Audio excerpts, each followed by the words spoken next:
Stephen King once wrote that nightmares exist outside of logic, and there's little fun to be had in explanations. They're antithetical to the poetry of fear. In a horror story, the victim keeps asking why, but there can be no explanation, and there shouldn't be one. The unanswered mystery is what stays with us the longest, and it's what we'll remember in the end.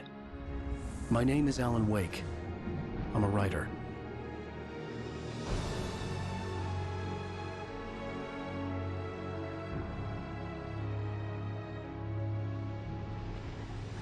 I've always had a vivid imagination, but this dream unsettled me.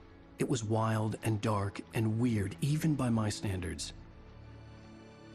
So yes, it began with a dream. Following a typical nightmare pattern, I was late, desperately trying to reach my destination, a lighthouse. For some urgent reason, I couldn't remember. I'd been driving too fast down a coastal road to get there.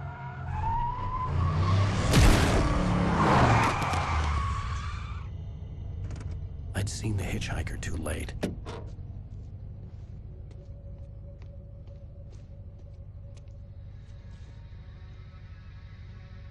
He was dead. I was convinced they'd put me in jail and I would never see Alice again.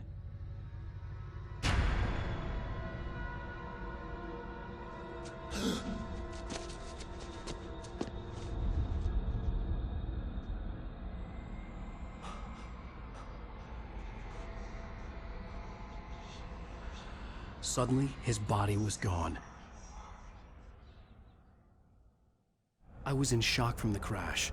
I could hardly stay on my feet.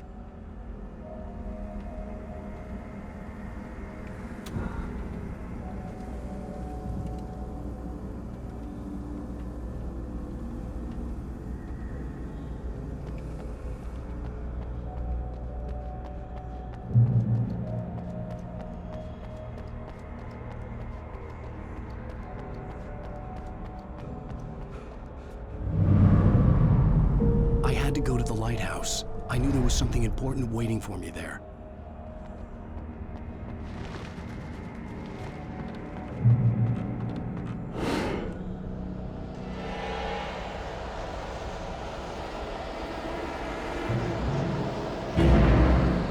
You don't even recognize me, do you, Ryder? You think you're God? You think you can just make up stuff? Play with people's lives and kill them when you think it adds to the drama? You're in this story now, and I'll make you suffer. You're a joke. This sentence in your books if it wasn't for you.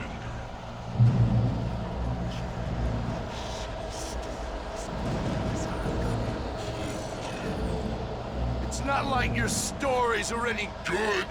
Not like they have any artistic merit. You're a lousy writer. Cheap thrills and pretentious shit. That's all you're good for. Just look at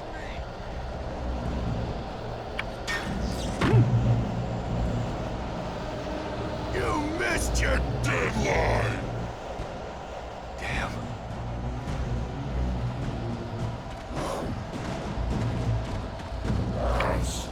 You can't stop me!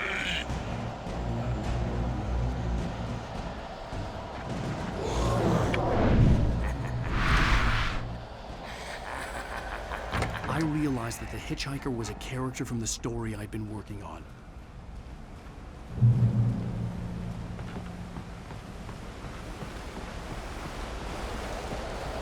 How does it feel to die by the hands of your own creation?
No! No! No!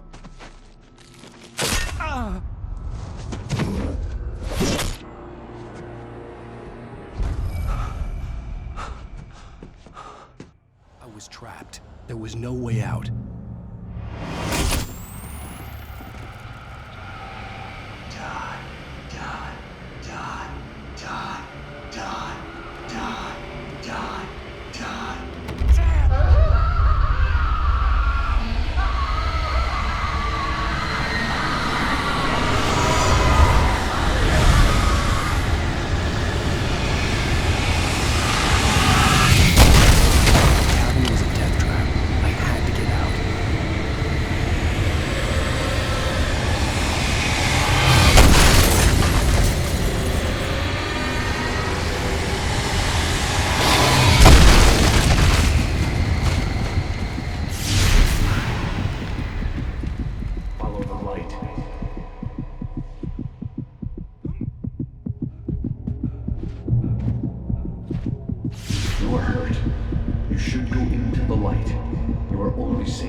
Something important to tell you. It goes like this. For he did not know that beyond the lake he called home lies a deeper, darker ocean green, where waves are both wilder and more serene. To its ports I've been. To its ports I've been. Do you understand? No. Follow my light.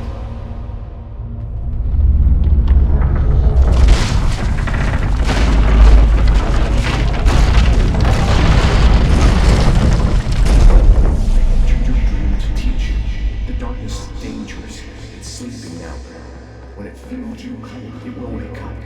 There's no time. I can only show you the most important thing. The hitchhiker has been taken over by the dark presence. You can't hurt him now. The darkness protects him from all harm. Only light can drive the darkness away and make him vulnerable again. Here, take the light.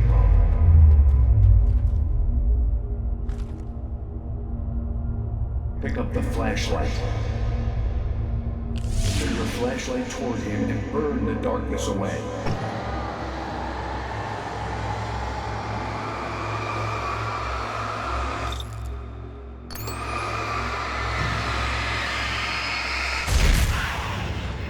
You did it. Now the darkness no longer protects him, but it's still inside, controlling him. He can't be saved. He's still a threat. He is still your enemy. Here, take the gun.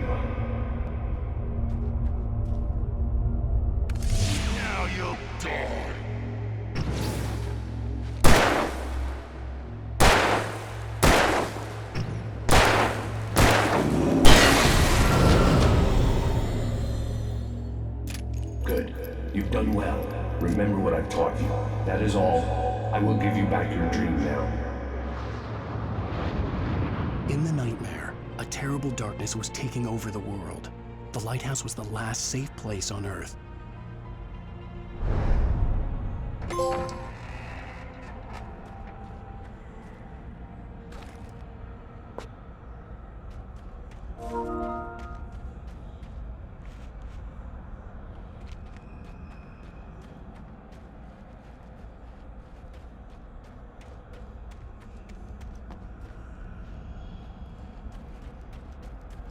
You made me this way, and now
Shh, baby. Just another nightmare. Everything's fine. You dozed off. Right. Anything more than dozed off would be news for everyone. Cheer up, handsome. We're here.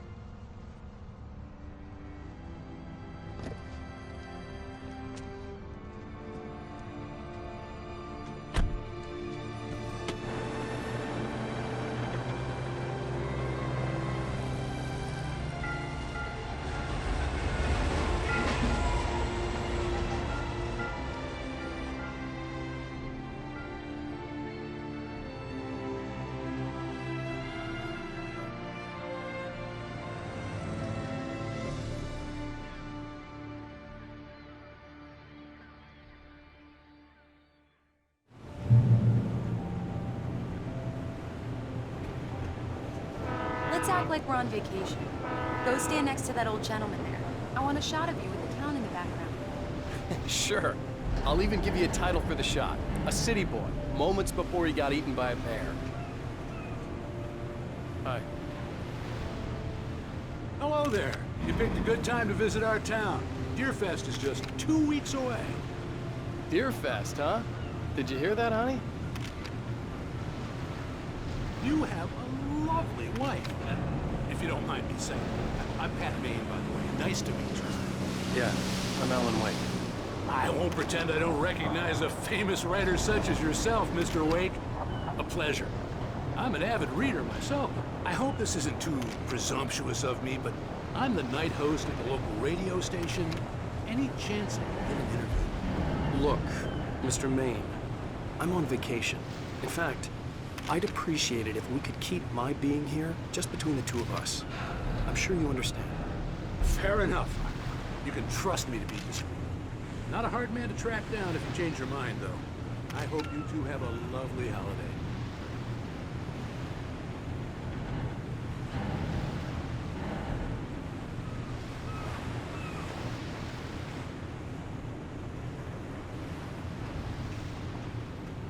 Very nice. I got a couple of really good ones. So you made a friend. That's cute.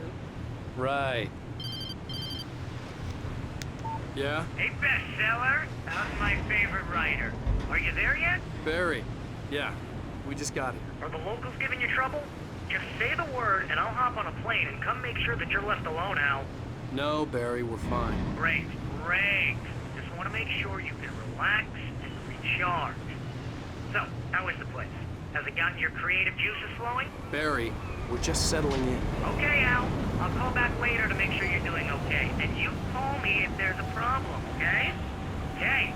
Just looking out for you, buddy. Talk to you later. I love you too, Barry. You know he's going to be calling you every 5 minutes. Barry is Barry. I can always turn off the phone. What did I tell you? Text message from Barry. He says hi to you too. Alan, we're here. Come on, let's get back to the car.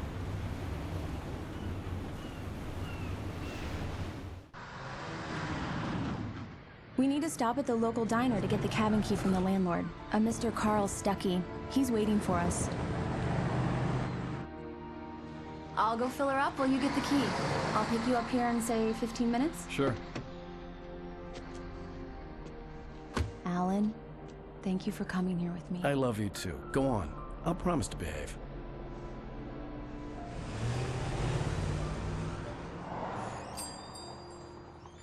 I'd forgotten there were still places like this.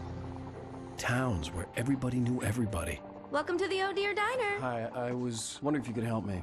I'm looking for... Mr. Wake. Alan Wake. Oh, God! I am your biggest fan. I know people say that all the time, but I really am. I'm glad to hear that. Rose. Rose, I'm looking for Mr. Stuckey. Carl Stuckey? Carl? Oh, of course, Mr. Wake. He must have gone to visit the restroom. He'll be back in a moment. I can't believe it. I've got all of your books. I got the cutout from the bookstore when they took it out of the window. And you keep it here. Well, okay. Good for you.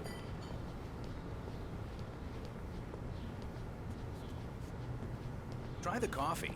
Just don't blame me when you fall in love, 'cause it'll break your heart when you have to leave. Rusty here is no longer human. Nothing but black Right. coffee under So a much thin for layer quiet of skin. vacation. Yeah, that makes two of us.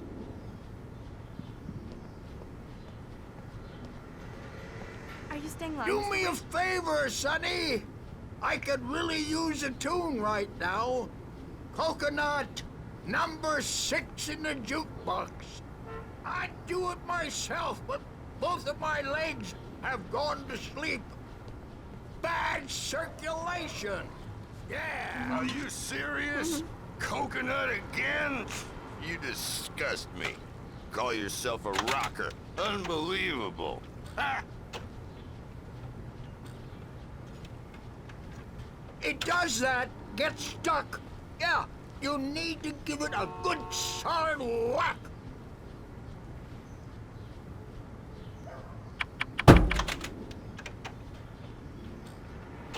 Now that's what I'm talking about, yes! This is it. I've died and gone to hell.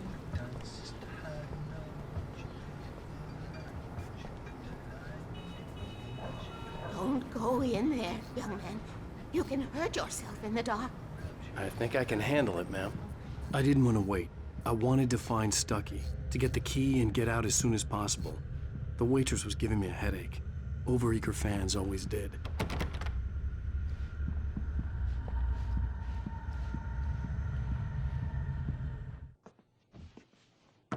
Hello? Mr. Stucky? Carl couldn't make it. Unfortunately, he was taken ill. But I have the key for you and instructions on how to get to the lake. Okay. I wish you a good stay in my cabin. I'll come by later to check how you've settled in. And to meet your wife. I insist. Thanks.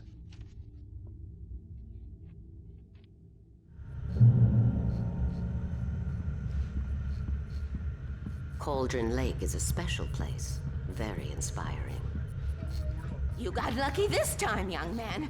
You can hurt yourself in the dark. This really ought to be fixed, and then I must... Even that sounds better than your singing. Are you all right?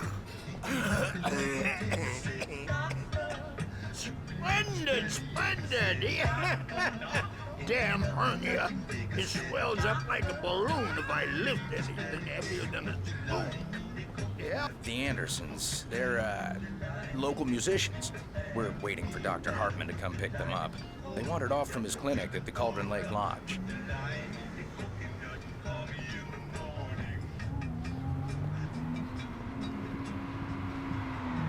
Bye, Mr. Wake. Mission accomplished. The key and the directions. My hero. I got some flashlights, just in case. Hey, wait! Mrs. Wake! Your keys!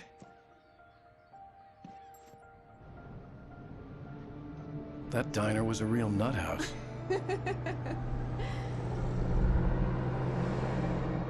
Can you believe this place? This would make a wonderful setting for a book. We're supposed to be on vacation, Alice. I'll figure it out when we get back home. Okay? Okay. We can talk about this later. Batman here on PBFF. I didn't want to talk about it. I wanted to bury my head in sand. Here's another one of my favorites to go with it. Once upon a time, I was a successful writer, but that was a long time ago. I hadn't been able to write a word in 2 years, not since my last book. And now the weather. It's gonna be a clear night, so you folks in the big city might want to look up every once in a while. See those stars winking down at you? It gets pretty dark out here, but they'll light your way.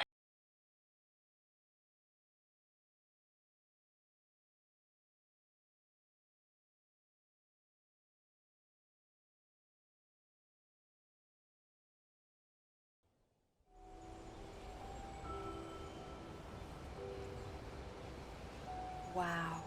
It's gorgeous, Alan. It's something, all right. Don't worry, honey. I'll get you inside safe and sound before it gets dark. And I've got the flashlight. I know. I'm okay. Alice had a phobia, the fear of darkness. I wanted to make sure we were inside with the lights on before sunset.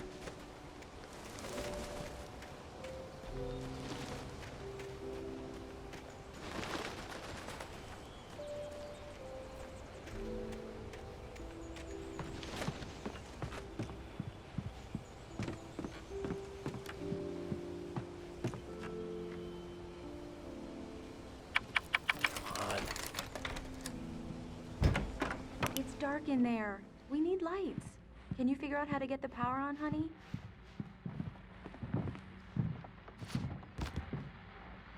Hello? Anyone here?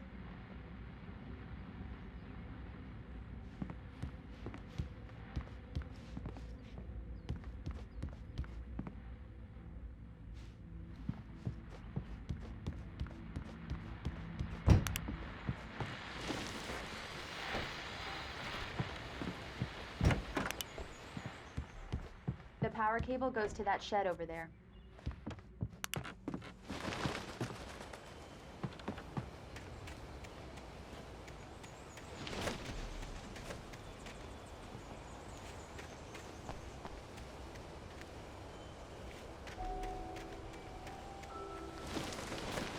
An old generator had been connected to the power cable.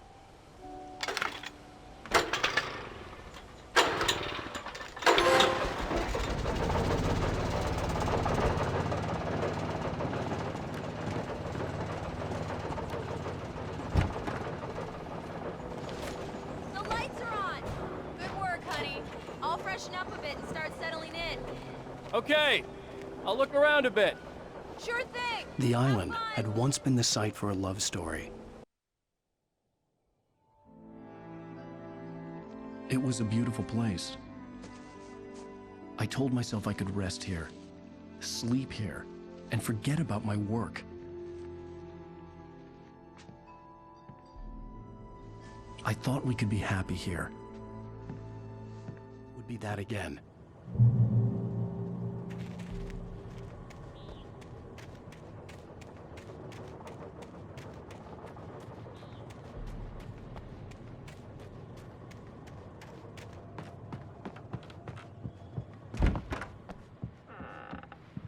Alice? Honey?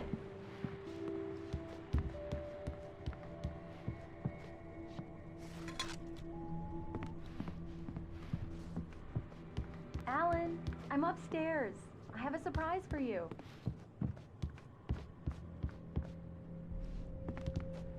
Well, hello there. I'm not the surprise. It's in the study. Go take a look. Okay.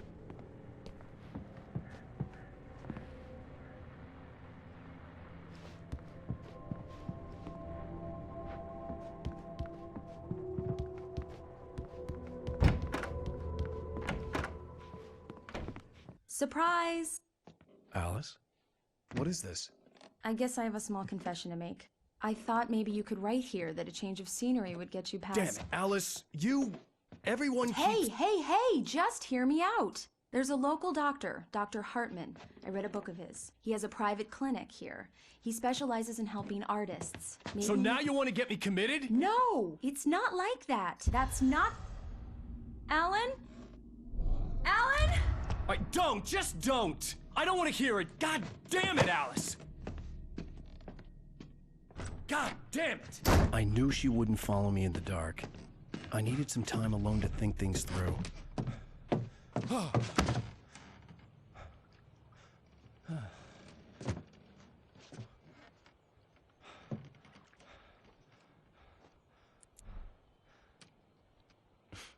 Damn it.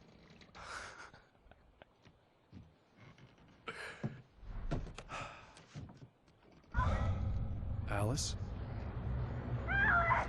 Alice? Alice! The cabin had gone dark. All the lights were out. Alan! Where are you? Help! Alice, I'm coming! It's all right, I'm coming! No! What the hell? Alan! Help me!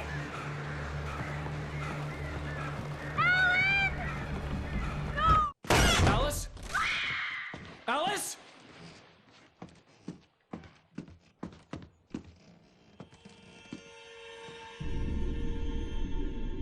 Oh, no!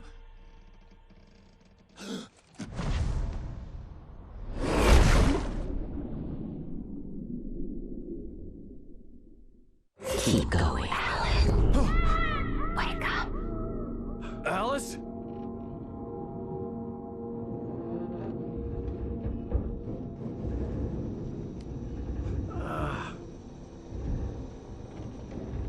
Waking up in the crashed car felt like I had woken from one nightmare and entered another. I couldn't remember how I got there. All I knew was that something terrible had happened to Alice. The phone was dead. I'd have to find help on foot.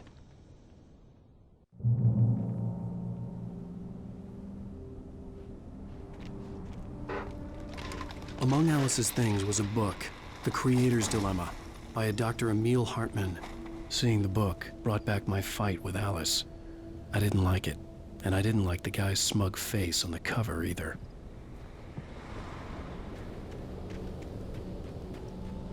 The gas station was my best bet. They'd have a phone I could use. It looked like a long hike through the forest to get there.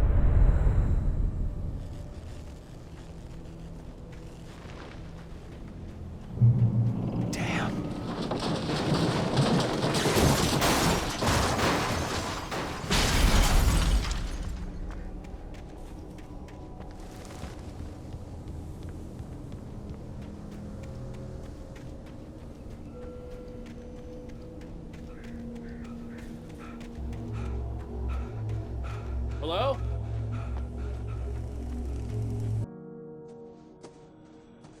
Hello? Is someone there?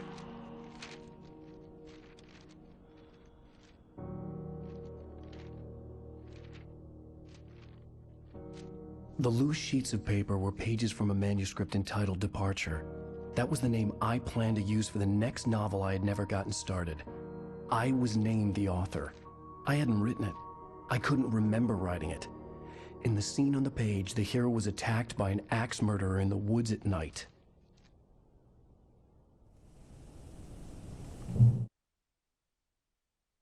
Departure by Alan Wake.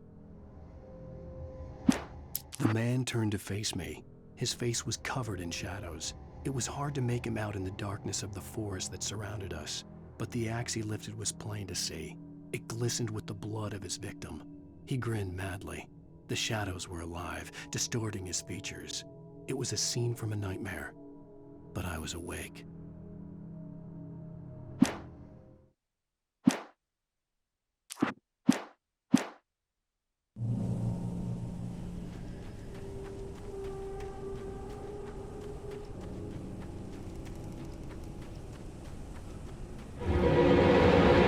Anybody there?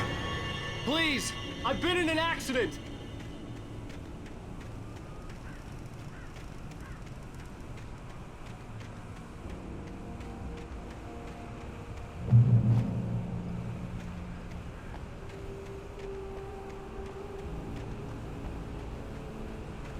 The lights up ahead were a good sign. Maybe I wouldn't have to hike all the way down to the gas station to find a phone.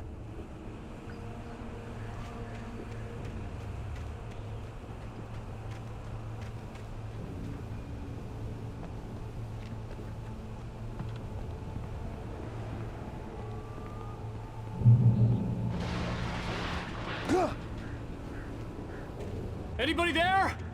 Please, I've been in an accident.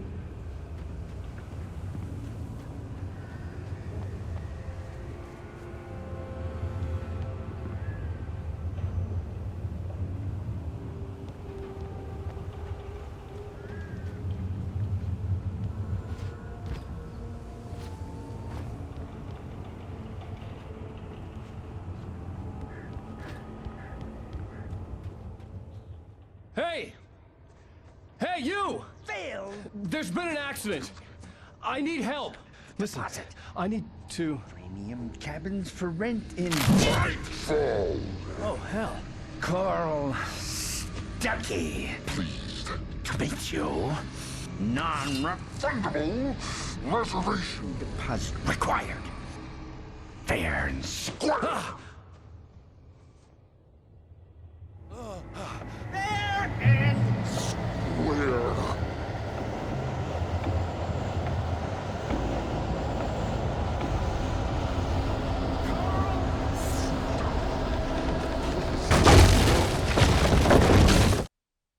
Taken stood before me. It was impossible to focus on it, as if it stood in a blind spot caused by a brain tumor and eye disease.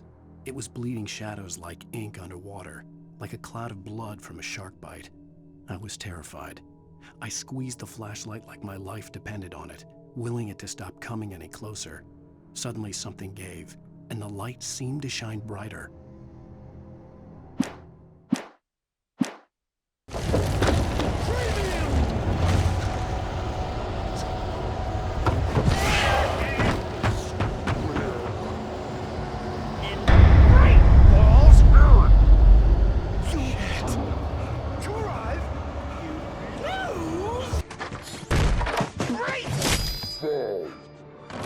I had to figure a way out of this. Any second now, and Stucky would be knocking on the door with his axe like Nicholson in The Shining.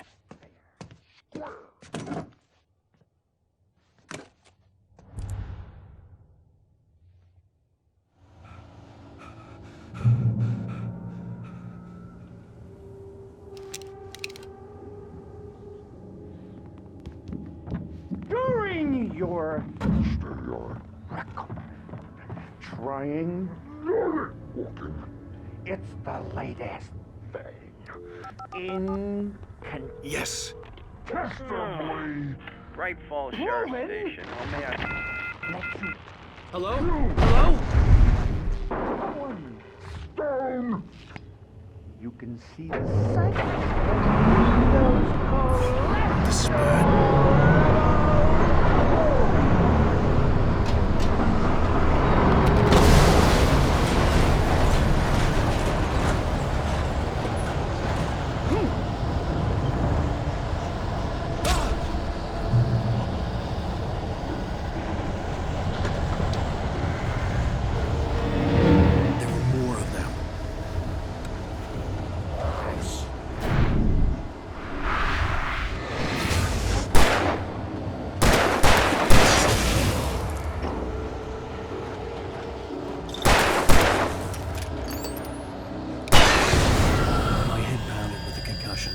I'd never fired a gun outside a shooting range, and now I just killed someone.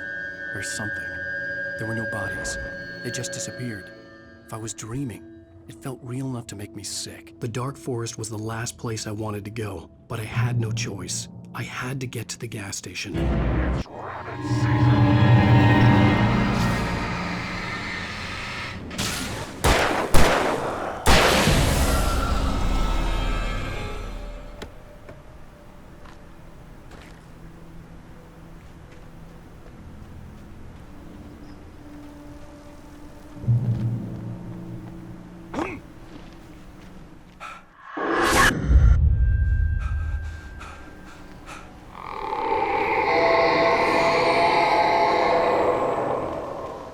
Was that?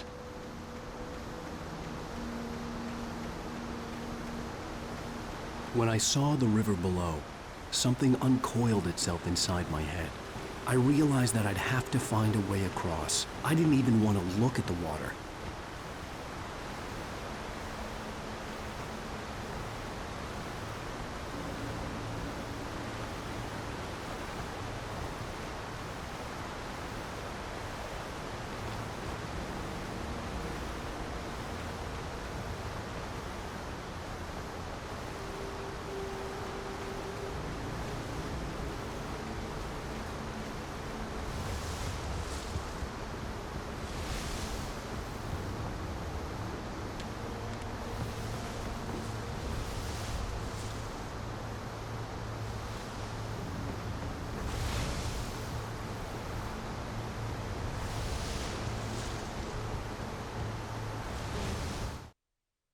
Barry Wheeler was bouncing off the walls. He jumped on a plane after his calls were ignored by both Al and Alice for several days. It could mean that they were both on a second honeymoon, but Barry didn't buy it. Al had been way too unstable for that, not sleeping, messed up. Barry had years of experience dealing with Alan Wake, and he couldn't ignore it. Something was wrong.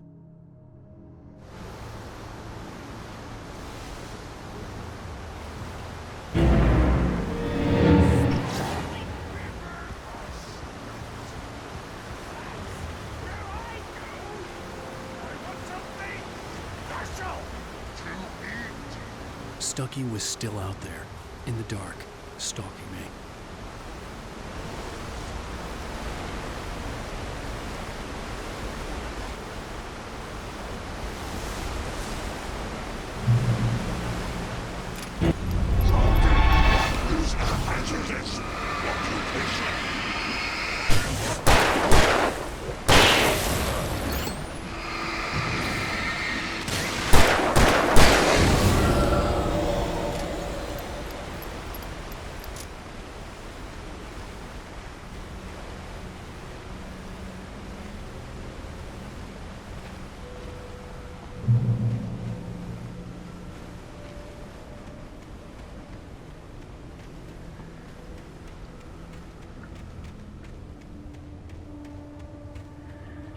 The staircase was broken.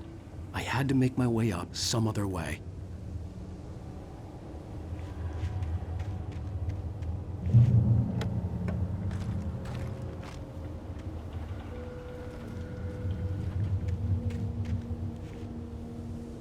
There was no power.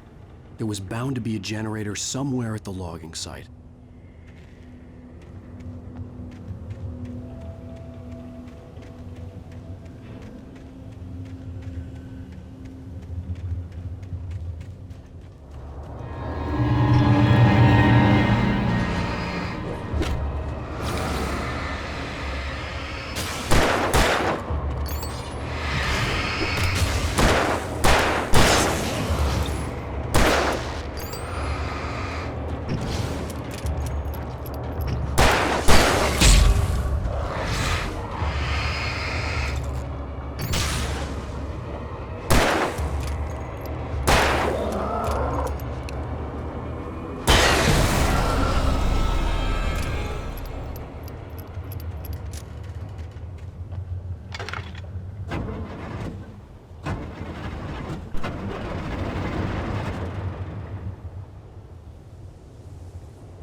I heard them before I saw them, swooping down from the sky and screeching as they came. I spun around just as the cloud was upon me. For an instant, I stared into 100 dead eyes, black pearls glittering in the darkness. I raised the flashlight and the swarm exploded like fireworks. Feathers burned, turned into ash. I couldn't hear my scream above theirs.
I was just outside for a breath of fresh air, and what a night.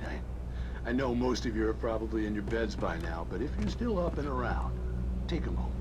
Step outside for a spell and breathe in deep.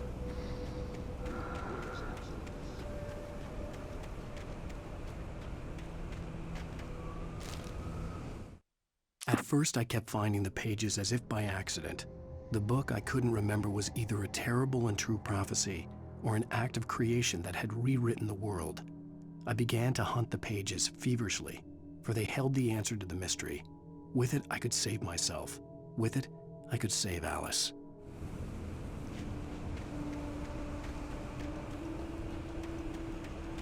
The gas station was closer now, its light welcoming in the darkness. Paul makes the best dogs in the state. Belly Burster is the best with no curls. Monster Dog is second best. The famous dog is...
nasty meal!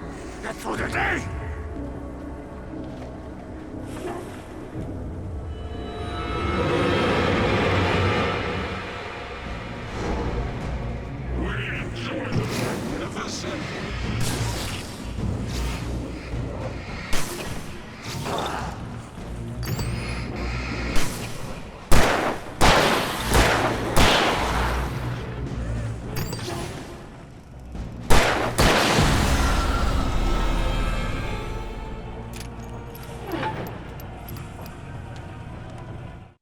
The cabin on Cauldron Lake? She asked. The sheriff looked at me suspiciously. The early morning light flooded through the office windows. I would probably never have gotten out of the woods alive without her help, but I couldn't tell her the truth of what I'd faced the previous night. She'd think I was lying or crazy. She'd lock me up, and she wouldn't help me find Alice.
Stucky's body vanished, leaving behind only a lifetime of nightmares to come, assuming I'd reached the lights of the gas station alive.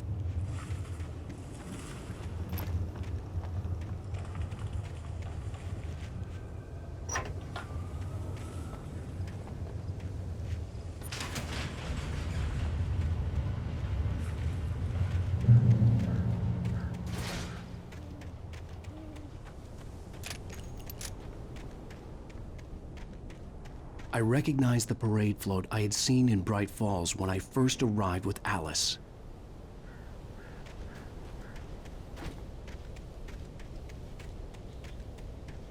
After the insanity I had just experienced in the darkness, the lights of the gas station felt comforting. At least for a moment, the sane world reasserted itself.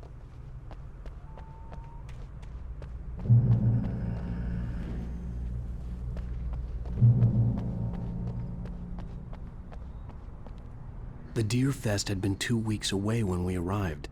If the day count on the banner was right, I was missing a whole week between the night we got here and now.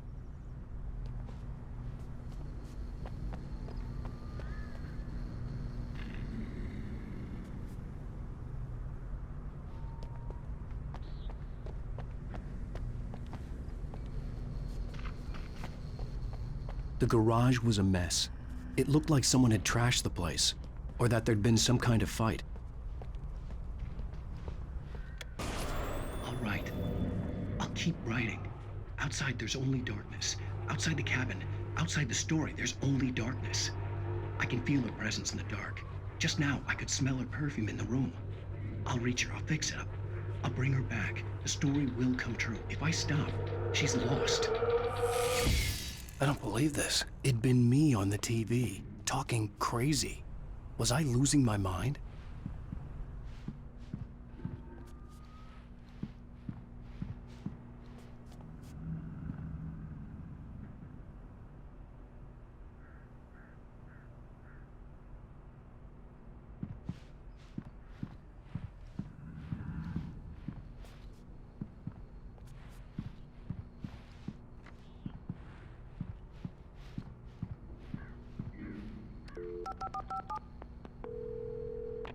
Bright Falls Sheriff Station.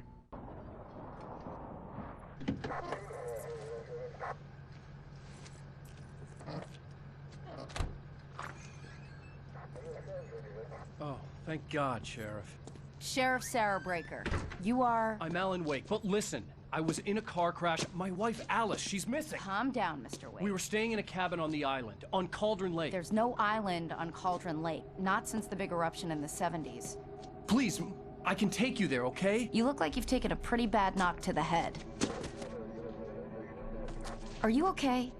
Listen. We'll figure this out. Please get in the car. We'll swing by the lake and then we'll go to the station, okay? Mr. Wake, have you seen Stucky, the guy who owns this place? I realized I couldn't tell her what had happened in the forest. She wouldn't have believed me. And then she wouldn't have helped me with Alice.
Wake.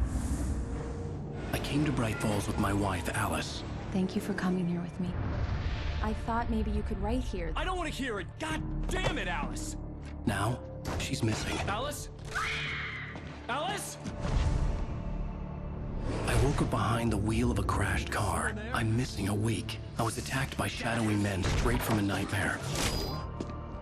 The sheriff took me to the lake Alice and I had stayed at. But the cabin had disappeared.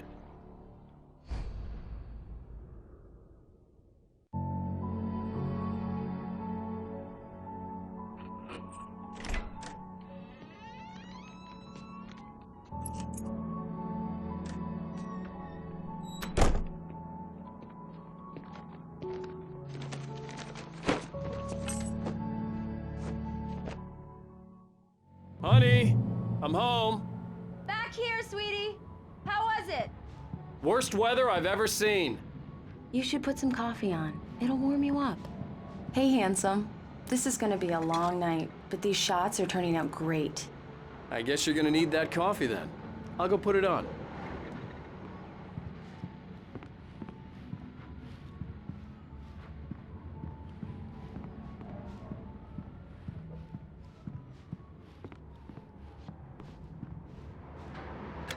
Coffee's on. Great, thanks. I'll need it if I'm gonna finish this by tomorrow.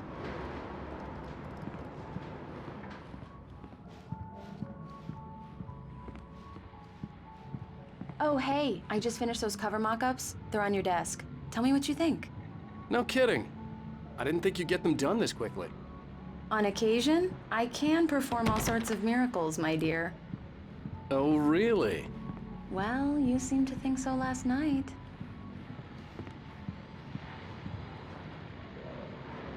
These look really good. Oh, sure, until Barry gets his hands on them. Which, by the way, will happen over my dead body. The last time was the last time. This was a late goodbye. 13 years after I'd gotten my revenge, it had finally caught up with me. It had been a long time to bear the pain. My blood painted the snow red. A gruesome slushy dissolved all the scattered painkillers and leisurely dripped down to the sewer, mingling with the bile of the city, becoming one with it. I can see them now, my wife and my baby. Honey, I'm home. Oh, and speaking of Barry, he called. Alan! Alan, please check the fuse box. I'm right here. I'm on it, honey. Please hurry.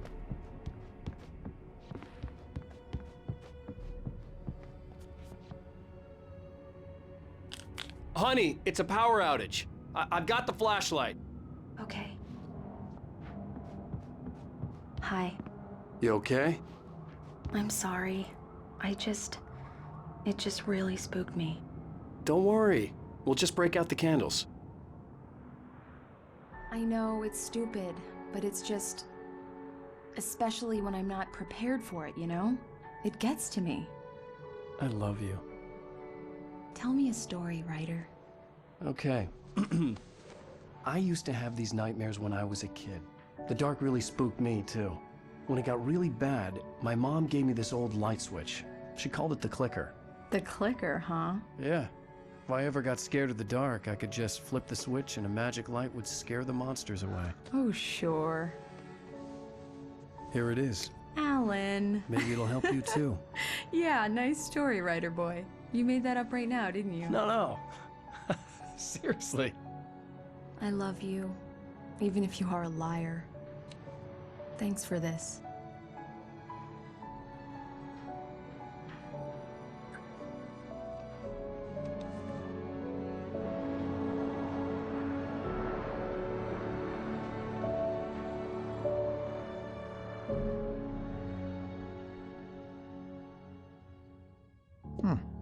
How do you feel, Mr. Wake? Any nausea, disorientation, anything like that? Mr. Wake, how are you feeling? I'm okay. My head's fine. I had to lie about my headache and memory loss. He'd send me to a hospital for tests. I couldn't leave without Alice. Very well. I don't think you have a concussion, but you've obviously been through quite a shock. You should take it easy for a couple of days. Thanks. Well then, Mr. Wake, we're done here. If the pain gets any worse or you experience any other symptoms, you should come see me. I'll let you get on with it then. Sarah, Sheriff Breaker, is waiting for you. She's very good at her job. I'm sure she can locate your wife in no time. Doc Nelson was the image of a small-town doctor. Sheriff Breaker had called him to the station to take a look at the cut in my head.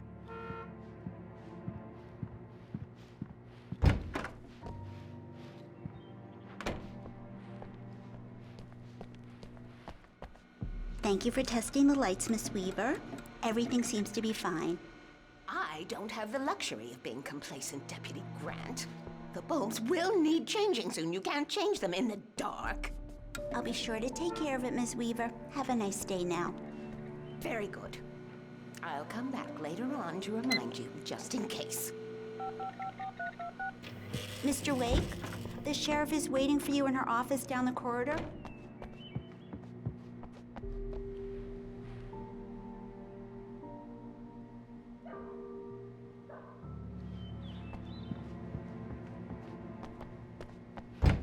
Come in, Mr. Wake. Your phone's on the desk. The battery was dead. It's charged now. Have you started looking for my wife yet? My men are already on it. Now, can you tell me what happened? I'm not sure. I can't remember. We were arguing. I walked out of the cabin. The cabin on Cauldron Lake? How did you end up at Stucky's gas station? I wanted to tell her what had happened last night. but I couldn't. She'd lock me up.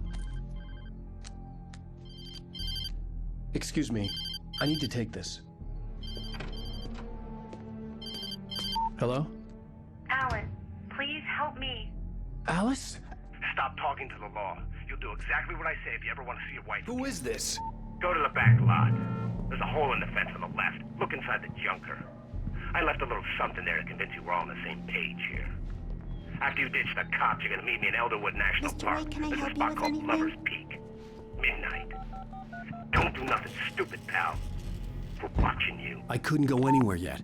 I had to play along with the caller. Alice's life was at stake. I need to get some air. The sheriff said I could go out back. Of course, Mr. Wake. You can get there through the cell corridor. Just don't mind Walter in there. He's one of our regulars. Hey, mister! Hey, can you turn the lights on? The deputies, they don't understand. They won't listen to me. The early morning light hurt my eyes and made my head ache. The man on the phone had said, go through the fence on the left.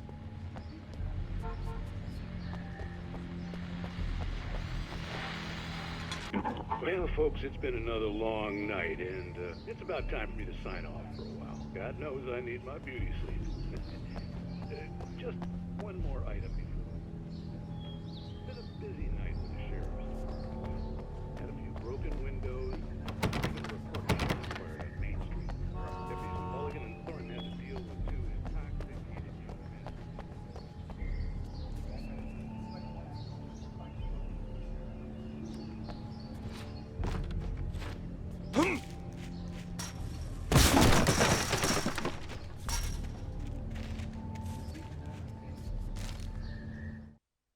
The kidnapper fired his gun one last time, and the shadow vanished into the darkness it had come from. See? Nothing to it, Wake. The thought of Alice in his hands was revolting.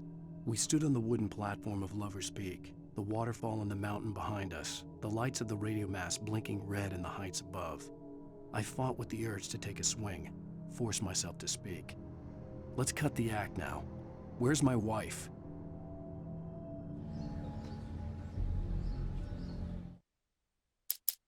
It's true what they say about the fall and the sudden stop at the end. I'd lain here in the snow while the lurid chain of scenes that had led me here kept playing in my head. A rerun of my own private snuff movie. A memory of my corpse. Alone at my own wake. Thinking in metaphors again. The femme fatale was gone. Only a sour taste remained of the kiss that killed me. Alice's driver's license had been placed on the front seat. The caller meant business. Barry? Ow! Ow! Thank God! Where the hell have you been? I've been trying to reach you for a week, you and Alice. Oh, I've been worried sick. I flew out yesterday. I'm here in Bright Falls. Barry, listen to me. I'm at the sheriff's station. Come and get me. I can't talk now. Ow! What the hell is going on? I had to get the sheriff to let me go. I needed to get to Elderwood National Park to meet Alice's kidnappers.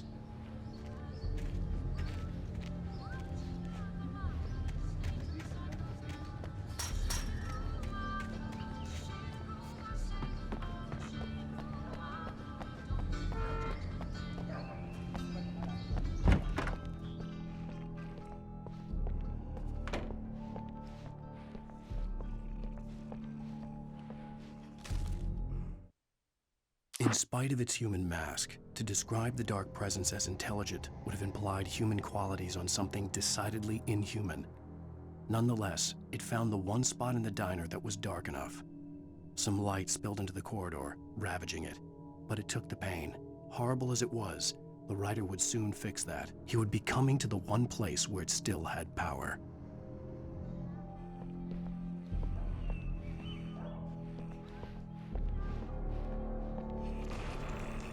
A writer is a light that reveals the world of his story from darkness, shapes it from nothingness. The way a sculptor carves a statue from a block of granite. If I stop, the world I'm making dies. Darkness will reclaim it. It's a long, hard journey into the dark. Marvelous, Sarah. I just wanted to settle all the damage the Anderson brothers might have inadvertently caused on their recent and regrettable... Yeah, it's Mulligan here. I'm at Stucky's gas station with Thornton. There's no sign of him. Over. Wait. Yeah, this is Thor and Odin never caused any trouble to anyone when they were still living at their farm. That's some good news, right? Indeed. Stucky was supposed to be driving it at the rehearsal today. Over. Oh, give me that. Mulligan here. Looks like someone... Are you feeling any better, Mr. Wake? I'd like to leave. Am I free to go? Well, we still need to talk about... Am I under arrest? No, of course not. But I need to know where you'll be staying so I can get in touch with you. I'd avoid the motel. The Majestic is known for its roaches. The cabins at Elderwood are pretty nice, though. That sounds perfect. I'm Dr. Emil Hartman. I'd like to invite you to stay at Cauldron Lake Lodge. Did you talk to my wife? I had the pleasure of discussing your situation with her on several occasions. Did you set something up with her? I invited her here. My clinic is a place where... Oh, hey! Oh, my! Take it easy. Hey, nobody move! Get your hands off of my client! Who are you? I'm Barry Wheeler, his agent. If you have business with Mr. Wake, you talk to me. You yokels won't know what hit you once I sick my lawyers on your asses. No harm done, Sarah. I'm all right. I don't want to press charges. Mr. Wake, my offer still stands. Get me out of here. What the hell was that about, Al? We don't need a replay of that thing with the paparazzi. I thought they were gonna lock you up. I had to talk to someone. I told Barry everything. He thought I was certifiable, but when he heard about the manuscript, I had him. The fact that I'd written something, even if I couldn't remember it, was enough for him. He smelled money. And he believed that Alice had been kidnapped. Anything beyond that was another story. I had a midnight appointment with the kidnapper in a place called Lover's Peak, somewhere in Elderwood National Park. The plan was to rent a cabin. I don't like it, Al. I don't like any of it. It's not good. In fact, it's the absolute opposite of good. Mr. Wake! Barry, you found him! Hi, Rose. Oh, wow. I was just thinking about you, too. Great. I was just bringing Rusty some coffee. He's on the balcony, looking after Max. Poor thing. I really need to go. Great to see you again, Mr. Wake. Later! Who's Max?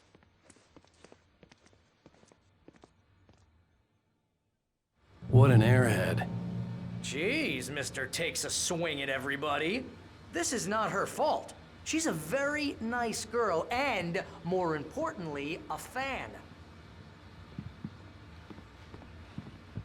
She even has a fan site dedicated to you.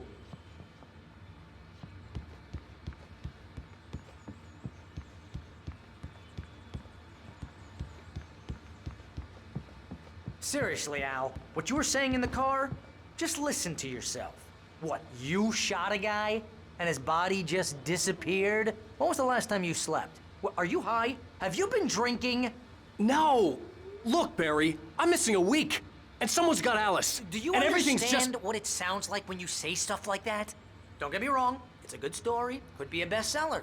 But when you start confusing fiction with reality, you're buying yourself a ticket to the funny farm. All right, wait here.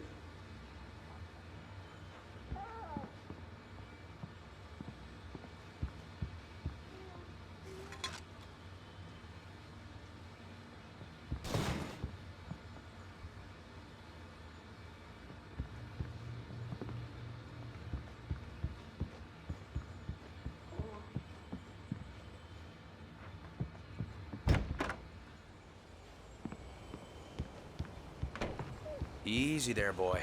I'm almost done. Hey, Rusty, right? You rent cabins. Oh, Mr. Wake. I'd shake your hand, but mine are kind of full here.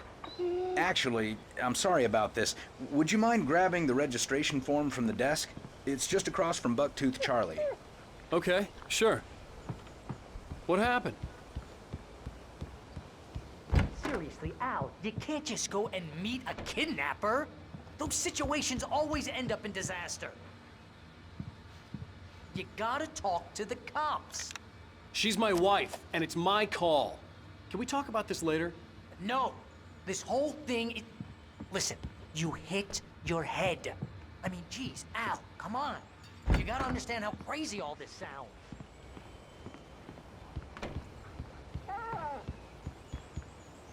I think this is the form you wanted. And here are the keys. Okay, you're all set, Mr. Wake. Glad to have you staying here. Thanks. Can you tell me how to get to Lover's Peak? Oh, sure. It's at the end of the nature trail. Just follow the paths, you'll get to it eventually. It's an easy walk. Nice spot, too. If you have any trouble finding it, just keep your eyes on the radio mast. It's right below that.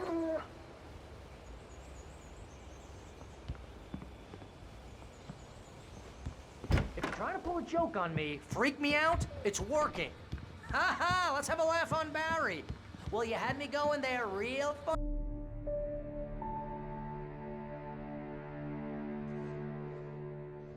That's just crazy talk, Al. Al! Al? We should go to the sheriff or call the FBI. Damn it, Barry, they'll kill her!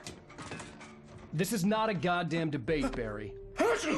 I'm going to Lover's Peak. He said to come alone. Okay then. I understand. You're my best friend, and I'm worried that you're not right in the head. Tell me what to do to help, and I'll do it. You stay here, and if I'm not back by morning, call the cavalry.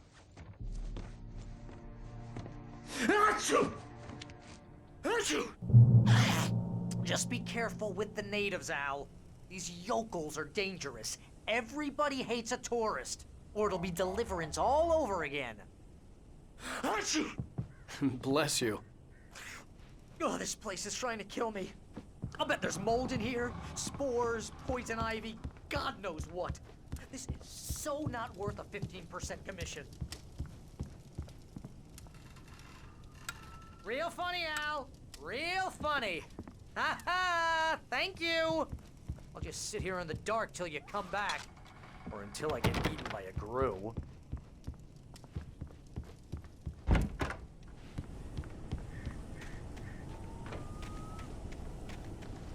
I'll wait here, Al. I'll hold down the fort. I'll be with you in spirit every step of the way, Al. Watching the door now.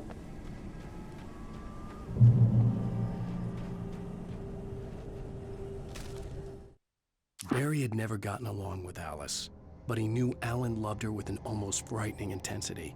And now something had happened to Alice. And here was Al armed with a gun and saying things people got put in padded cells for. It was as if his friend had experienced a massive psychotic episode and was now totally disconnected from reality. It scared the shit out of Barry.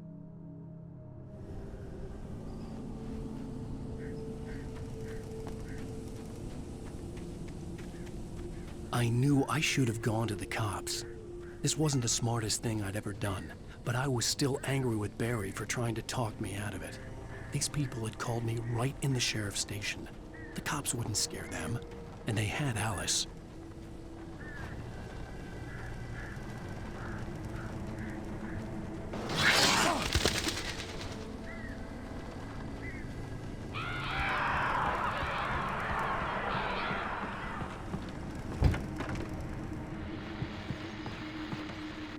Welcome back to the show, folks. As promised, our very own Dr. Nelson has just parked his rear end in the studio. Doc, what's your Deerfest plan like?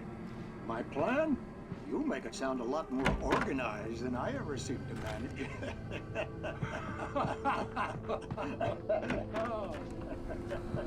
No plan, really. Just taking the atmosphere.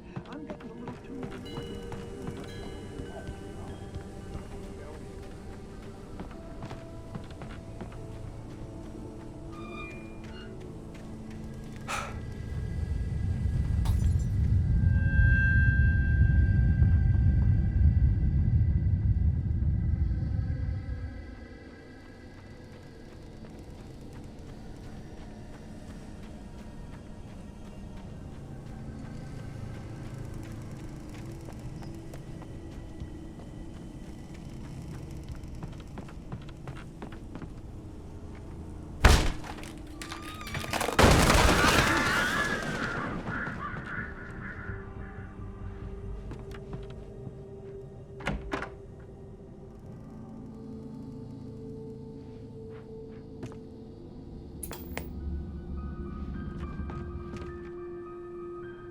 Crime and punishment. The cancer and cure of civilization. But some crimes are impossible to punish, especially in Night Springs. Tonight's episode, The Man in the Mirror.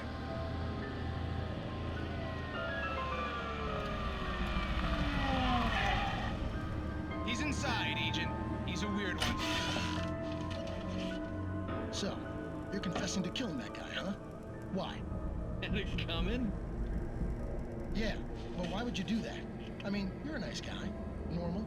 Took your kid to a soccer game. So how come at the game, you pick a guy and, quoting from the arresting officer's report here, assault the victim's head area repeatedly with the weapon of choice being a pair of bare fists? Wow, that sentence really flows, huh? Maybe you're not the literary type. Okay, so you mess him up. But why? Who was that guy? We couldn't ID him. Why would a guy like you do him like that? I didn't like his face? Well, you must have hated it, because you really went to town there. I mean, there's no way to tell what he looked like. No ID on him either. That must be difficult. But then we ran the fingerprints. Got a match. Your prints. Identical. Huh, how about that? Your son said you were wearing a white shirt when you took him to the game. But the white shirt is on the dead guy. It's plenty red now. You won't get away with this. Do you really think that's in any way relevant to me? I had plenty of time to talk to my boy before the cops arrived, you know? He won't stop screaming, am I right? You think he's ever gonna be okay? I left my mark. Believe me. You bastard. What? You gonna shoot me? What's the point? I'm going to prison. You got me. I don't understand any of this. And you never will. Don't worry. Maybe you'll see me again, Agent. Maybe in the mirror.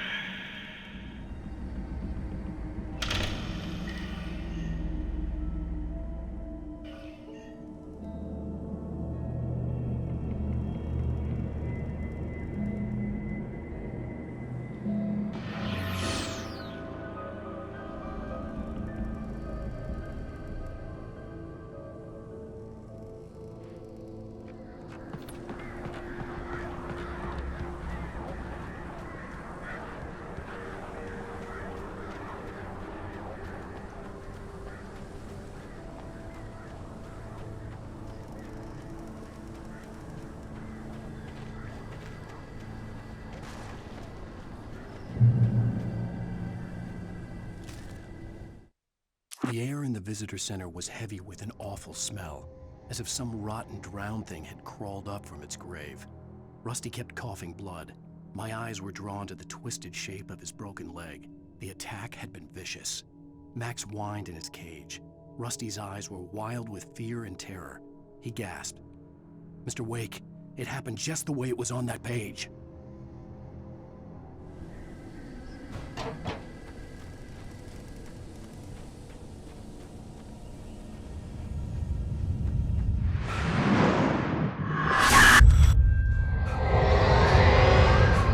The vision left me weak. This was no head injury.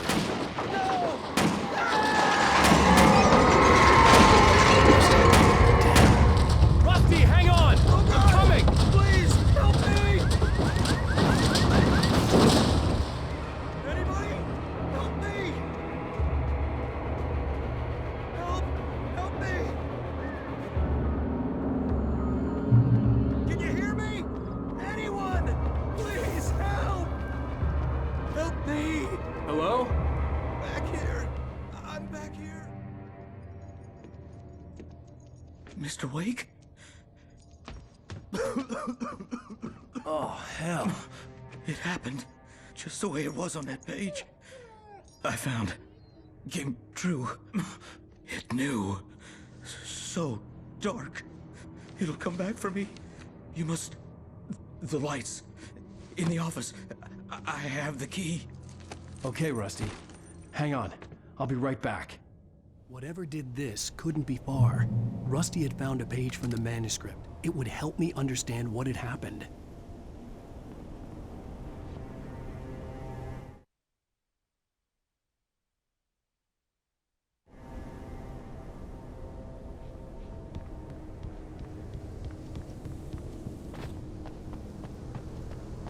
The only way to make sure that Rusty was safe was to get the power running and the lights back on. The visitor center was sturdy, but the impact turned the front of the building into splinters. Rusty was thrown across the lobby like a rag doll and hit the far wall hard. It didn't hurt until he tried to move and saw his leg bend the wrong way, felt the broken ribs stabbing him on the inside. Rusty howled in pain and fear, suddenly afraid to die alone.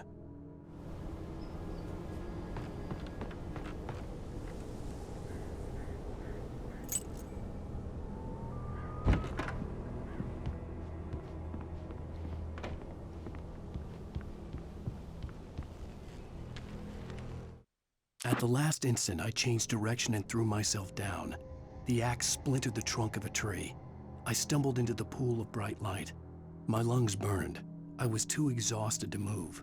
I tensed as I waited for the killing blow, but it never came. I raised my head. Nothing moved in the darkness beyond. For the moment, bathed in the cold light, I was safe.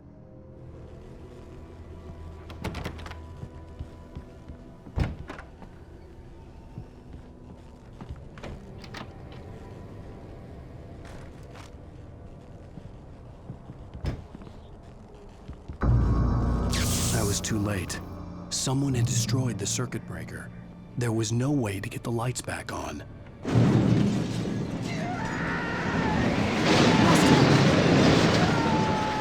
Rusty!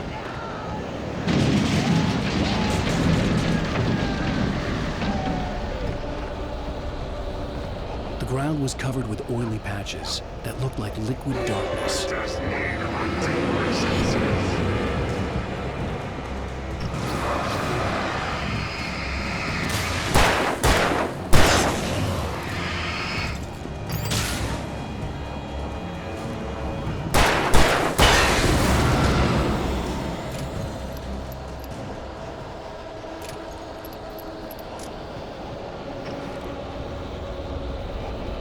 Something had torn a mammoth-sized hole in the wall. Please don't feed the animals.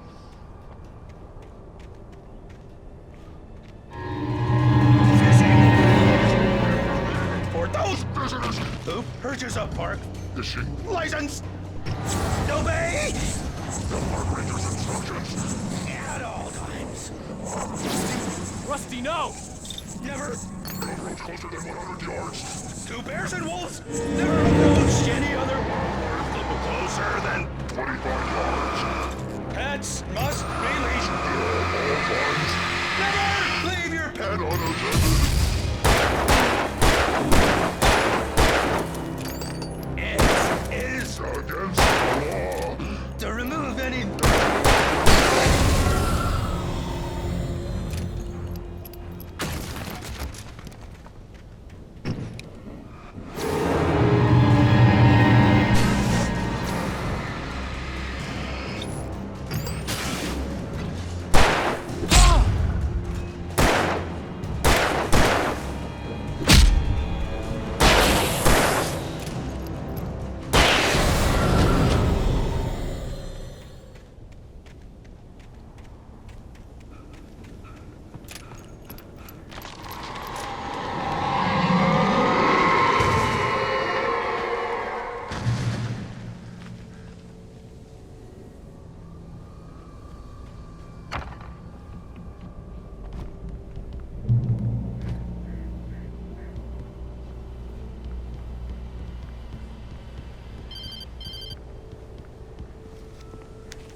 Forget about it, Barry. It's just me going crazy.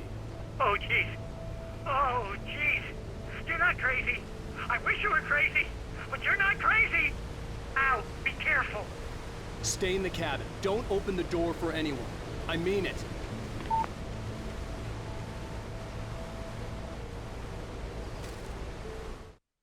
In that last instant of consciousness, Rusty thought about Rose.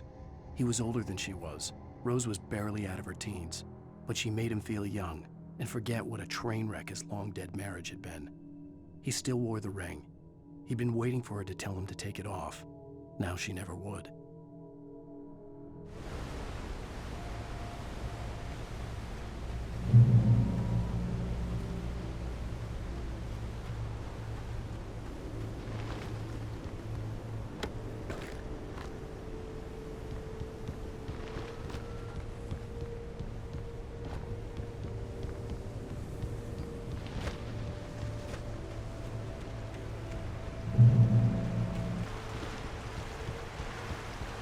Lover's Peak was at the far end of the nature trail.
I turned the corner, afraid of what the flashlight's beam might reveal. Suddenly, a roughly painted symbol of a torch glowed in the light. Behind it, hidden by a rock, sat a battered metal trunk. It was here for a reason, packed with supplies, batteries, flares, ammo, things you need to make it through the darkness of the night. Something left behind by someone who knew what I knew, and more.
Shit.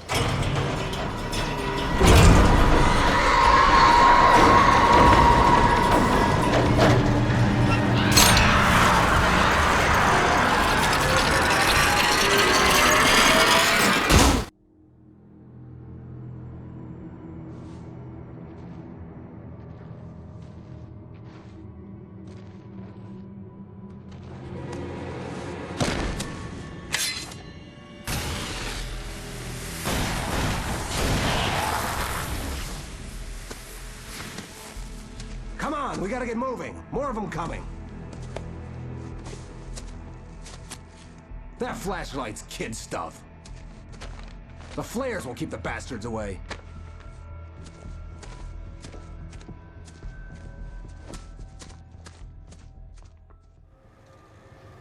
You can see them too? Hell, of course I see them. Come on, we gotta move. Why?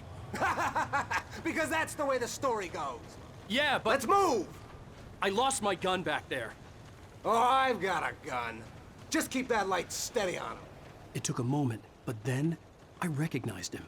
He'd been on the ferry when I first arrived here with Alice. He knew my name. We were headed in the direction of Lover's Peak. There was no way this was a coincidence. He was the kidnapper. Come on, Wake. You better keep up. Hear that? It's them.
These stairs, Wake.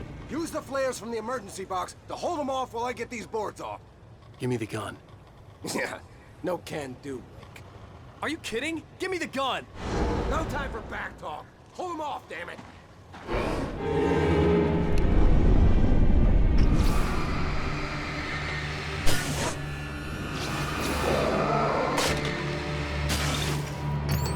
Just a little longer. Scare them off.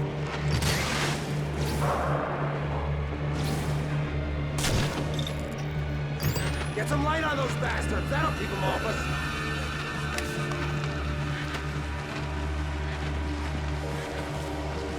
Just a little longer. I almost got it.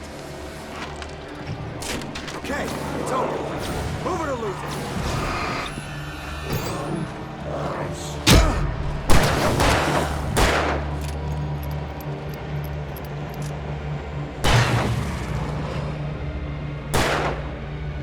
Oh, you feeling better now, Wake? All cozy and safe. Better get ready. They'll be on us soon.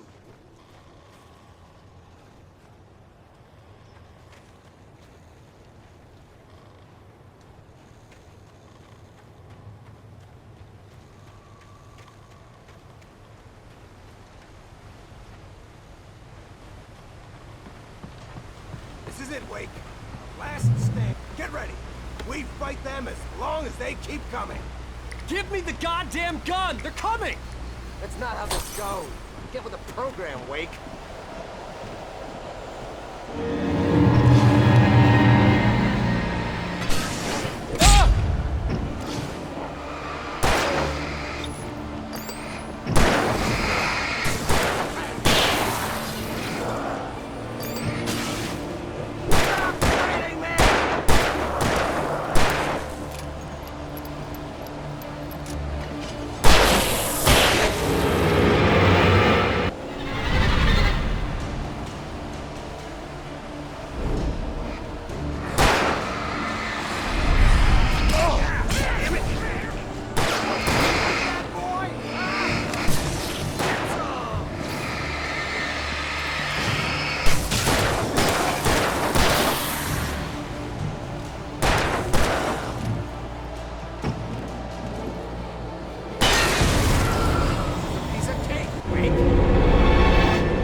Let's cut the act now.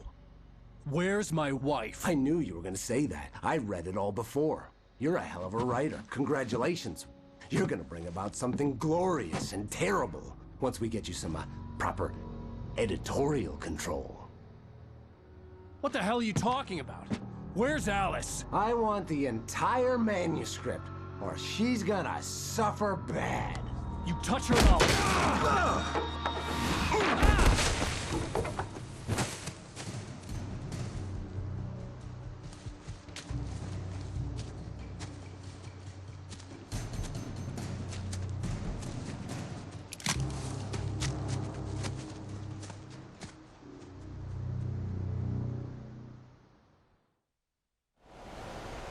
You're gonna give me the manuscript or you'll be sorry! No! Come back here!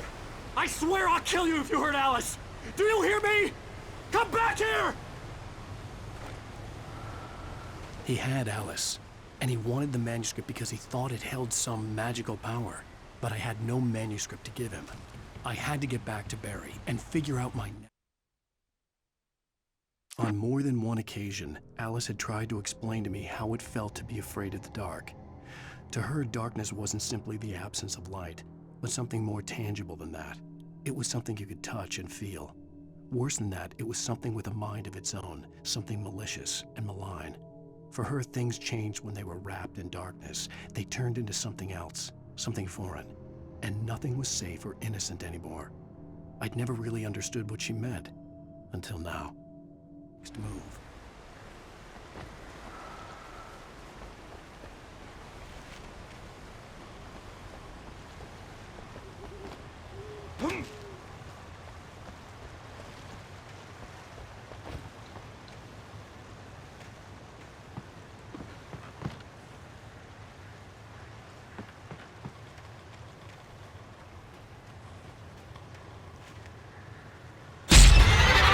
What the hell?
The night had been one desperate situation after another. I was exhausted, and my body felt as though it had been chewed up and spat out. The flashlight was heavy in my hand, and each pull of the trigger sent a painful shock up my arm. But I was finally out of the woods, and things were looking up. That's when I heard the chainsaw.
The logging site was a mess.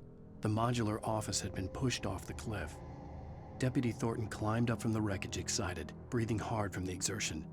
Nobody there. It's weird. Don't you think that's weird? Bored, Mulligan let out a mighty snort.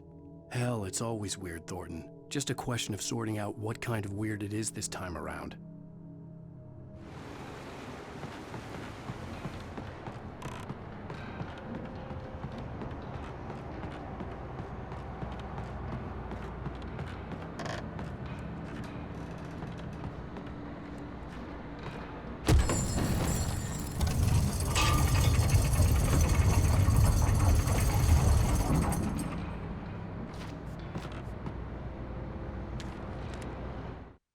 When Barry saw the darkness attack the visitor center, it made him a believer.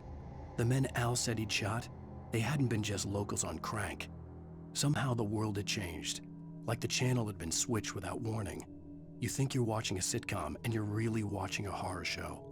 When the birds started attacking the cabin, Barry wasn't surprised, just terrified.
hazardous occupation.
Barry? Ow! The porch is covered with birds. They've got old Hitchcock on me. Stay out of sight. I'm on my way. Don't open the door. What am I, crazy? Stay hidden. I'll be there soon. Just make sure you keep the lights on.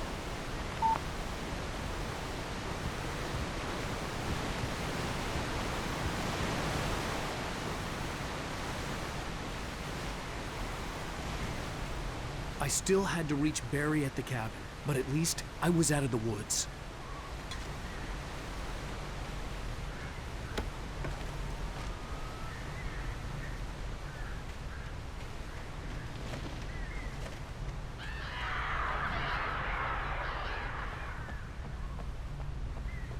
I'd have to get the car from the locked garage. It would get me back to Barry faster, and the headlights were a welcome bonus.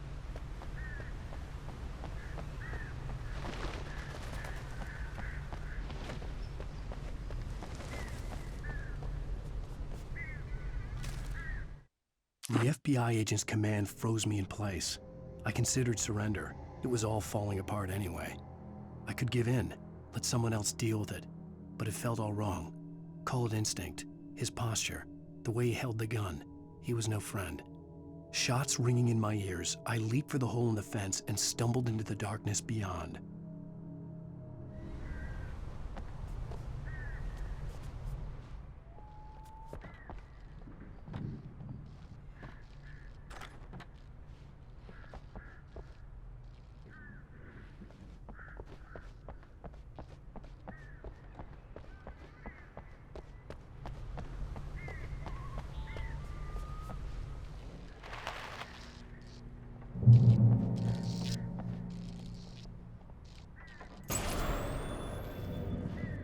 A story is not a machine that does what you tell it. A story is a beast with a life of its own. You can create it, shape it, but as the story grows, it starts wanting things of its own. Change one thing and you set off a chain reaction of events that spreads through the whole thing. The characters have to be true to themselves. The events need to follow a logic that fits the story. A single flaw and the magic is gone. The story dies. Alice dies. You can hold on nature and yourself.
It was the kidnapper.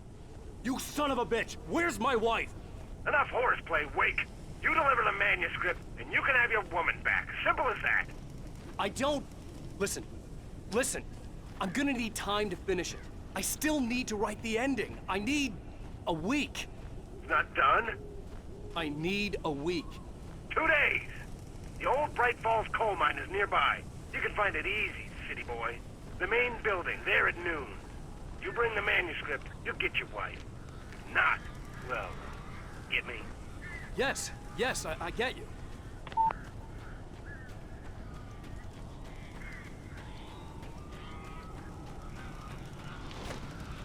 Barry had talked about birds over the phone.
Hey, Al.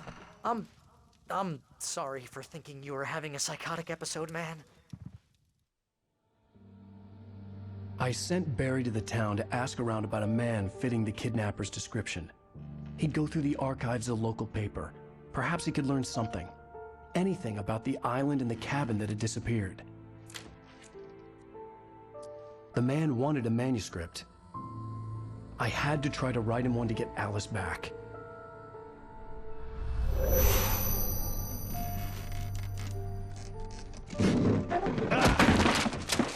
For me, the supernatural had always been nothing but a metaphor for the human psyche, a tool to use in writing fiction. Now, it was happening for real, and I couldn't put a single word on paper.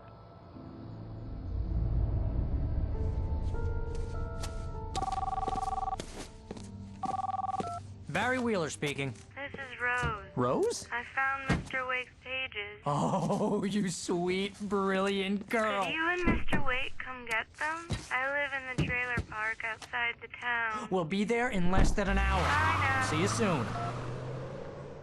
Have a great day. Hope you come back soon. Welcome to the Oh Dear Diner. Good girl.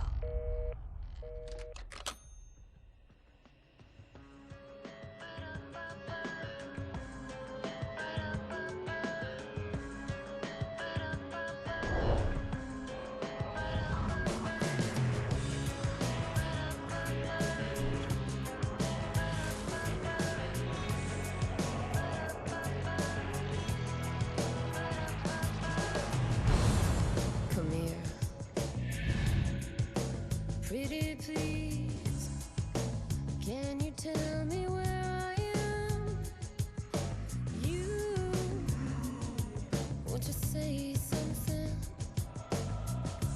Previously on Alan Wake, Alice has been kidnapped. Alan, please help me. Alice? You'll do exactly what I say if you ever want to see your wife again. I can't tell anyone except my agent Barry. Damn it, Barry, they'll kill her! You're my best friend, and I'm worried that you're not right in the head. The ransom is a manuscript I supposedly wrote that's coming true before my eyes. It happened just the way it was on that page. So dark. I have found only a few scattered pages. I want the entire manuscript. The deadline is in 2 days. I found Mr. Wake's pages. Good girl. How the hell did she get her hands on the manuscript anyway? I don't know. She's resourceful. I told you you were too hard on her. Listen, I found out all sorts of interesting stuff while I was digging around. Yeah. Mr. Wake, it's Sheriff Breaker. We have an FBI agent here, Agent Nightingale. FBI? He's anxious to see you. You'd better come to the station. Okay, I'll be right over, Sheriff. Let's make this quick, huh? Help you folks? Name's Randolph. I'm the manager. We're looking for Rose. Works as a waitress down at the diner. Rose, sure. Nice girl. Who wants to know? I'm Alan Wake. The writer, huh? I heard on the radio you were visiting. Well, I'll show you her trailer. That Rose, she's a nice girl. Always pays her rent on time. As I was saying, Al, I found all sorts of weird stuff from the local newspaper's archives. This place is crazy. Disappearances, mysterious deaths, urban legends come true, and get this, most of this stuff takes place around Cauldron Lake. Well, you ain't wrong, mister. The Indians thought the lake was a doorway to the underworld. I'm the God-fearing type myself. I don't hold with that sort of thing. Yeah, okay. Anyway, there was an island there owned by a guy called Thomas Zane. Now, some of the articles I found about him make him out to be a famous writer, but I ran a bunch of searches, couldn't find a single thing he wrote. Zane was heavily into diving, so much so that the place came to be called Diver's Isle. But the volcano under the lake erupted in 1970, and Zane went down with the island.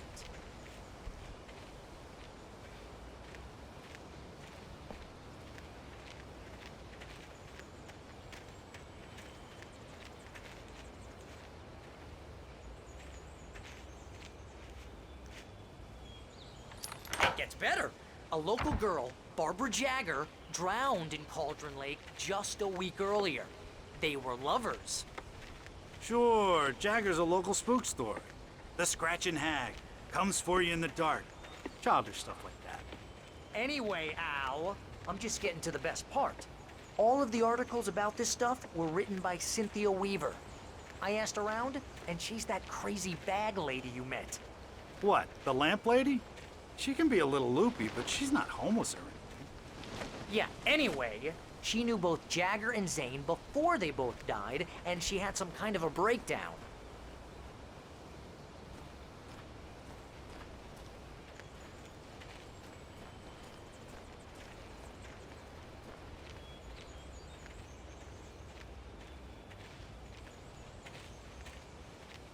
Well, mister, this here's Rose's trailer.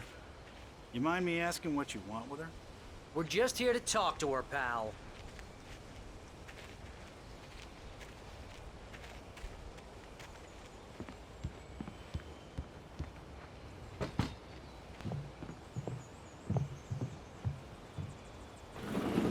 Welcome to... Oh dear, Mr. Wake. I'm so glad you're here. Rose, you have my manuscript? Oh. Oh, yes. Yes. Please, come in. Hey, this is really good.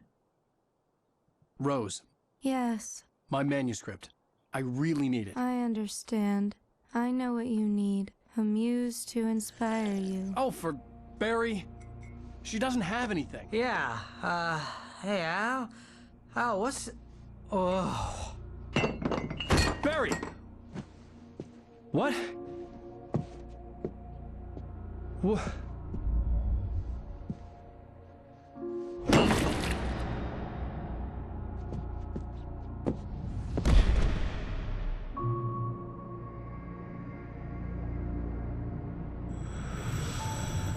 It's coming for you, hiding in my barber's skin. I'm too weak to stop it. You must turn the lights on. I promised I'd come visit you and your lovely wife. You must finish what you started. I insist. You must turn the lights on. Turn the light on. Back to work, boy.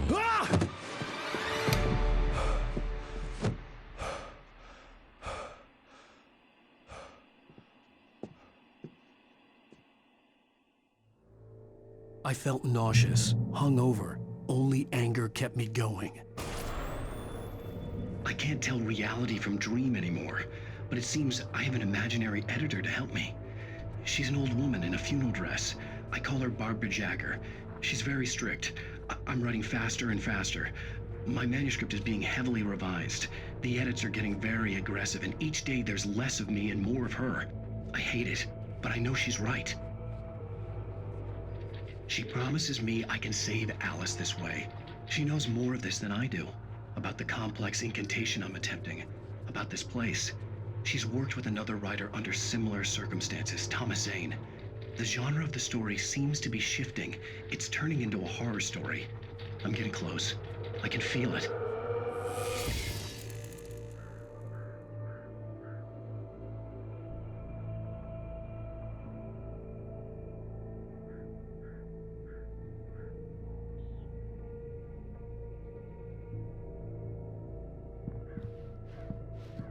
Rose took a day from me. I had less than 12 hours left to meet the kidnapper. All I could do was get Barry into the car, work something out once I got on the road. Barry was out of it. He was way too heavy to carry. You're right. I deserve more money. I'm so handsome. My gun and flashlight were gone. I'd have to find a way to get Barry into the car as quickly as possible. There was no time to waste. Mr. Randolph liked Rose. That little smile she had. How she was still sweet when life had tried so hard to make her bitter. It wasn't any of his business what she did in her trailer. But those strangers, the writer and his smart-ass sidekick, looked like trouble. And they'd been in there for hours, way past her normal bedtime. He reached for the phone and called the sheriff's station.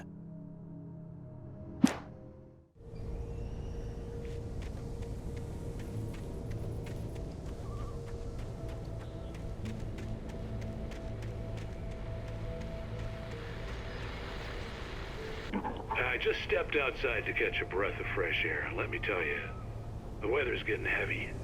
Nights like this make me especially glad I'm here talking to you and not home in bed. Once the weather takes a turn like this, I can't sleep at all. It's all tangled bed sheets and dark thoughts, punctuated by the occasional plunge into nightmare. Is it just me? But I hope I can make the night a little bit easier to get through. Caller, you're on KBS.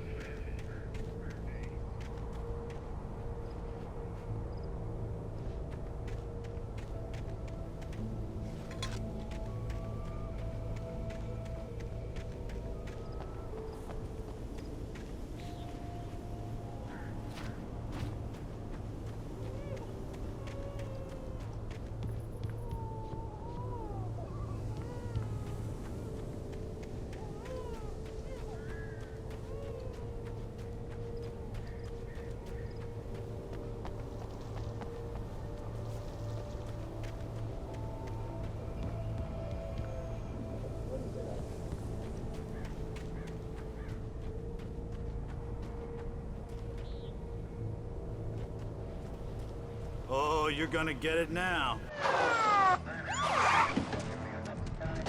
God knows what you've done to that poor girl. This is Agent Nightingale, FBI! Get him up, Hemingway! You're under arrest! You move a muscle, I'll unload right in your goddamn face! Stay right where you are, Spillane!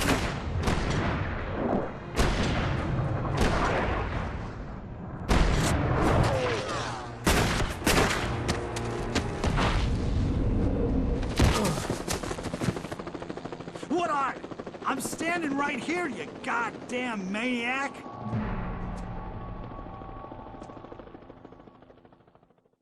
I hated to leave Barry behind, but there was no way I'd miss my appointment with the kidnapper.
For decades, the darkness that wore Barbara Jagger's skin slept fitfully in the dark place that was its home and prison.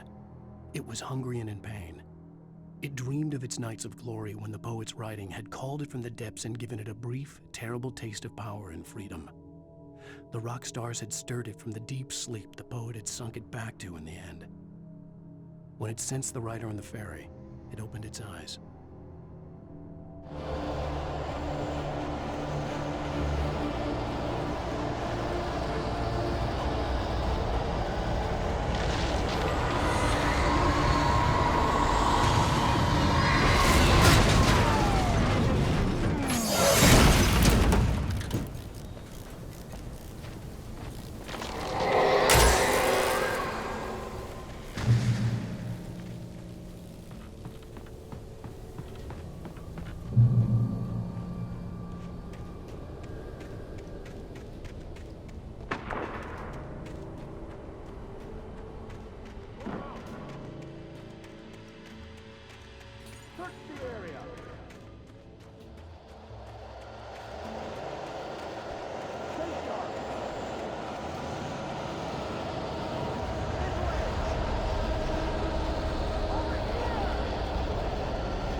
This horror was everywhere I went, circling me. The cops didn't stand a chance. They were after a writer, not a monster.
Mulligan, Thornton, come in, over!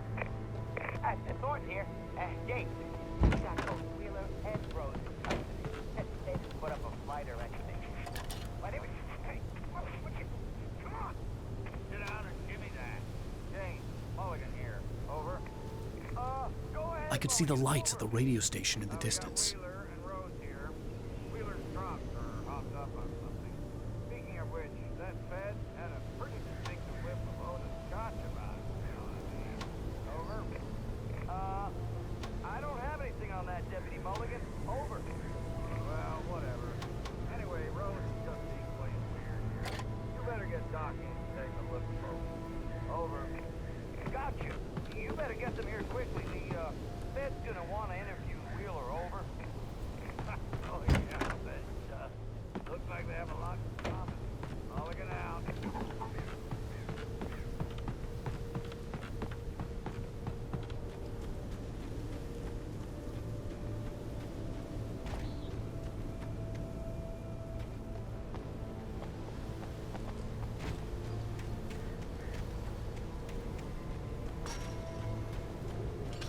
I imagined that the broadcast tower in the distance was part of the local radio station.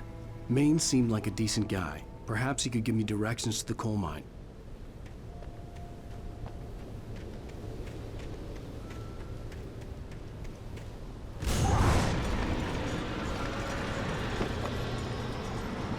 Unnatural shadows clung to the gate. The darkness that was after me was trying to stop me. I wouldn't get through without a light.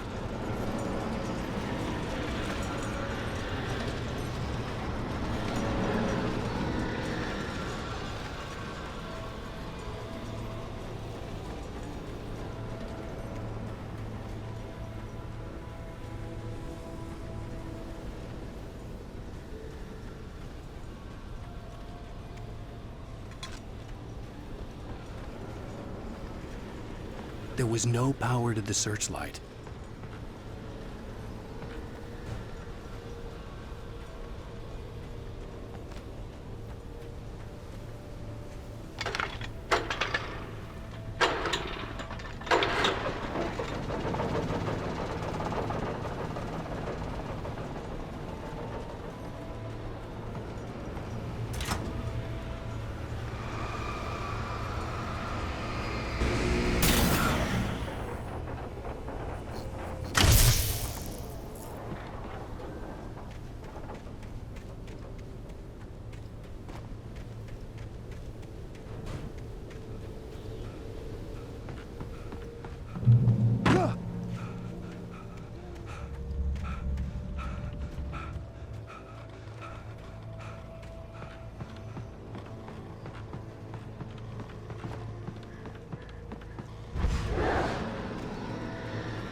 It took me a moment to recognize the flashback grenades. They were an ideal weapon for my situation. Team 1, come in. Over. Team 1, this is Sheriff Breaker. Report. Over. Team 2, come in. I need a report.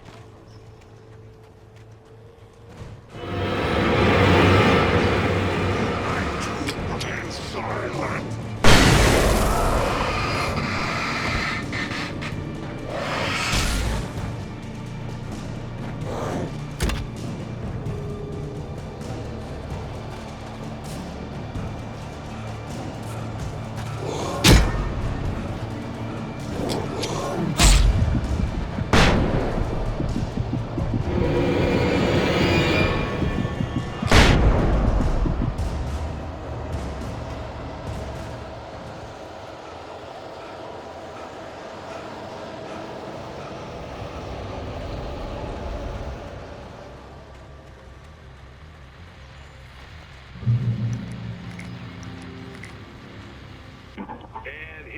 call. You're on KBF-FM with Pat Maine. It's Milt Peabody, Pat. What's on your mind, Milt?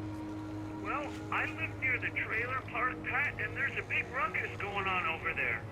Well, that's just up the road from me, too. What's going on, do you know? I don't know, but there's a bunch of police cars there, lots of sirens, a helicopter buzzing around, and I think I heard some gunshots. Gunshots? Yes, sir, like from a pistol. So can you find out what's going on? Because it's just next door and they're popping off guns there. They're still shooting? No, it was maybe 10, 15 minutes ago. It sounds serious, man. I'm telling you.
I hope Maine could lend me a car to get to the coal mine. Why, hello, Lorna. What do you have for us? Well, I just don't see why the cops robbed him in the trailer park. What do you mean?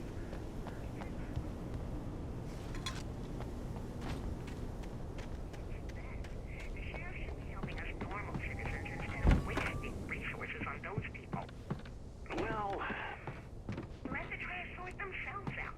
I'm sorry, but my granddaddy settled in Bright Falls in 1911. Well, thank you very much for that compassionate viewpoint, Lorna. Oh, here's a little surprise. The famous writer Alan Wake just walked in. Folks, I'm going to see if I can talk him into an interview. Come on in, Mr. Wake. Oh, I'm so glad you could find the time to do this, Mr. Wake. Nowhere to run now, Dan Brown. You back away from me. Don't hurt. Whoa, whoa, whoa. Everyone calm down. Put the gun down. We're all friends here, right? Cool your jets, Nightingale. We got him. Judas Priest! What the hell's the matter with you? There's a civilian in there.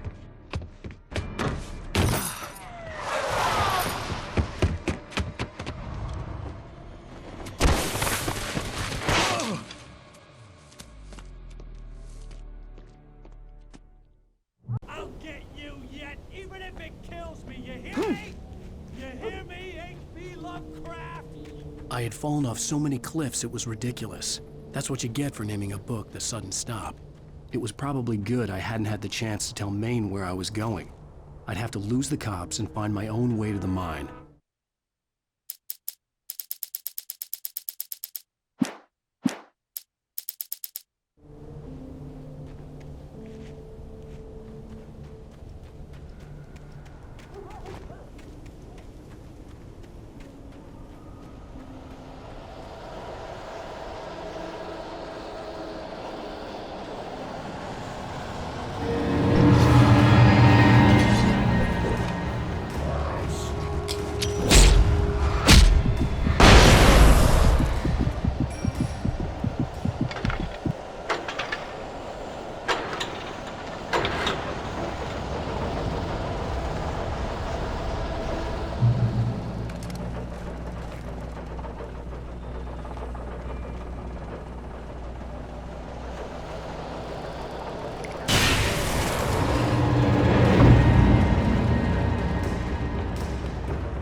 reason for the power company workers to be here.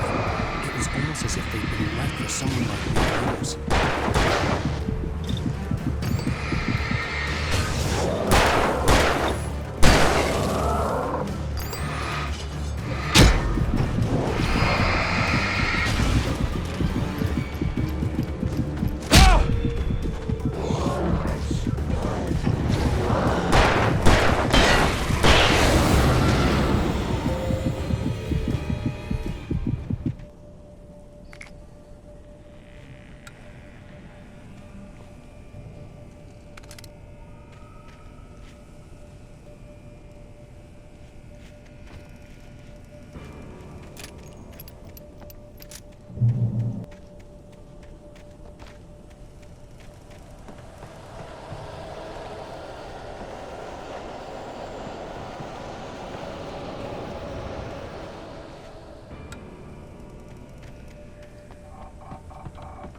Sarah trusted her gut, and her gut said Agent Nightingale was an asshole.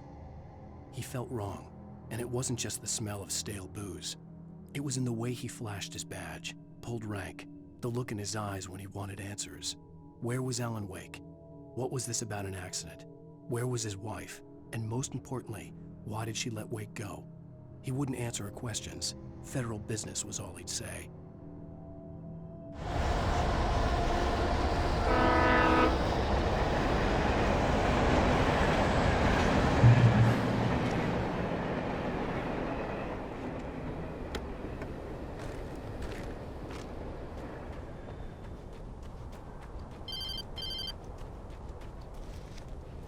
Hello? The most stubborn man I've ever met. Alice? Alice? Alan, I'm so afraid. He keeps me in the dark. Please help me. I look at you, Alan, and it's not you. Something else. Looking out from behind your eyes. Alice, I'm here. I'm so alone here. It's all gonna go to hell. You need to be careful. Cooperate. The connection had been terrible, but that wasn't the only thing that hadn't been right with the call. She sounded wrong somehow, but she had called me.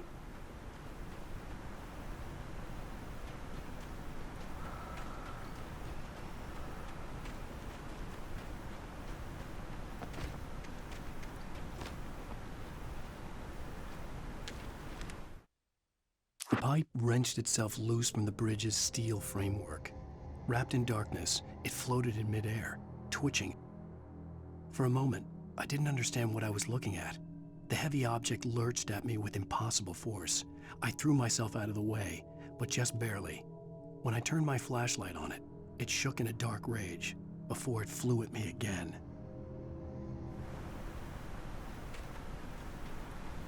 I could see a railway bridge up ahead, and a warehouse of some sort on the opposite shore. I hoped I could find a car from there.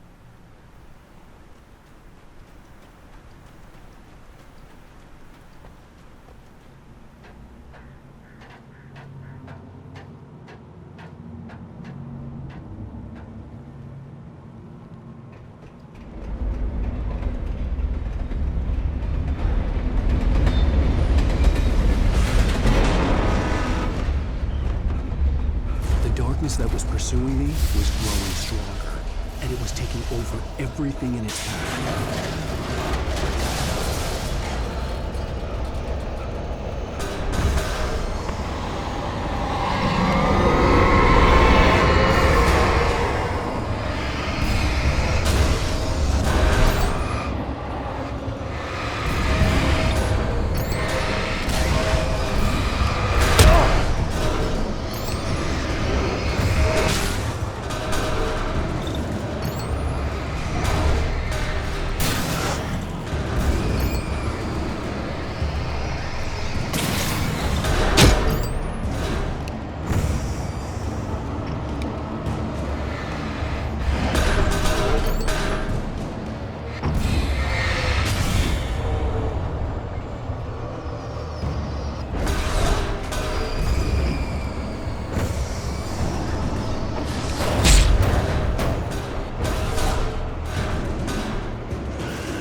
I slammed the door shut right in his smug face.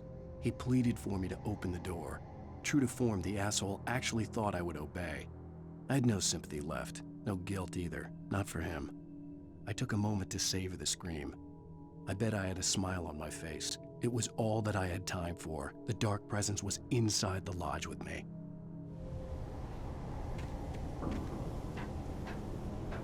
As a teenager, just starting to get interested in writing, Stephen King had been a source of inspiration to me. I thought about all the inanimate objects that had come to life in his books. No one is safe in a good horror story, certainly not the protagonist. That's what makes them fun. This was anything but. The darkness could possess anything, and it was getting closer.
The darkness surged towards me, sucking everything loose from the ground into its depths, tugging at my clothes.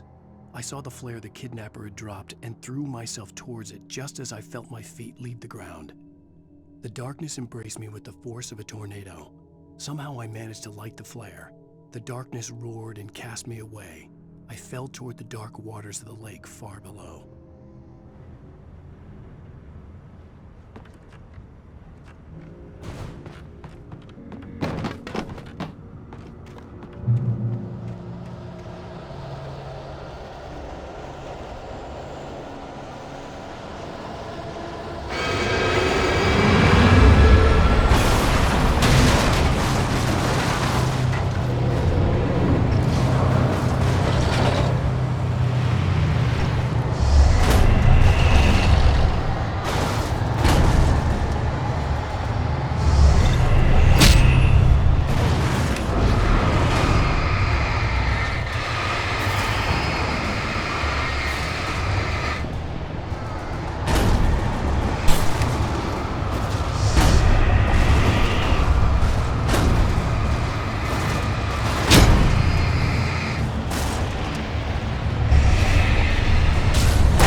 I had never been this glad to see the sunrise. I had a couple of hours to get to the coal mine.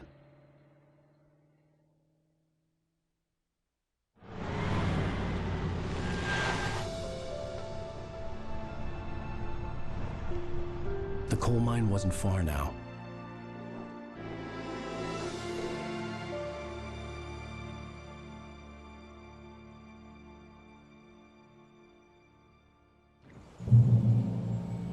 Today, I would meet the kidnapper, and he would give me Alice. I wouldn't give him any other choice. A drowning man will clutch at a straw.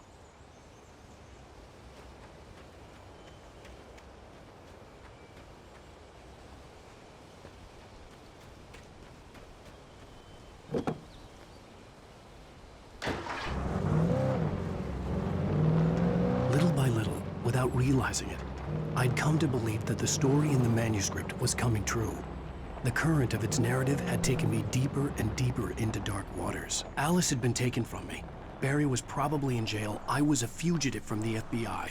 The whole world taken over by the dark presence was trying to destroy me. It all felt real, but it matched a textbook case of insanity.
I was early.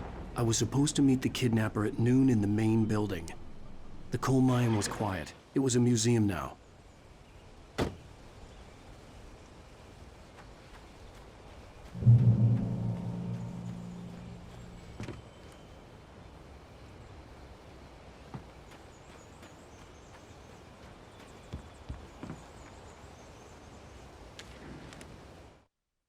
With Nightingale gone and the night wind blowing in through the broken studio window, Maine stared at Sarah. The sheriff looked away. Maine's voice shook with barely controlled anger. That boy's doing more drinking than thinking. I hope you know what you're doing, Sarah. He's got a sickness in his eyes. You take my word for it. He wants Wake for a reason, and it's not for anything good.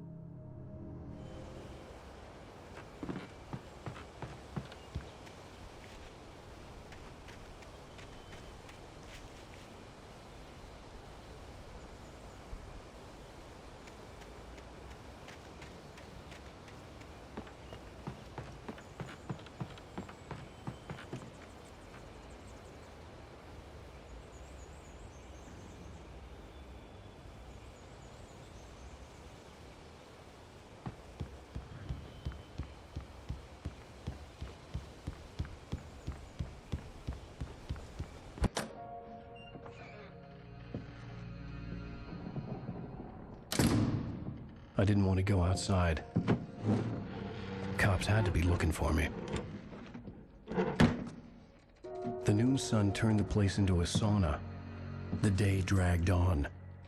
Different scenarios ran through my mind. Ways of how I'd torture the kidnapper to get Alice back. Or the different horrible things he could have done to her. I imagined her dead. I had no way of knowing she was still alive. It was killing me. I was running on blind hope. It was all a waste of time. The bastard never showed up.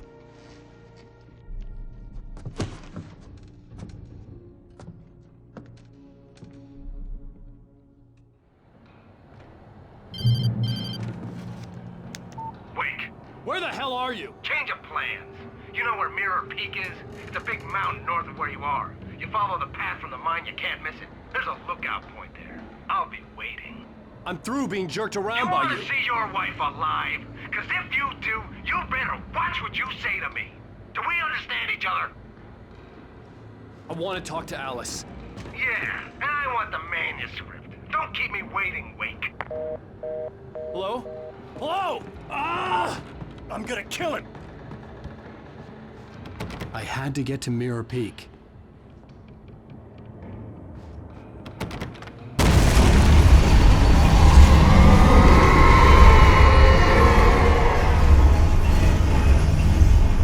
It was close. Maybe closer than ever before.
The only way to reach the hillside ahead was to go through the building. I had to find a way to avoid electrocution.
Some of the Taken retained echoes of their former selves, but these were just the nerve twitches of a dead thing.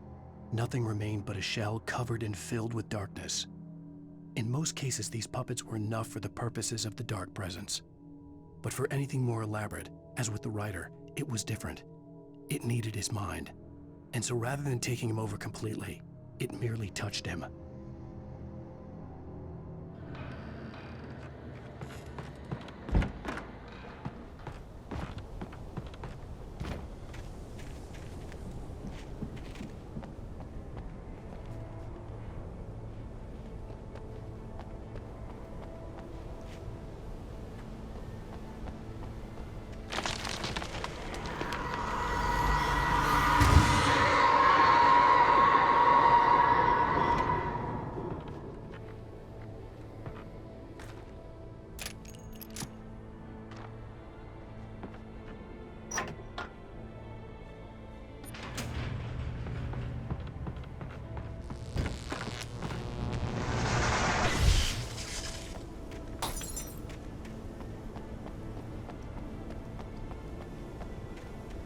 There was no way the flashbang grenades were standard power company equipment.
I stared through the bars of the jail cell.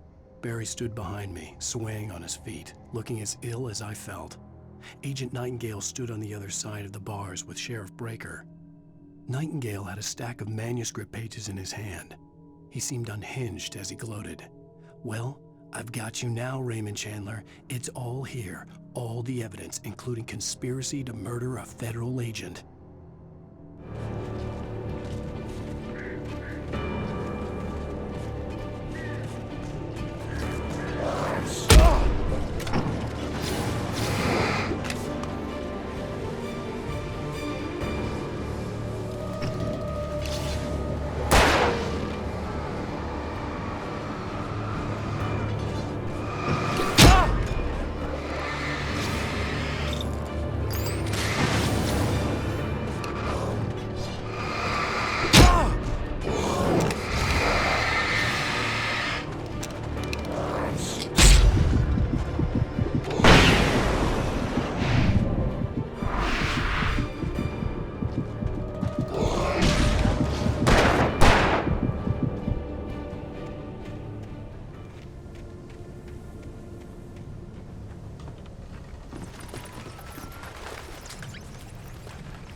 I had no real plan.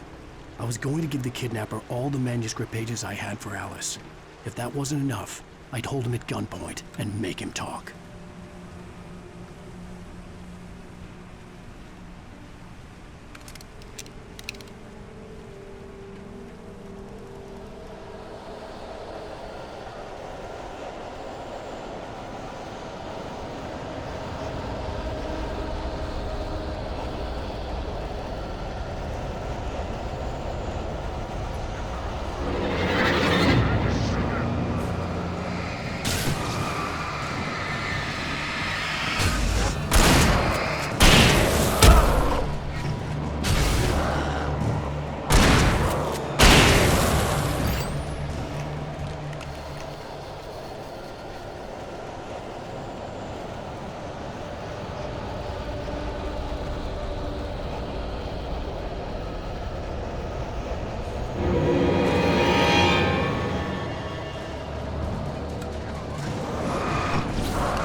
The dark presence was moving ahead of me in the same direction I was going. A cold feeling settled itself in the pit of my stomach. Was it going for Alice?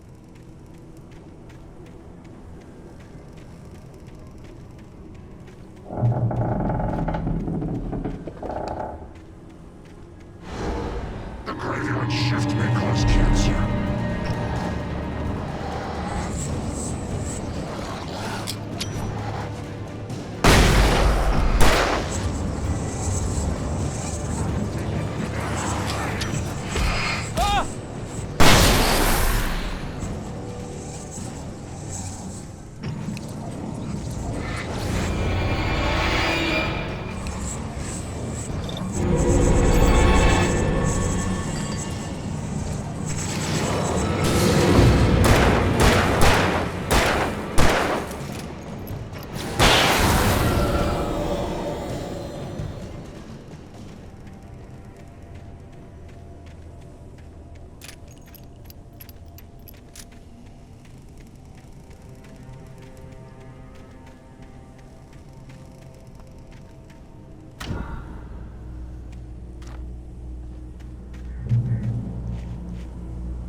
The place was dead, a ghost town.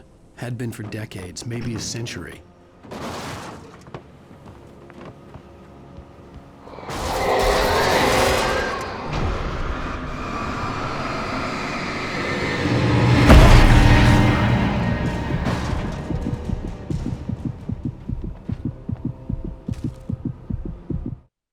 Things were never as simple in real life as in fiction.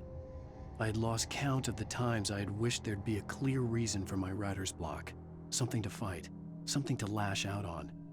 There wasn't. I was filled with doubt. I was nothing like the hero in my books. Alex Casey had gone through his life with single-minded determination, never wavering from his goal.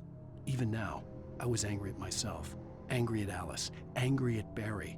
I was fumbling and I had no plan.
Anything outside of writing is a struggle.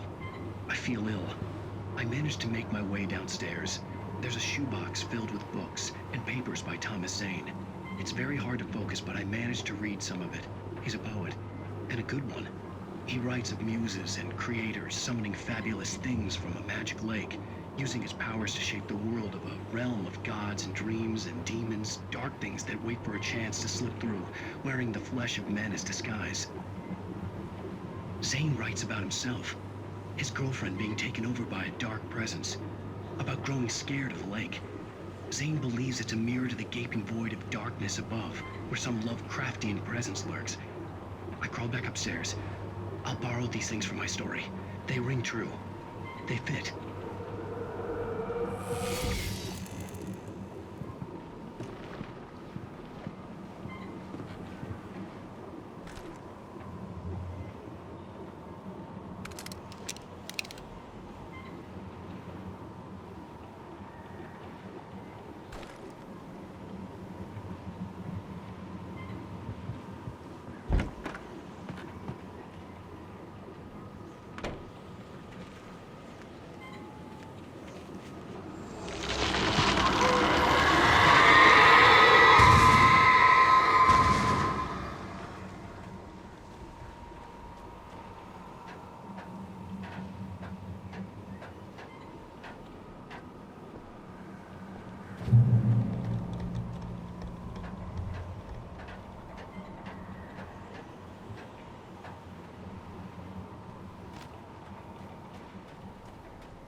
The kidnapper had sent me a text.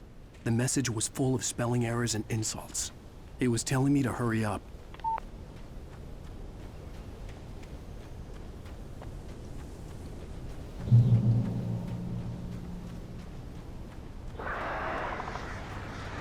Birds.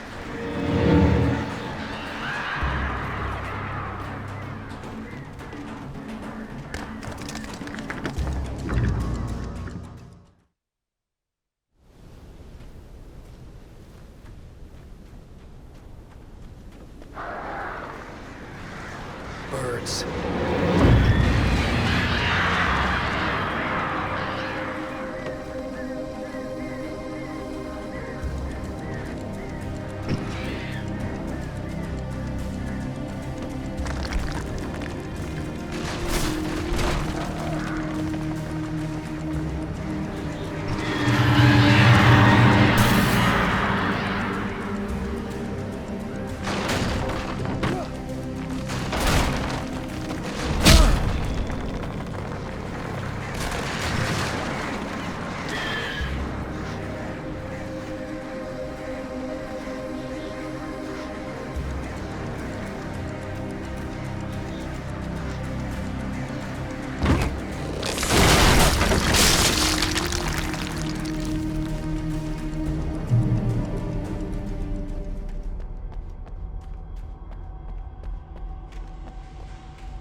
Even behind the closed doors and curtains of his grimy room at the Majestic, the local motel, Nightingale could feel the locals' eyes on him, the unrelenting pressure of their judgment.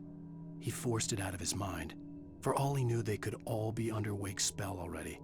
You do what you have to do to get the job done. He took comfort from the bottle in his hand. Please, he thought, just let me get through this.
I'd have to make my way up this mineshaft in order to go on.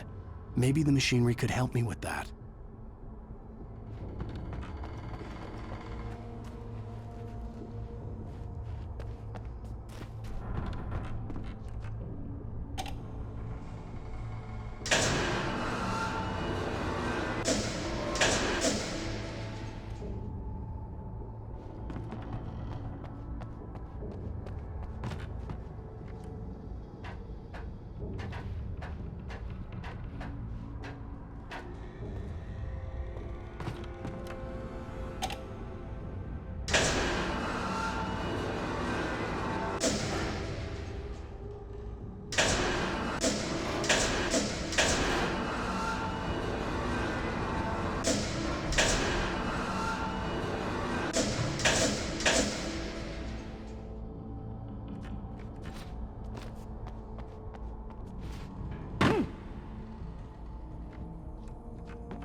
Great. Another cable car.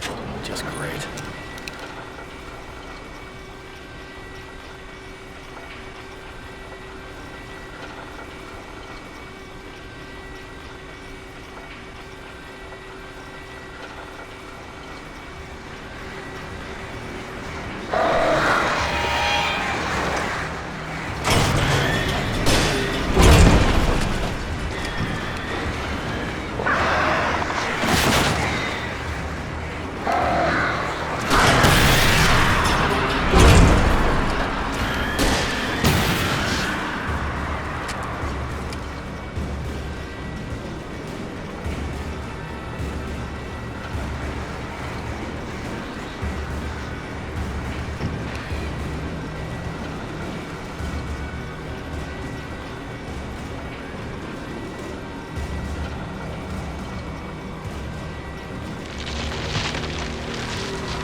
Maud had checked all of Stucky's rental cabins.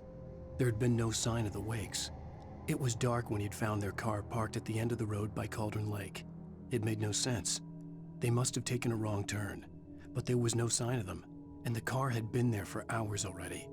Frustrated, Mott stood on the rotten ruin of the footbridge that had once led to Diver's Isle before it sank beneath the waves years ago. The boss wouldn't be happy.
I could see Cauldron Lake. I thought I could make out the spot where the island and the cabin had been.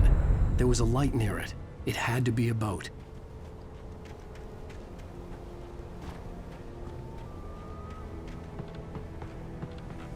I was close now.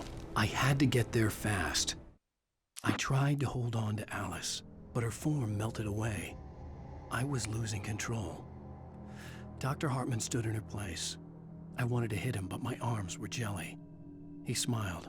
It was a reassuring smile, and I hated him for it. I had to give you a sedative. Don't fight it. You went through another rough period. Right now, it's very important that you stay calm. We don't want you to have another episode. You're a patient at my clinic. Have been for a while now. I dreaded what I would find.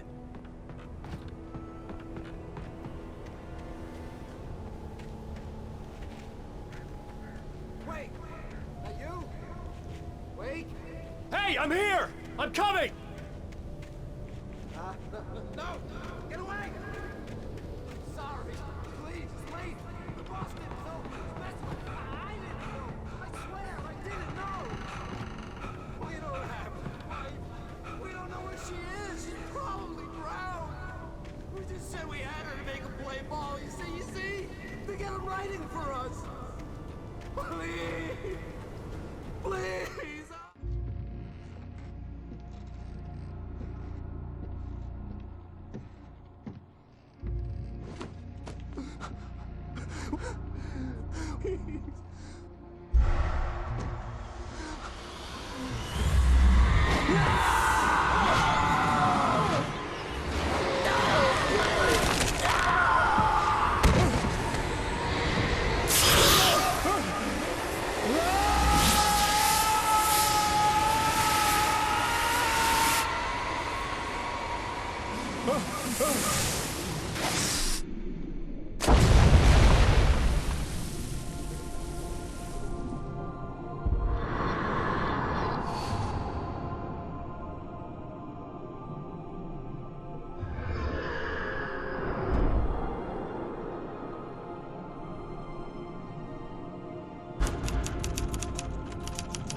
Previously on Alan Wake, I'm hunted by the law.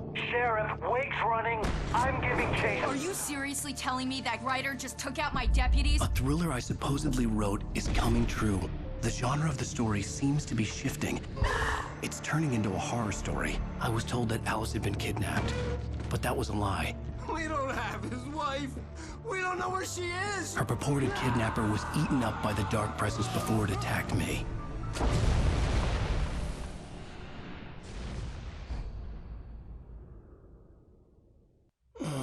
Alan, shh, baby. It was just a nightmare. Alice. There you go, Alan.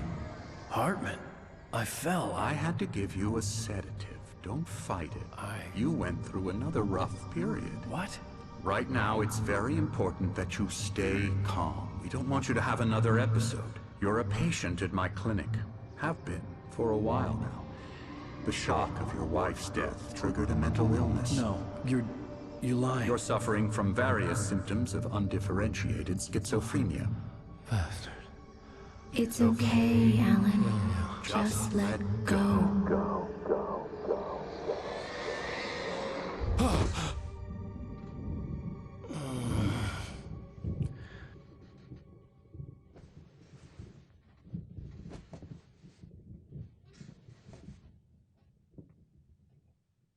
I felt groggy. Whatever Hartman had bumped in me was making me numb. I felt like this was happening to someone else. Someone I was watching on television. I couldn't think. Couldn't focus.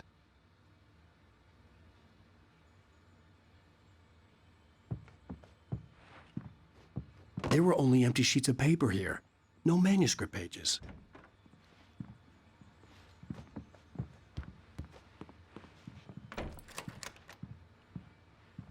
Good evening, Alan. Are we feeling better now? Feeling calm? Yeah. I see you brought your pet gorilla with you. So sure, I'm calm. I get the message. Loud and clear. Why, right. That's the spirit. You're being very brave, Alan. I understand you're confused. I would be more concerned if you weren't suspicious of me. I don't blame you for it. Big of you. Now, why don't you come with me? We'll reacquaint you with my clinic and go over everything you might have forgotten. Little walk and some fresh air? Yes, it will do you good. This corridor is for patients. Most of them aren't here right now. Jack took them out for a fishing trip, except for the ones who are particularly vulnerable, of course. I encourage creativity as a part of the recovery process here at Cauldron Lake Lodge. I specialize in treating artists. I bet you do. Splendid, Alan. I honestly believe we can get this thing under control if we work together. This way, Alan.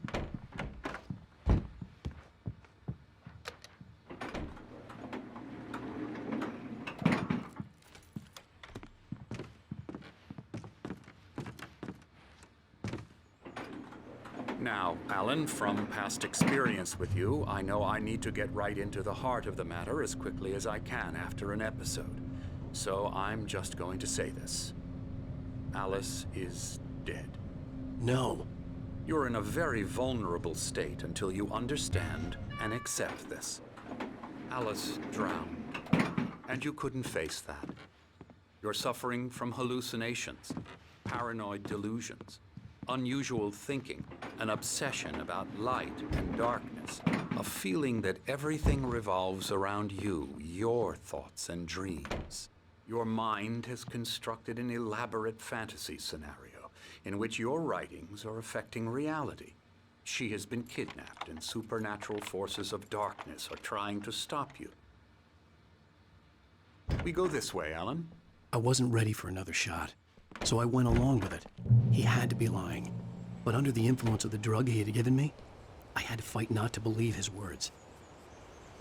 It's all in your head. You've been making it up. Apart from the tragic accident with your wife, no one has been killed. Your delusions are just a manifestation of your subconscious mind trying to protect you from the too painful truth. Unless we fight the fantasy, it will return. I know the instinct is to resist me, but think about it. Doesn't this make far more sense than the insane supernatural conspiracy you have concocted in your mind? You're a skeptic by nature, Alan. We both know this. Everything can be explained logically.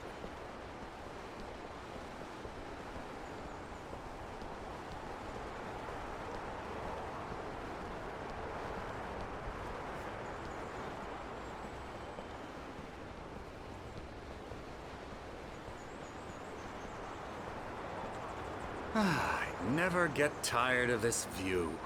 Very inspiring, isn't it? Cauldron Lake spread below us.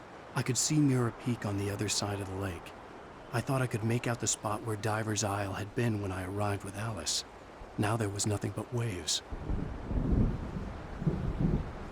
It seems there's a storm coming. Funny, I don't recall there being a mention of that in the weather forecast. Well, no matter. This way, follow me. Alan, what I'm telling you is good news. Right now, we're in control. Every time you have a relapse, it gets more and more difficult to resurface from the dark depths of your imagination. Not surprising, considering your profession. Imagination is what you work with. After all your nightmares, this should come as an immense relief to you. If it doesn't, why is that?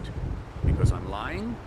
Or because you don't want to admit that you're not well? It's very natural for you to think of me as your enemy. It's part of the illness. I let him talk. After all, Hartman obviously loved his own voice. His words echoed madly inside my head. But I dug my nails into the palms of my hands to stay You need focused. to work with me. Once you accept that, we can begin the journey towards your recovery. Come along. Let's go inside.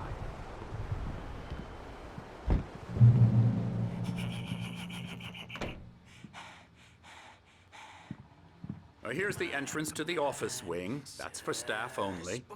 You were impressed by my trophies when you first arrived here. I do love to hunt. The great outdoors, man versus nature. It's wonderful stuff. Pretty damn wonderful, yeah. Scary, scary, scary.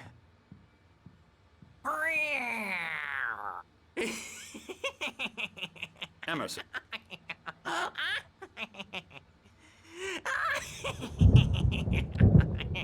I'm a real bad dream, mister. You should be afraid of me. Don't want to run into me in the night, that's for sure.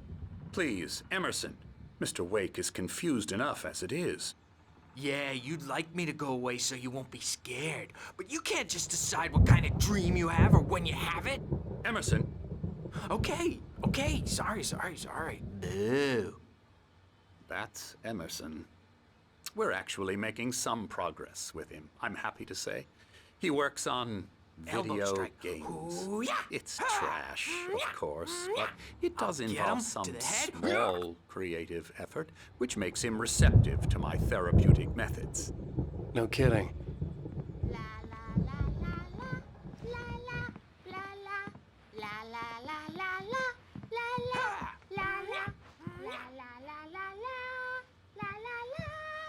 Now, you might have noticed the typewriter in your room.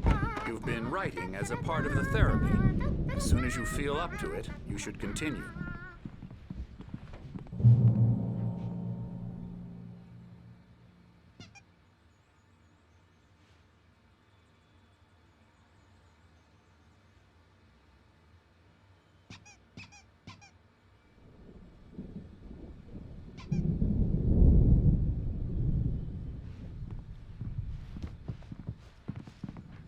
My rheumatism's killing me.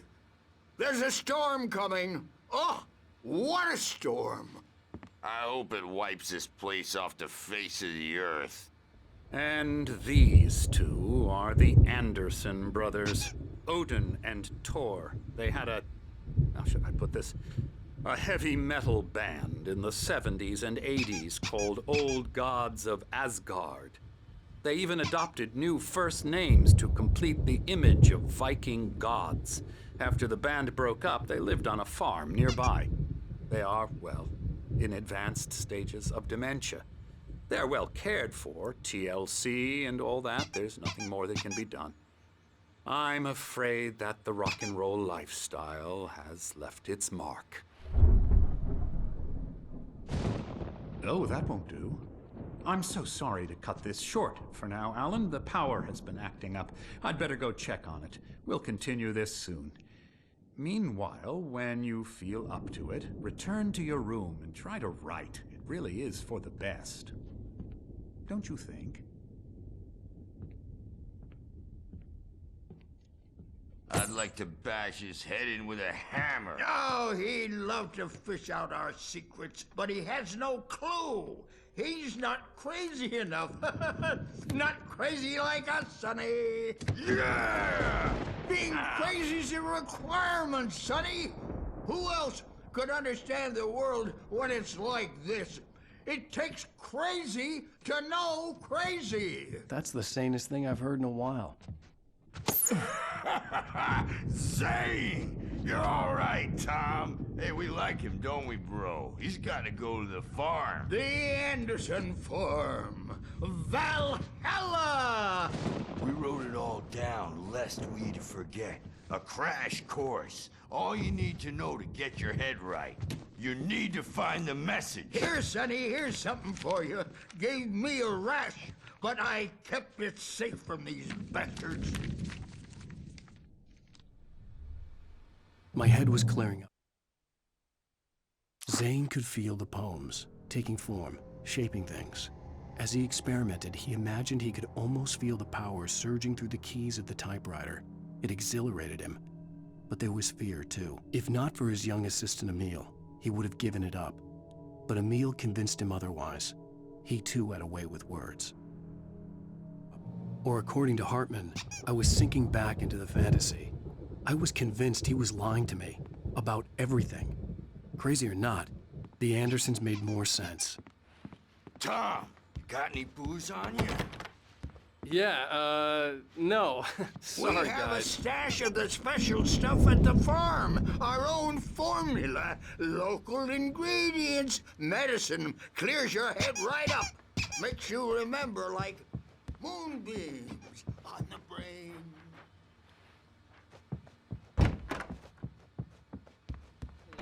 Good thing he's not overreacting or anything. Well, he's the boss. I may need a hand here later on, Birch. The storm's bound to make you know. Dream, and you can't wake up. You can't hurt a nightmare. Oh, hello. I've painted you. Okay. I was just struck by inspiration a couple of days ago. Dr. Hartman wanted me to paint landscapes, and that's what I was doing. But now I've been doing these things, a lot of them. The images just keep coming. Dr. Hartman likes them. He has them in his office. Yeah? He's very proud of me. He says I'm getting much better. I think I'm getting better. Well, I guess I'd better start wrapping this up. The storm is almost here. Look at that. I'd hate to be out there tonight.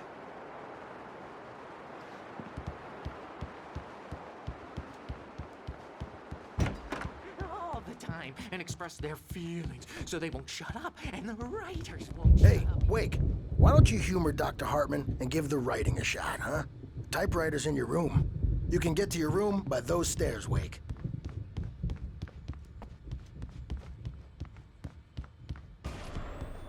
Something's wrong.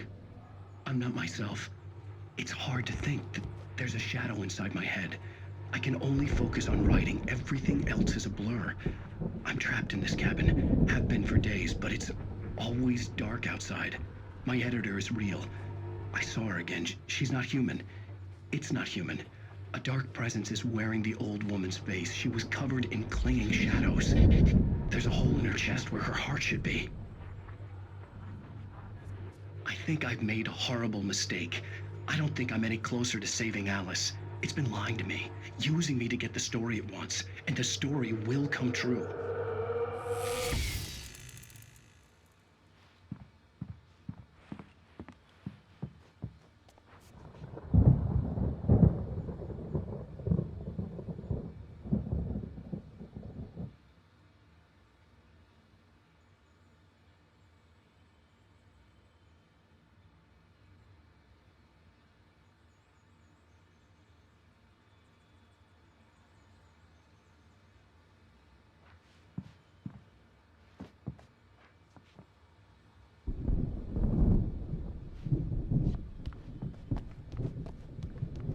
Hartman wanted me to write. I knew I couldn't, but I figured I should just play along for now. It was the only thing I could do with Nurse Birch watching me like a hawk.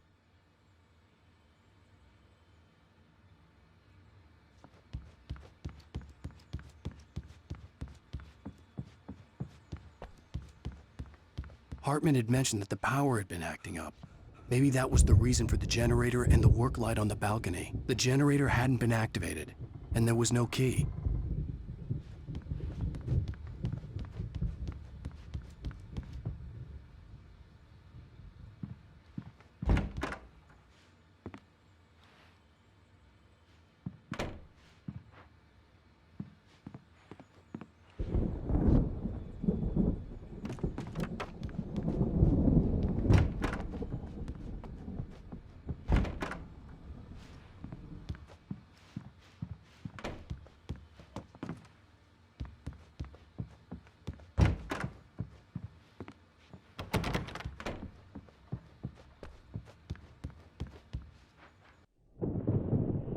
The white glare of the blank page in front of me hurt my eyes.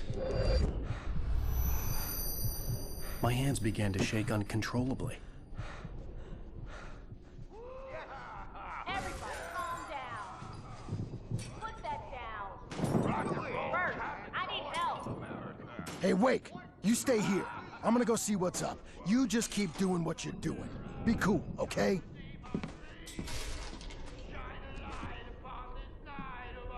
I didn't know what the chaos was all about, but it could be my only chance of getting out of here. Where the hell did he get a damn hammer? I don't My know. hammer's up. Here's a friendly poke from Mjolnir, wench. Oh, afraid of the crazy brothers, are ya? Not. Hartman kept talking, giving Barry the grand tour, clearly proud of the place. He went on and on about his hunting trophies, and Barry was impressed. But he was here on business. He raised his voice, cut through the monologue. Hey, Hartman, where's Al? Hartman stopped in mid-sentence, annoyed at the interruption. He nodded at the hulking orderly standing nearby. The man smiled and clapped a practiced hand on Barry's shoulder. So weak now, are we? Well, things are unraveling fast, aren't they? Sinclair looked bad. That wasn't a love tap. The crazy old fart hit her hard. And if she was one of Hartman's goons, she had it coming. I could get the key to the office room from Sinclair.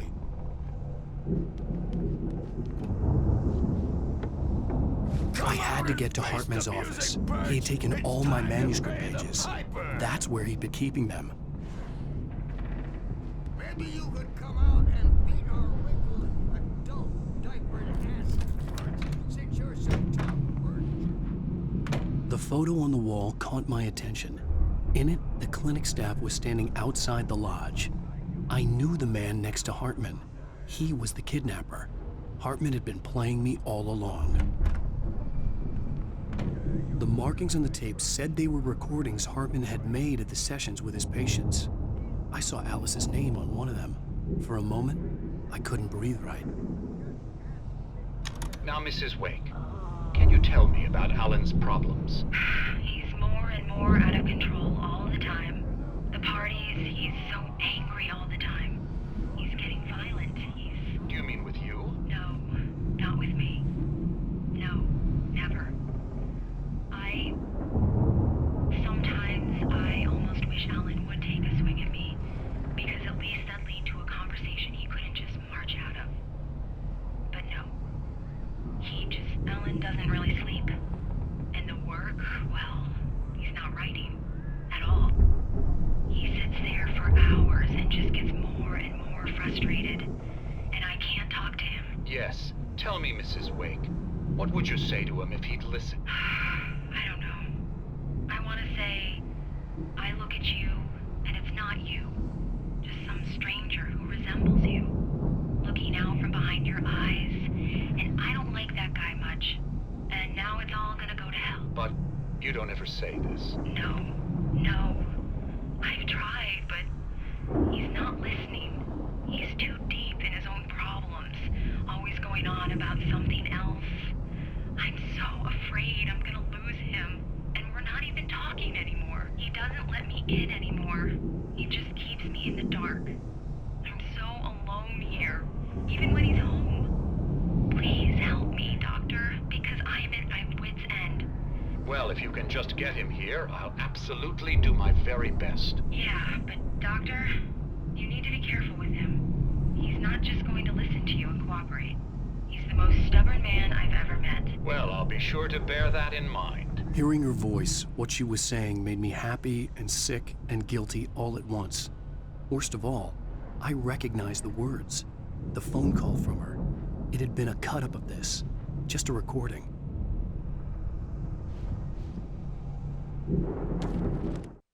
Hartman wasn't happy. Maud could see it in his eyes. He quickly lowered his own. He had made a mess of it, and he knew it. The shame of failure was hard to bear. He hadn't expected Wake to say he needed more time, and he blurted out 2 days, less than Wake had asked for to show him who was in charge. But that wasn't part of Hartman's plan.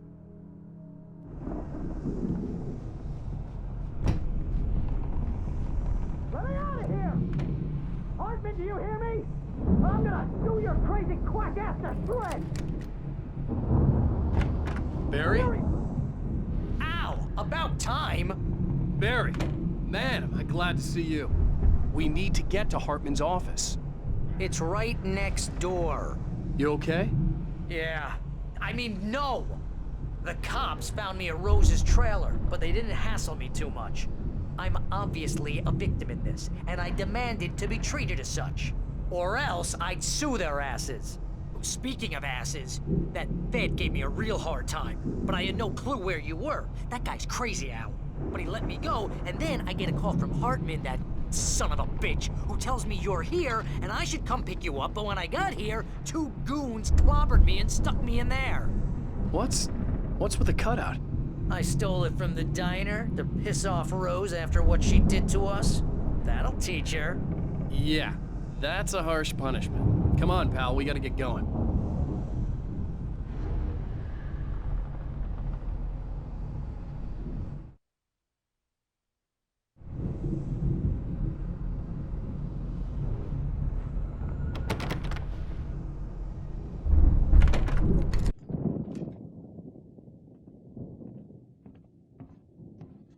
These were all the pages I had on me. and more.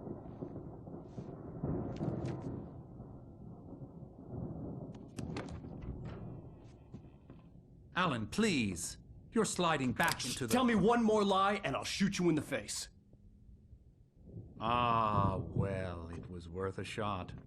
Really, Wake, come on. Let's work together on this. You have no idea... Hartman, shut up! Barry, get out of here. I'll catch up with you. Get a car. Oh, Al, let's just... Go! Wake, listen to me. This is a mistake. Don't you see? Together we can create something absolutely wonderful. With your ability and mine.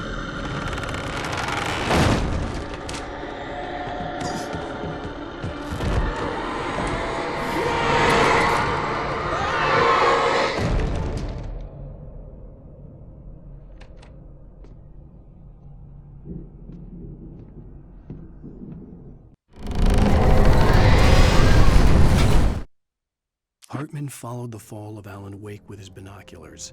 When the rider hit the water, he ordered Jack to take the boat to him. The spot was easy to see in the dark, even with all the extra lights in the boat. The flare floated and kept burning even in the water. Jack turned the radio louder as the engine sputtered.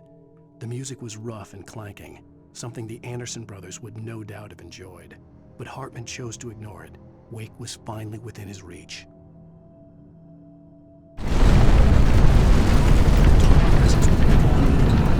I had to find a way out.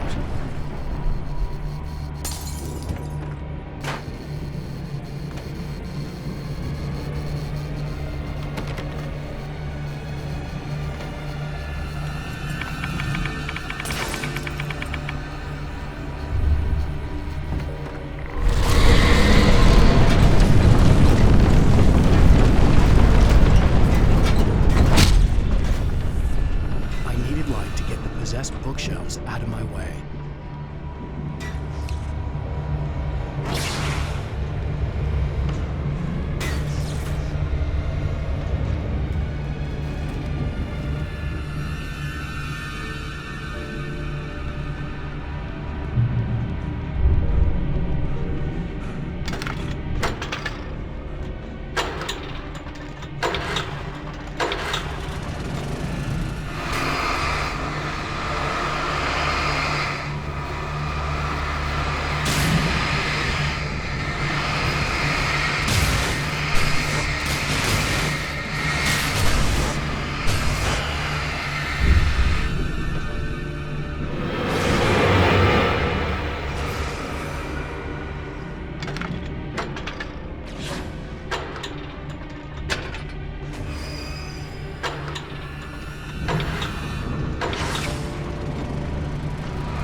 Hartman knew he was no creator. He had no ambitions on that front, and he certainly didn't want to end up like every artist he had worked with here, damaged in ways that were hard to describe, or worse. It was enough for Hartman to maintain creative control and provide direction, to be a producer. That was what most of these people were in need of anyway. Of course, suitable subjects were few and far in between.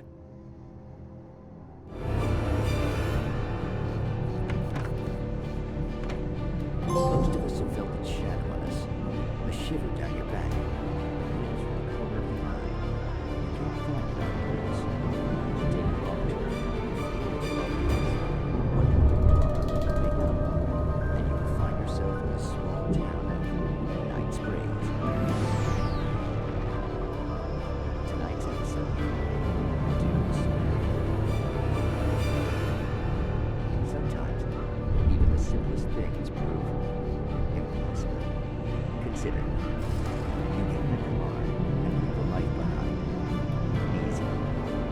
Not tonight. Thanks for the ride, Mark. I'm so glad to be leaving this place. You have no idea. What, Night Springs? Come on, Linda, relax. It's not that bad. Hey, what's that up ahead?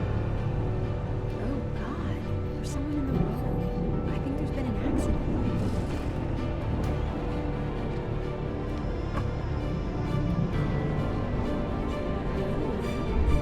Oh no, Linda! Oh no! It was me on the road! Wait! Tell him to watch out for the truck! Watch out for the truck! My God, Mark?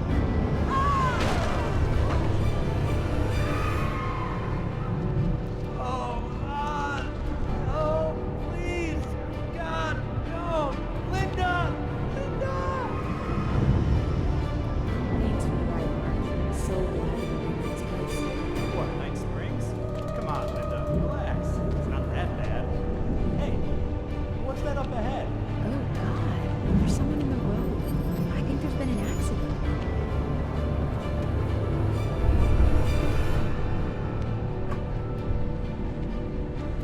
Are you all right? Oh no, Linda! Oh no! It was me on the road!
But the gate's locked. You're gonna have to go through the hedge maze over there. Barry, I don't have a light. Take this, Al. Oh, God! Look at the house, Al!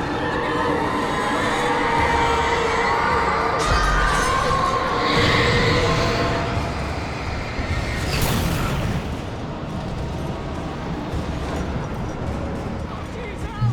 The house looks bad! Let's get out of here!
I stared at the Viking paraphernalia that littered the area surrounding an unlikely centerpiece. A full-size stage complete with an impressive sound system with all the trimmings, including a dragon. It took a special kind of crazy to build something like this in a remote field. When the sky split open with a deafening boom and the music started blasting, it felt strangely appropriate.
Hartman hurried down the corridor. He had disliked leaving Wake when he was surely at his most susceptible to therapy.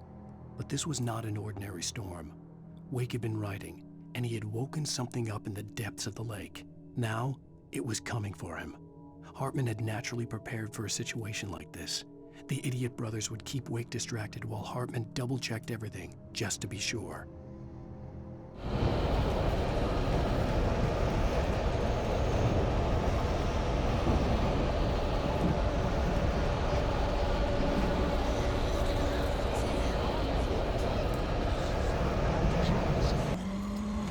Channel, we turn it off. We don't want any fighting. It makes me mad.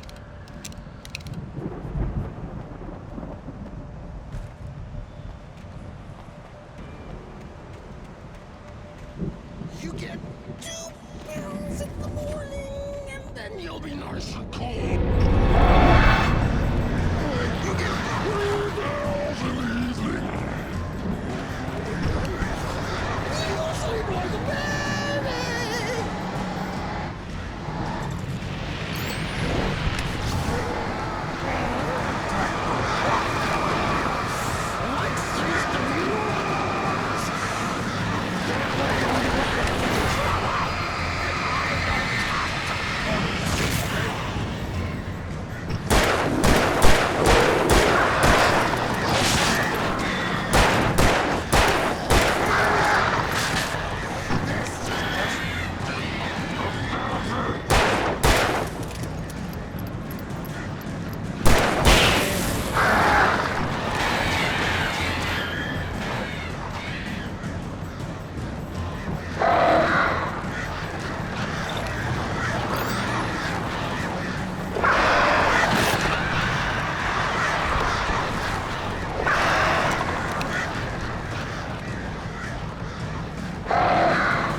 Mott knew that Wake was smarter than him. Wake had more money, a beautiful wife, everything. And Hartman said Wake was important. That made him better than Mott. But Mott was calling the shots now. He'd expected Wake to whimper and grovel, but instead, he seemed willing to fight. Mott knew he'd gotten under Wake's skin. If only Mott actually had his wife. The thought made him shiver.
For the moment, Barry was just glad he had survived the fall.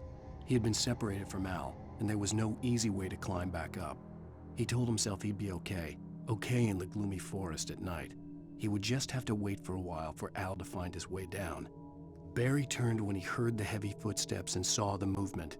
The man-shaped shadow lunged at him from the bushes, an axe held high. Barry screamed and threw up his hand. The world exploded.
Hartman watched as Wake's features slackened. The man was bullheaded, no doubt. Even lying on the bed, he'd almost broken Hartman's nose the second time. But with a little time, he could break Wake down, give him proper direction. Wake was easily the most promising subject he'd had. Well, since Tom, really. "Sleep well, Alan," Hartman whispered with a smile. "Let me take care of you." He sniffed hard to clear his throbbing nose, swallowed blood, and barely tasted it.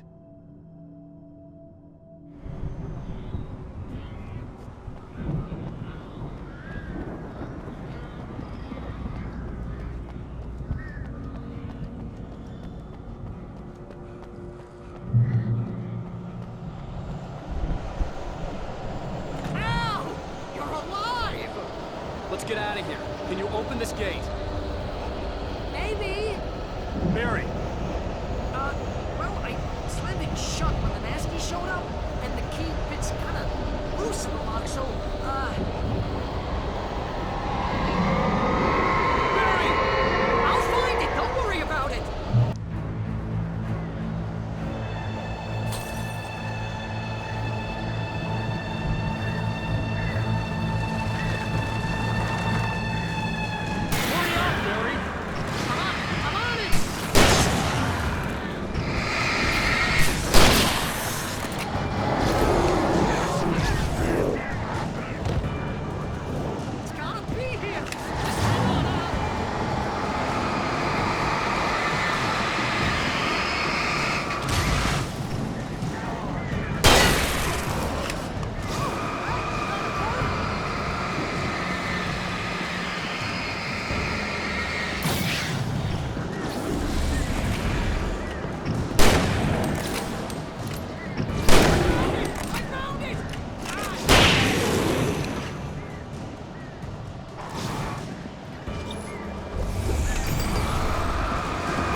Please tell me we're headed for the nearest "You're now leaving Bright Falls. Come back soon" sign. We're going to the Anderson farm. I knew you were gonna say something like that. You know what? You owe me big time for this. When this is through, if we make it, I don't care what anybody says, I'm done with darkness. You're gonna buy me a tanning bed as a gift, and I'm gonna live in it.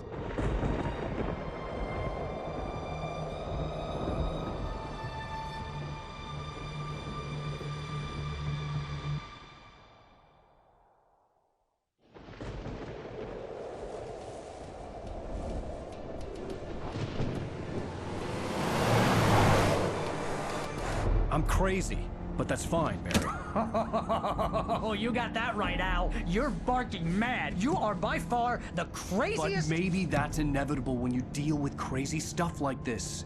It helps.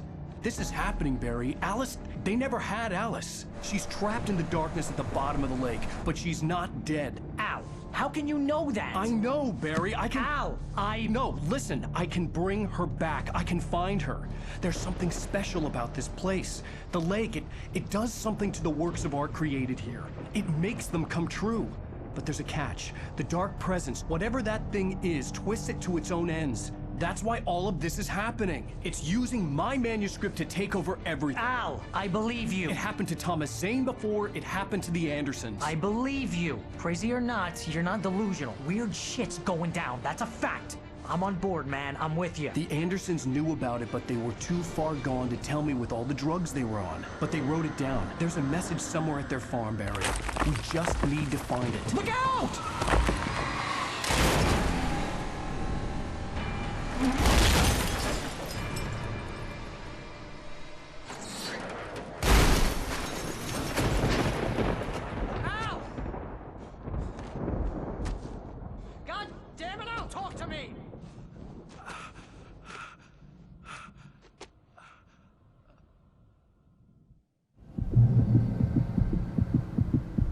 I had lost my gun in the crash.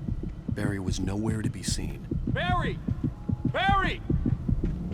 Oh, man, you're okay! Jeez, it's good to hear your voice! I was trying to get out of the car, but the ground gave way!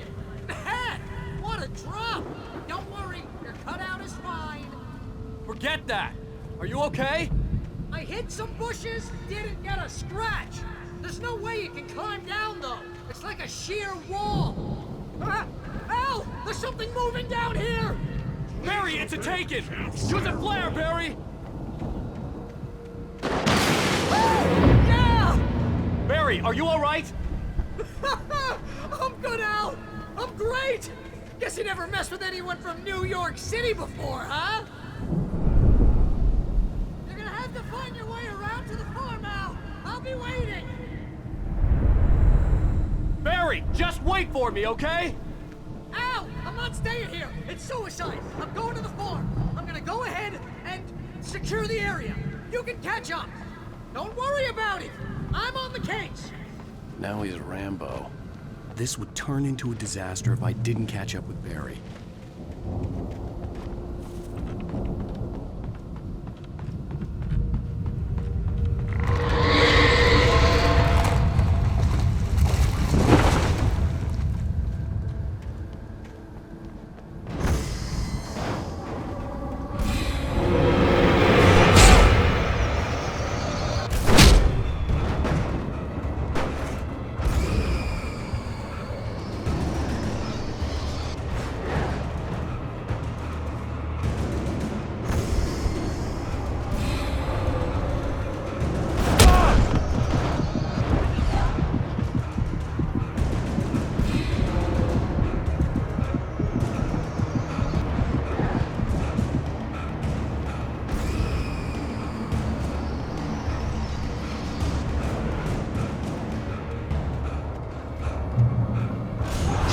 Crawled over the gate. I needed a light to destroy them to get through.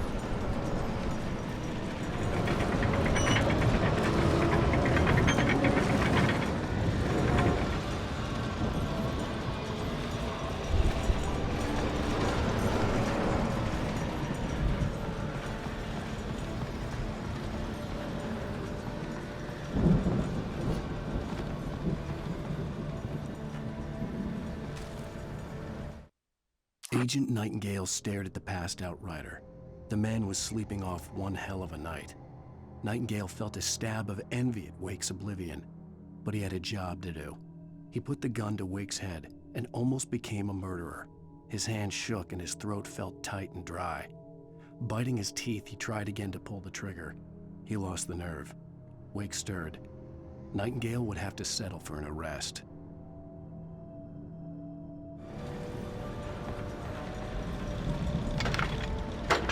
I hoped there'd still be a working generator somewhere around here to power up the old lights by the gate.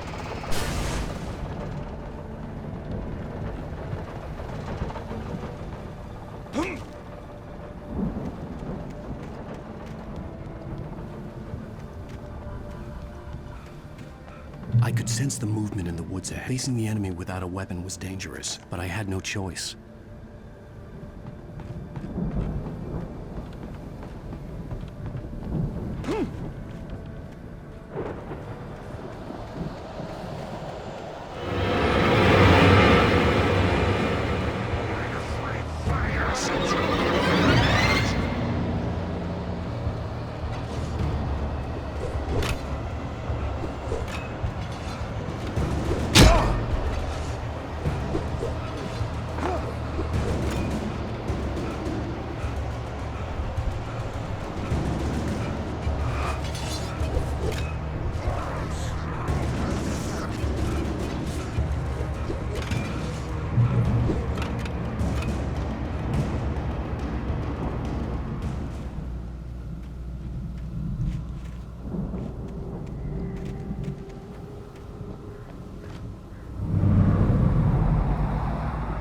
Was driving away from the farm, headed in the same general direction as I was. For all I knew, it was Barry, caught in the consequences of leaping before looking.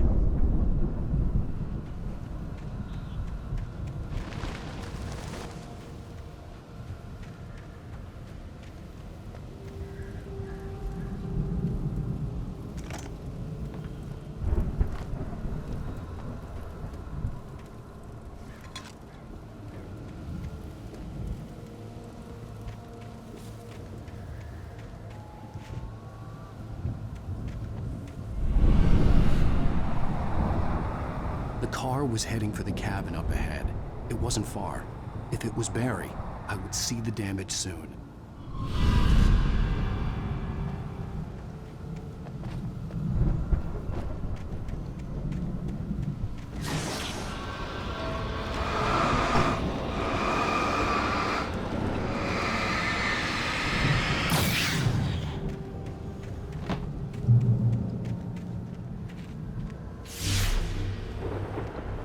I'm trying to deliver each page to the right time and place.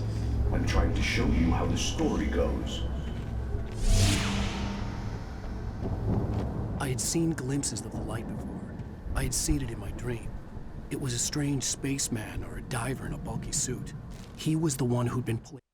The dark presence followed the choreography laid out to it in the manuscript, growing stronger and stronger, moving like a storm from one scene of destruction to the next. But it was still bound to follow the story and chained to the dark place it came from. When the story in the pages on my path.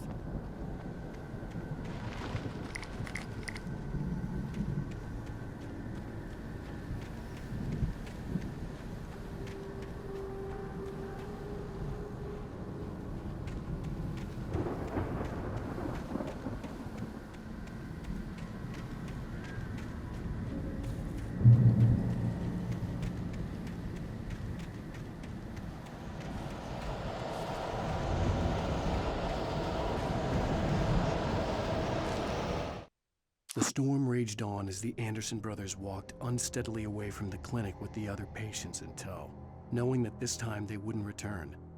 The darkness around them seethed with horrors, but Tor and Odin were unafraid. Their eyes glinted with guile. They knew every secret path, and there was blood on their hands. They had fought these shades before.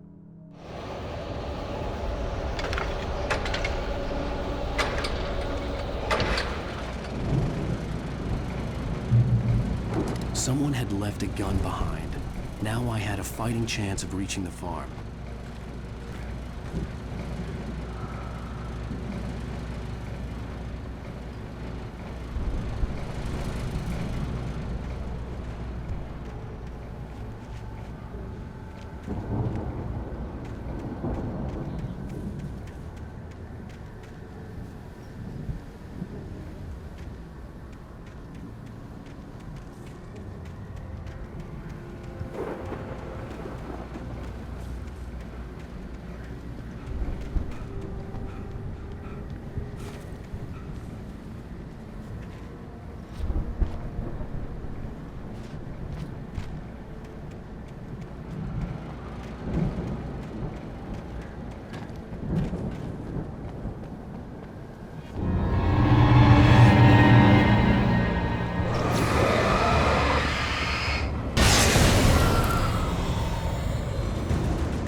I could see the car, but there was no sight of the driver.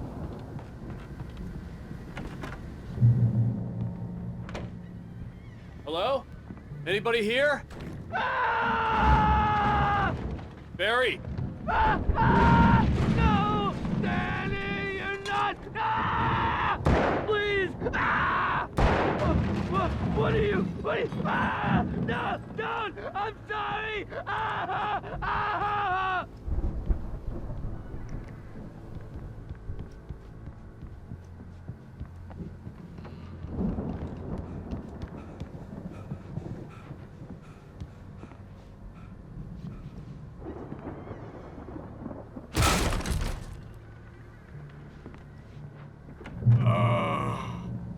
I know you. You were in jail the other day. I went to the farm again for the moonshine, you know? It makes you see. They're not gonna miss it. They're in the loony bin. But my buddy, Danny, I lost him. Something's gone wrong with him. It's not him. Like a real bad follow-up to a real good movie. The best friend's suddenly the bad guy who wrote this crap anyway.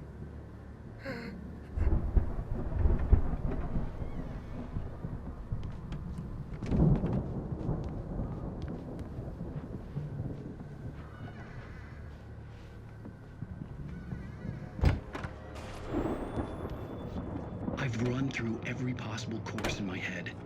If I continue like the Dark Presence wants me to, the story I'm writing won't save Alice. It's a horror story, and it's going to kill her, and me, and everybody in this town. No one will survive. Darkness will consume everything. This is what it's wanted all along. It will be free, unstoppable. It used Alice to get to me, dangled her in front of me to keep me going. It was never going to release her. I'm going to change this. I'll escape. I've written myself into the story. I'm now the protagonist. This feels like a terrible risk, but it's the only way to save Alice. I'll be bound by the events of the story just as much as anyone else who's been woven into it. The story must stay true for this to work. There have to be victims along the way, near escapes, cliffhangers. In a horror story, it can't be certain that the hero will succeed or even survive. He almost has to die. I'll write my own escape into the story next. I need help. Zane's going to be the one who'll help me. I'll make it happen.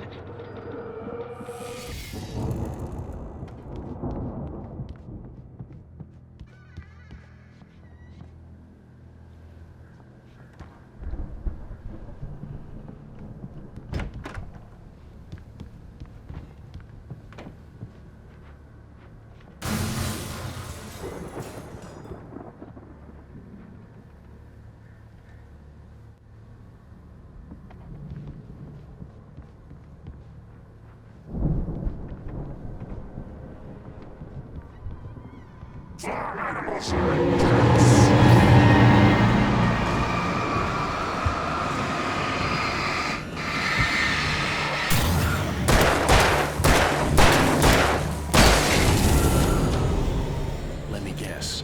Danny, huh? The front door was locked.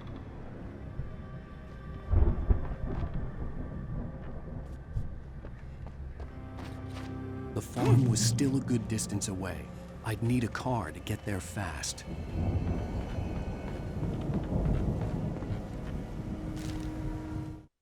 For a moment, Hartman considered strangling the idiot. Mott was mean-spirited, but easily manipulated. An emotional infant who lived for his approval. Wake, by contrast, was a far more difficult subject. Mott had given him too much leash. In 2 days, who knew what could happen? Hartman would have to find a way to rein him in, and quickly.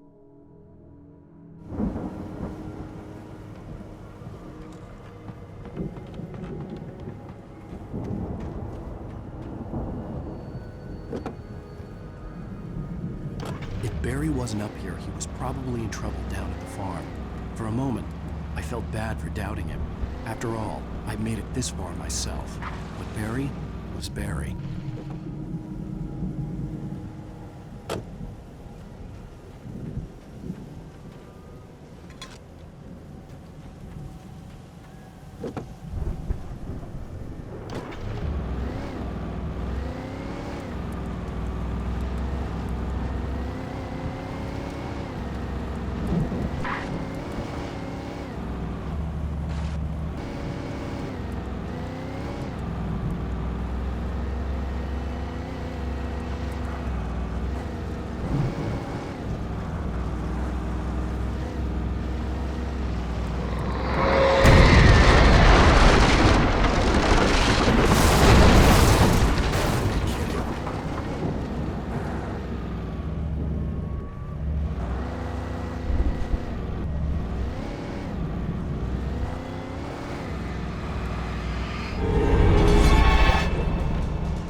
known the brothers used to be some kind of rock stars, but it hadn't really sunk in until I saw the stage.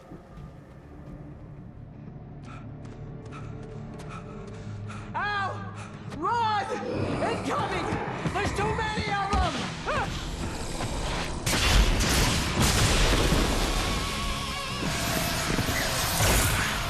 God damn.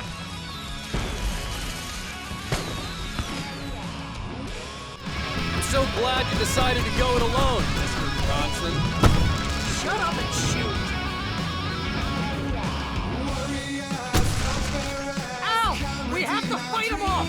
I can set off more of the fireworks from here and help you out! Hey, Al! You know this is about ammo and cigarettes? This place is stopped! I'll try to get the stage lights on!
Bright Falls, rock and roll capital of America.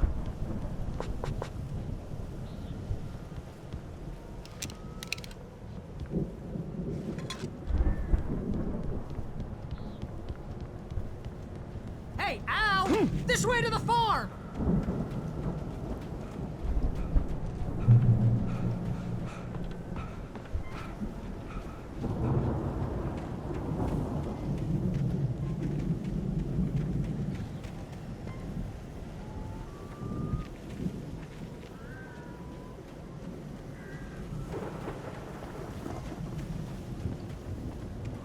See, bestseller, no reason to worry. Your cutout's good as new, right where I left it. I'll come back for it once we have the place secured. Yeah, that's been my biggest worry all this time. We need to get this thing moved out of the way. This is as far as I got before they ambushed me.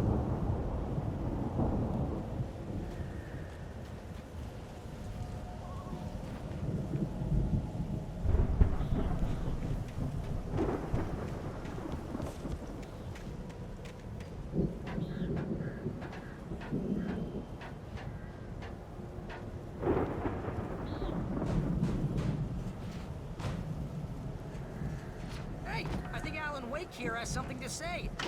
What's that, Al? I'm Alan Wake. I'm always right about everything. And if I don't get my way, I'll sulk all day long. I'm always intense and moody. It makes me very attractive and mysterious. Right now, I'm just standing here because I need my best friend married. Wow! You look at that thing, Al! They really went all out with this Viking crap, didn't they? Look at all this stuff. They must have done okay for themselves, so how come I never heard of these guys before? And this from the guy who learned about Ozzy Osbourne through reality TV? We all spend a third of our Night dreams in its Springs. soft embrace, Man, somewhere it's between back memories. fantasy and Hey, living. remember when I got you that gig? But Your dreams first have a real way of writing forcing job, what got you themselves into started? waking life, Was this one of your or vice episodes? versa. In Night Springs. Tonight's episode, The Dream of Dreams. That's by someone else. We join Mr. Jones as he explores the endless dreamscape, only to be brought to a sudden stop by a decidedly mundane situation. A long line of people. Hey, Jones, right? Listen, we're gonna have to wait until His Highness over there is good and ready. Oh, wow. Who's that? You don't know him? What are you, dude? He's the guy dreaming us. I mean, not just us. He dreams everything. All of this. But wait, no. I'm the one who's dreaming. I'm asleep. Isn't this my dream? Oh, yeah. Sure. Get real, pal. You're just another dream. I'm a dream. You're a dream. The weirdo in the diving suit is a dream. And the girl made of smiles and sunshine is definitely a dream. But I'm pretty sure I'm dreaming this. Well, maybe you're a really confused dream. What am I, a shrink? All I know is I'm going with the smart guys. And they say that's the guy doing the dreaming. Right there. I don't know what that means. It means we keep him happy. No sudden falls. We make sure he has his clothes on when he goes out in public. No chases where the monsters... It's 1976. Madness reigns at the Anderson farm. Contrary to all logic, the headiest ingredient of their moonshine is unfiltered water from Cauldron Lake. The Andersons feel like gods. Odin can't stop laughing. He contemplates cutting his eye out. Tor runs across the field, naked, shrieking, hammer in his hand, trying to catch lightning. Their songs have power. Something ancient is stirring in the depths, coming back. The Viking boat looked imposing, almost like a battering ram.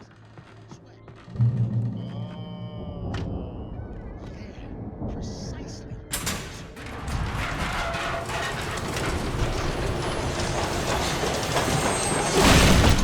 Oh, good going, Al!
I think we can make it through here, Al!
Wow! Those geezers had quite a production going on. Ooh, you know what, Al? If we make it through this alive, I'm gonna start representing them. Yep, sell this stuff online, maybe get a reality show going, release a new single. Good luck with that, pal. Hey, you find us a way out of here, okay? I'm gonna take a closer look at this stuff.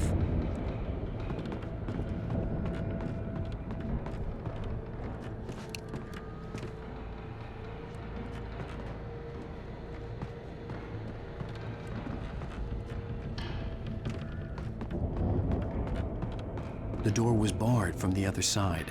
I'd have to find another way.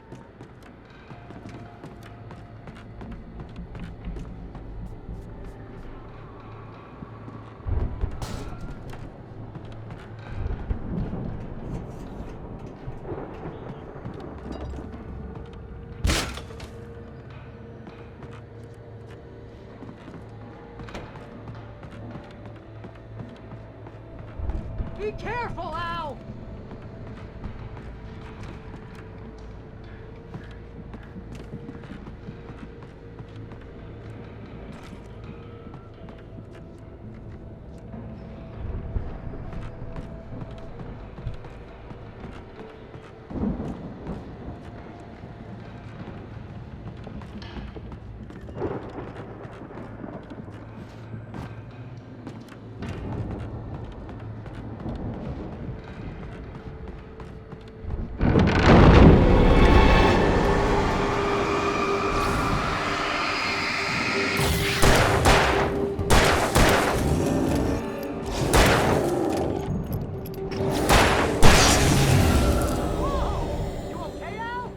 I'm good. Keep your eyes open, okay?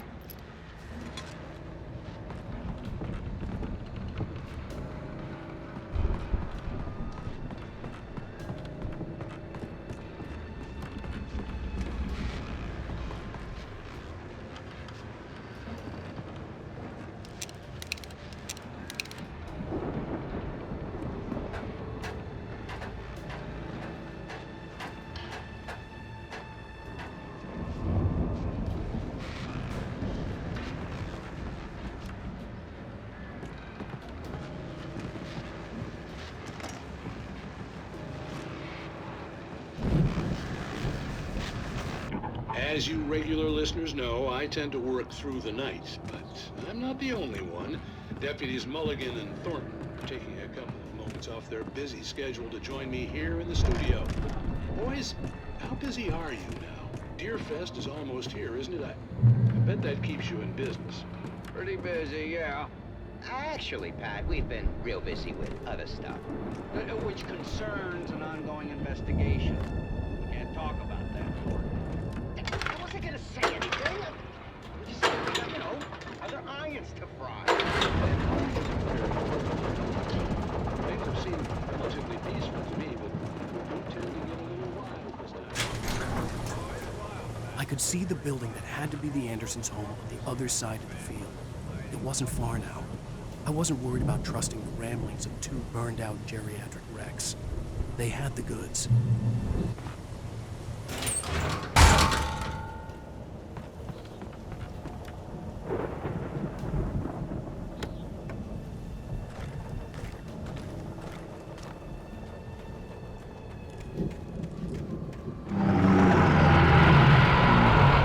You've got to be kidding me.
Al?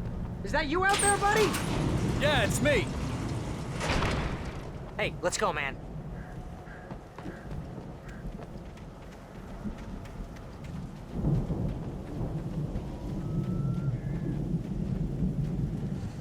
I think we're gonna have to work together to open this gate, Al.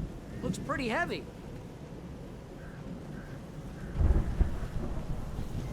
Ah! Hey, I think that's the farm on the other side of the field. We're almost there. This farm is a crazy place for crazy people. We should feel right at home then.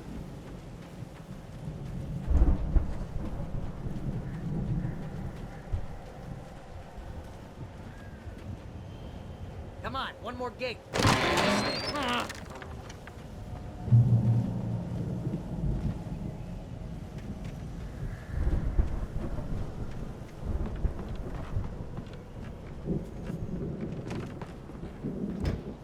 The lights are out. I guess we better check the fuse box.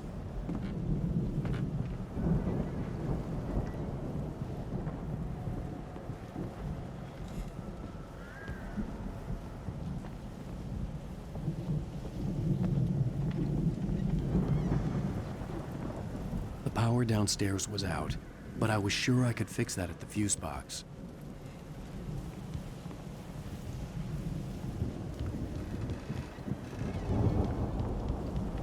You know, this place looks kind of lived in. I thought the Andersons were in the booby hatch.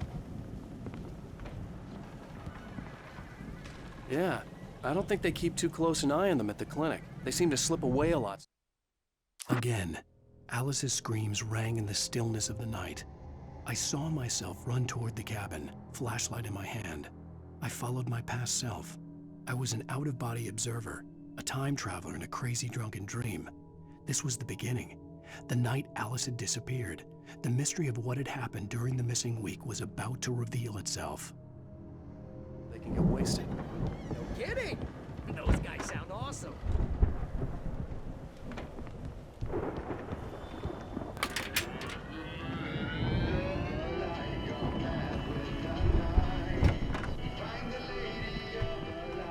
Can you hear that, Al? Music? Of course. We need to find where it's coming from. That's the message the Andersons talked about. That's the whole reason we're here. Lady of the Light? Oh, that's gotta be what's-her-face, the crazy lamp lady from the town. Cynthia Weaver. Right! Must be.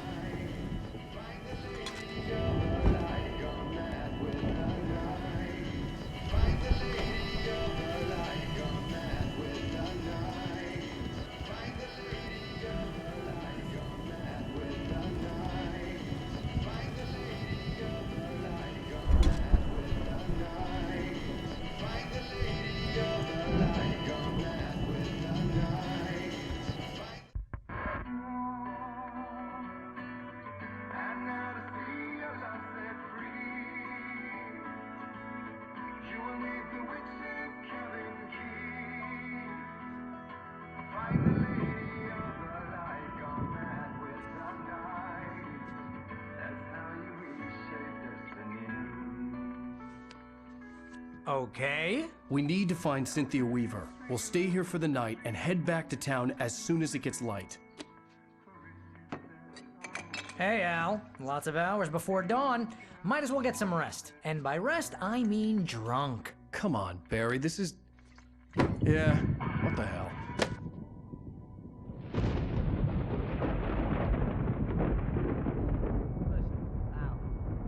I'm sorry about Alice. No, seriously, because I know we don't get along, but we're gonna find her, right?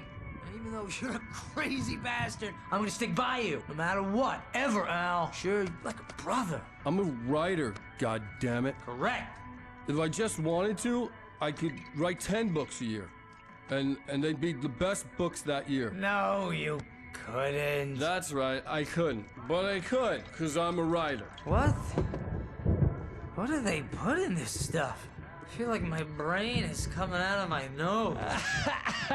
I'm gonna get the recipe off those coots and be a booze millionaire. I just miss her, Barry. I just want her here with me. I know, Al. I know. It's gonna be okay. We're gonna make it okay.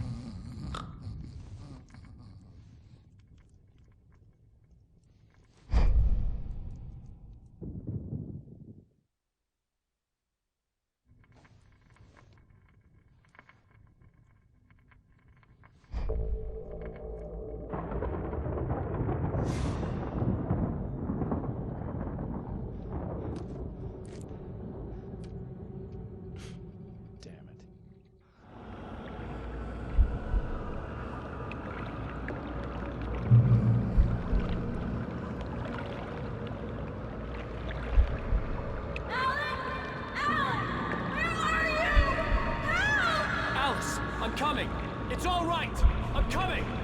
It was a crazy, drunken dream, and yet it was more than that. It was the truth, a suppressed memory unearthed by the Andersons' moonshine. I was there, an out-of-body observer.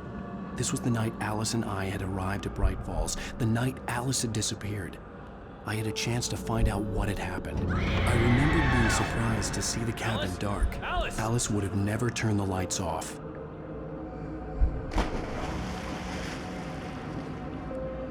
I remembered thinking I caught a glimpse of her form underwater, sinking into the darkness. Diving after her was the last vague memory I had of that night. After that, the next thing I could remember was waking up behind the wheel of the crashed car and finding the first pages of the manuscript.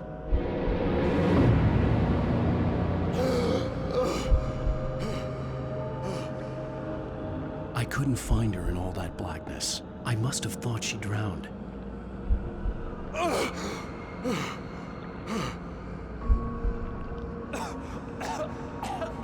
Alice! Jagger had Alice, and so she had me. Alice!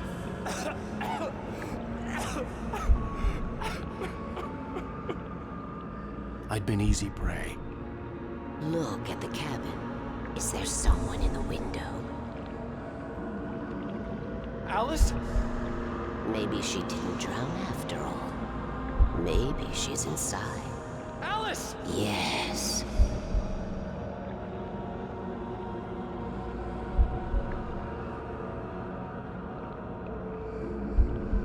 The dark presence had touched me.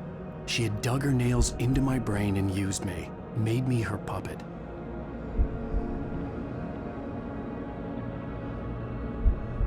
She must be here somewhere. Maybe upstairs in the study. Alice! Yes, that's where she is. You can apologize. Alice! You laugh at the whole thing together and put it Alice! behind you. She's not here. You were foolish to think so. No, she's dead. She drowned. No, no, no! It's your fault your wife is dead. You are guilty. All she wanted was to help you right. You killed her. Oh, hush. There's still hope. Cauldron Lake is a special place. Here, you have the power to change things. She wanted you to write. I will tell you what to do.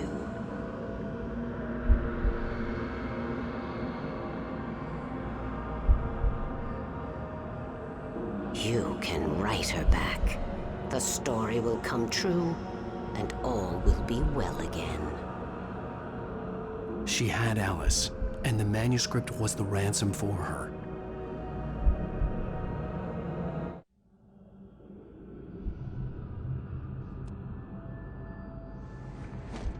Yes. All right. I'll fix it. I'll bring her back.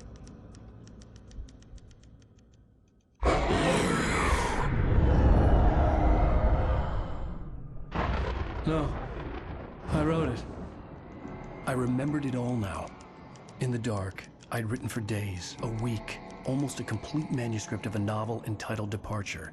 Jagger had been my editor, whispering in my ear, making sure that the unfolding story would make her more and more powerful. I thought I was saving Alice.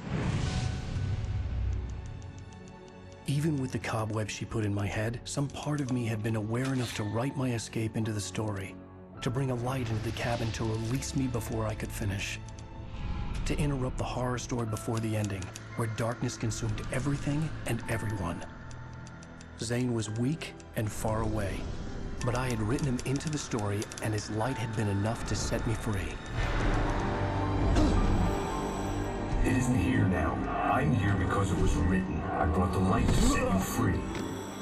You must hurry. It will know I'm here. It will be back soon. It stole the skin of my barber a long time ago. She looks so old.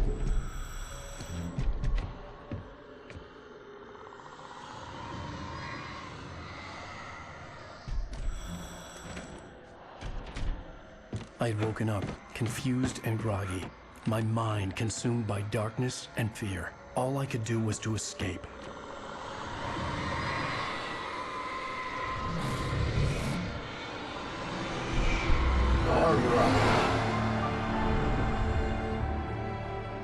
The week spent in the cabin had taken its toll. I was barely conscious, and fading fast. It had to have cost Zane terribly, thrown him even deeper into whatever dark place he now haunted. But he had managed to weaken the dark presence, kept me safe that night.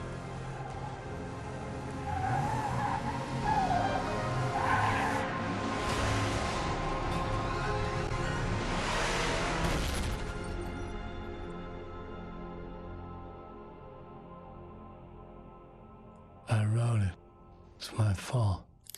That's right, James Joyce. It's your fault, and you're gonna pay for it.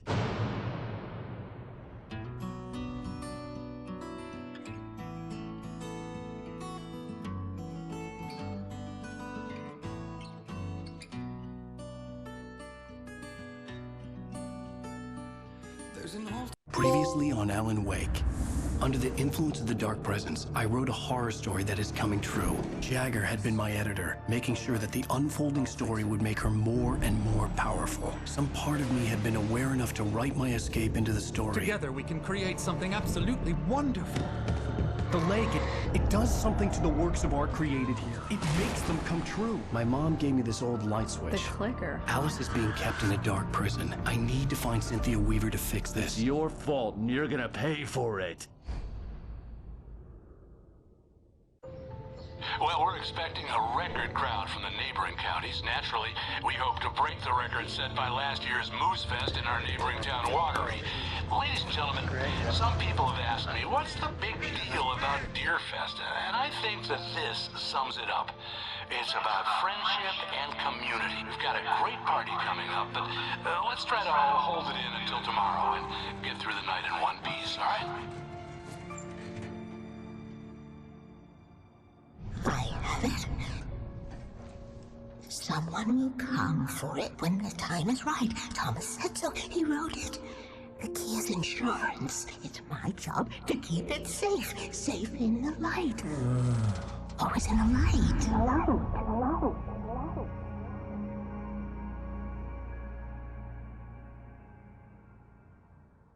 All the manuscript pages were gone. The FBI agent had taken them. I think my tongue just took a crap in my mouth. Ugh. Oh, wait, we're in jail now? Al, this is not good. That about sums it up.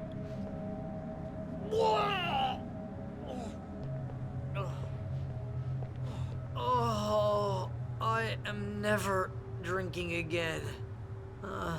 I need to talk to Weaver. She's the one in the song. The Lady of the Light. What, the crazy lady? Ugh, whatever you say, Al, but we're stuck here. They're not You gonna... even interviewed Wake. I had some reading to do first, Sheriff, and let me tell you, it was an interesting read. Well, I've got you now, Raymond Chandler. It's all here. All the evidence, including conspiracy to murder a federal agent. There's no way you're walking out of here. You hear me in there, Bret Easton Ellis? Huh? Agent Nightingale, I want to talk to your superior. Well, we all want things, Sheriff. I wanted my... Look, that's not possible right now. Agent Nightingale, I insist.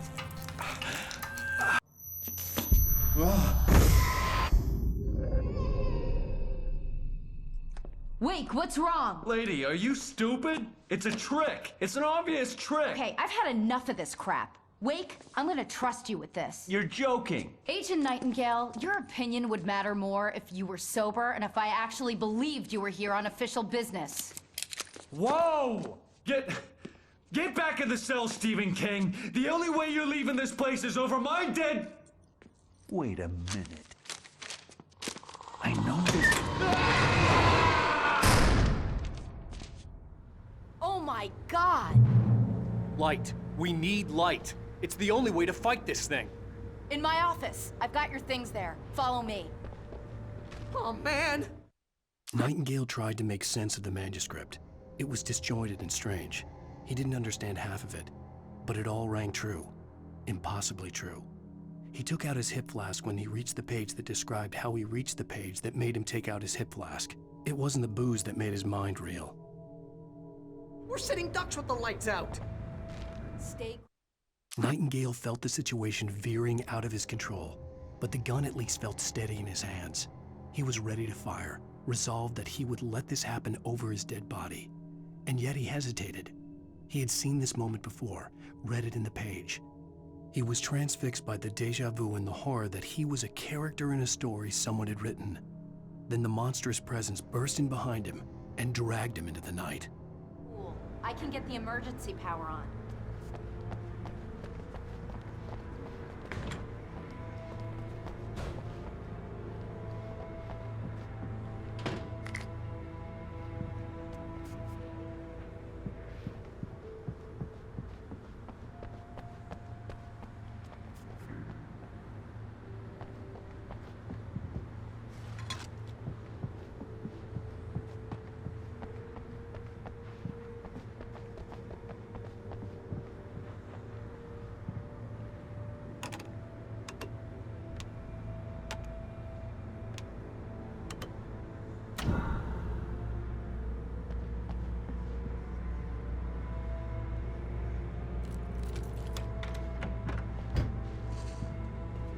Here are your things. Wake, what do I need to know? What do you need from me? They can be hurt in the light, only in the light. And I need to find Cynthia Weaver. She can help me stop this. Light. Check. Cynthia. She lives in the old decommissioned power plant. I can get you there pretty quickly in the rescue chopper. Come on, let's get back to your friend. Wheeler, I need you to stay here. What? No.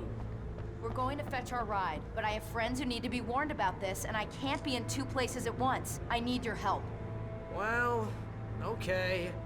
Here's a list of people and phone numbers. I need you to call them and tell them you have a message from me. Night Springs, okay? They'll know what to do. Night Springs? Like the TV show? Gotcha. Oh, hey, that radio guy is on the list. Maine. Who's Frank Breaker? He related to you? My dad. Hey, is this like a secret society? Can you do this? You'll be safe here. The backup power's on. These guys need to be alerted, just in case we don't come back. You'll come back for me though, right? As soon as we get the chopper ready. Thanks, Wheeler. I owe you one. Okay, let's go, Wake. Through the back. My hangover wants a pizza. You think there's any way I could order one, Al?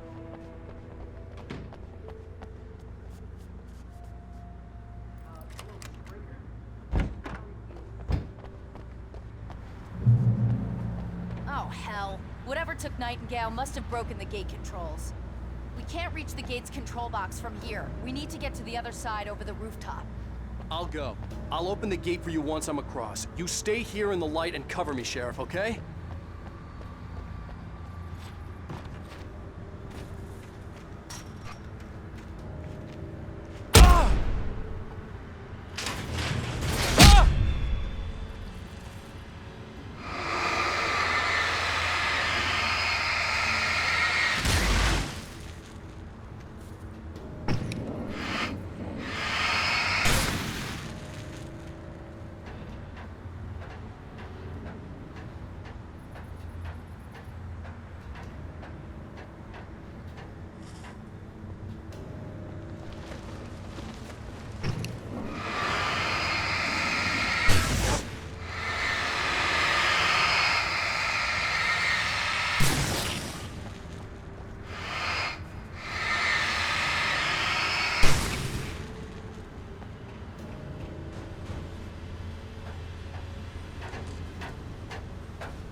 Hey, Sheriff!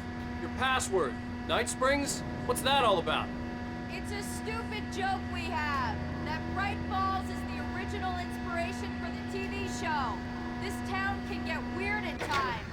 Never this weird, though. You need to bypass the damaged control box. What am I, an electrician? Hold on!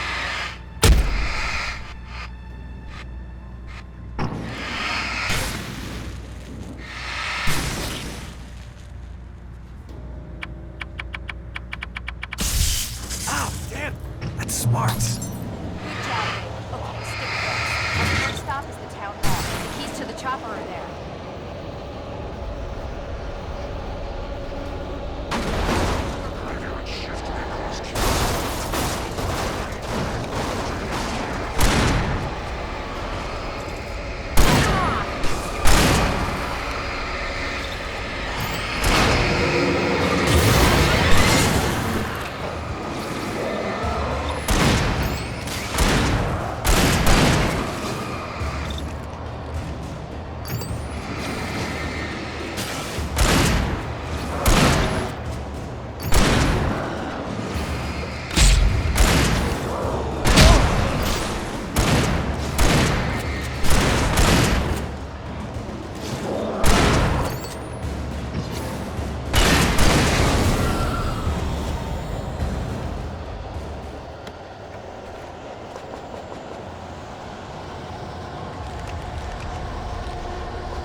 I'm gonna want explanations, you know. For example, what the hell happened to Rose? She's seriously messed up now.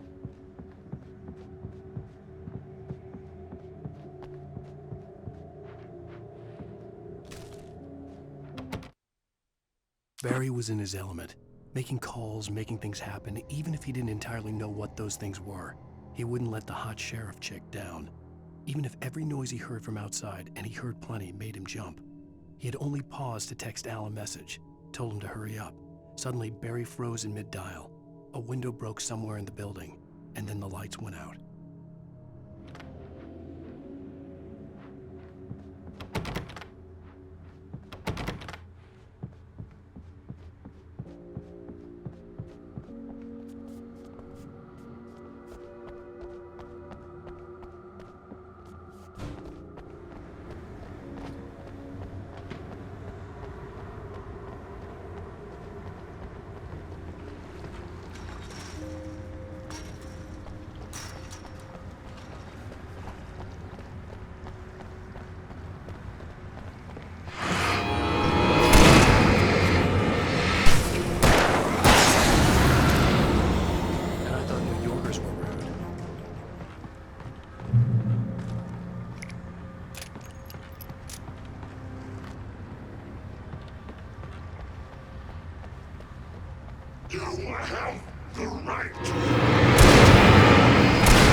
Let's hope we don't run into anything we can't handle.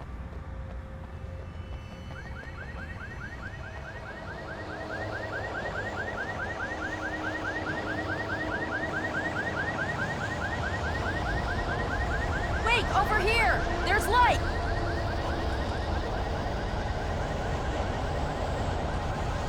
I have a key. Watch my back, Wake.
Let's go, Wake.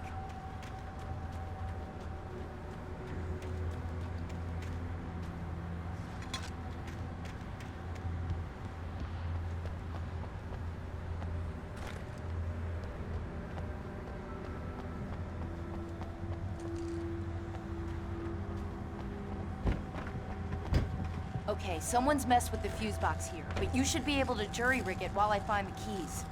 I already got electrocuted once today. How about I look for the keys and you get burned for a change? Fine. They should be in the clerk's office on the other side of the building, near the main entrance. Gotcha.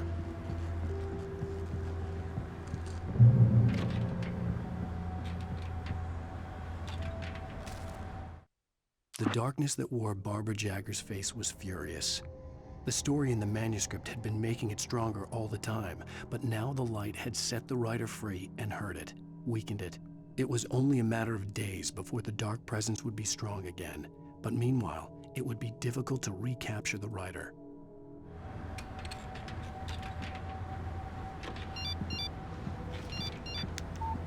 The message was from Barry.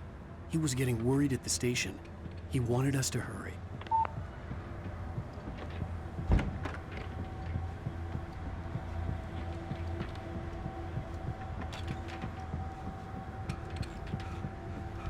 The keys aren't upstairs, Wake.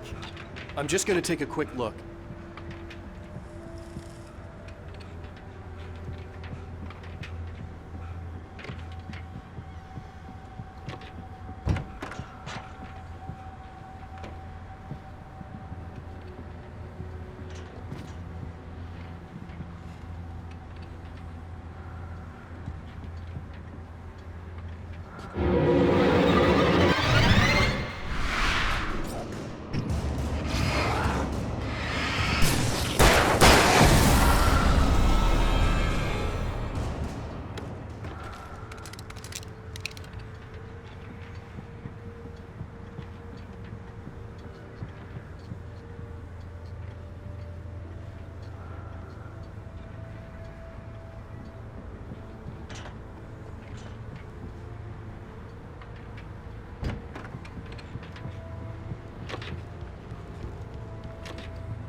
Okay, Sheriff, I got the keys.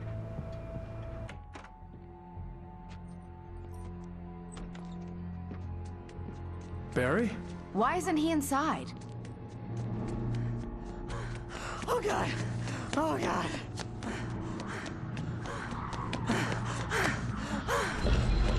Barry! Look out! Barry, move! Ah! Barry! He made it inside, Wake. He's okay. The storefront's blocked. Come on, Wake, let's go around. We can meet him in the back.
We can make it through the bookstore. Wheeler should be waiting for us in the backyard. Keep the hell down or I'll call the sheriff.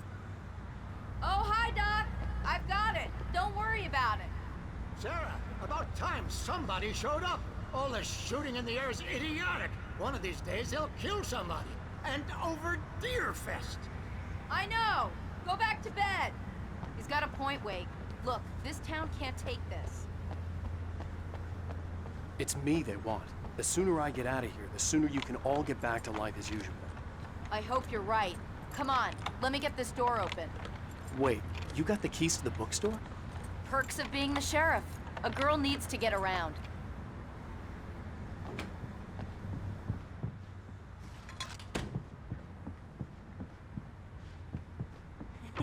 They're really taking advantage of your presence here, Wake.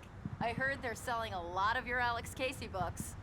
Right now, I'm not a big fan of my own writing.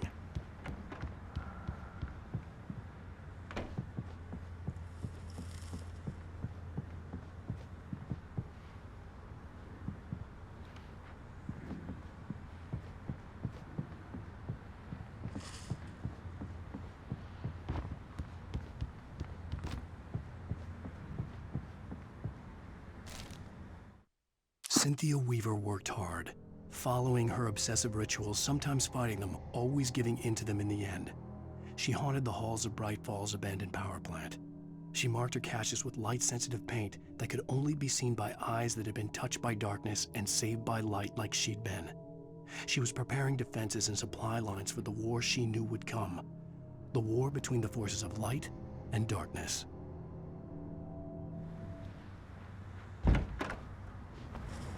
I don't see Barry.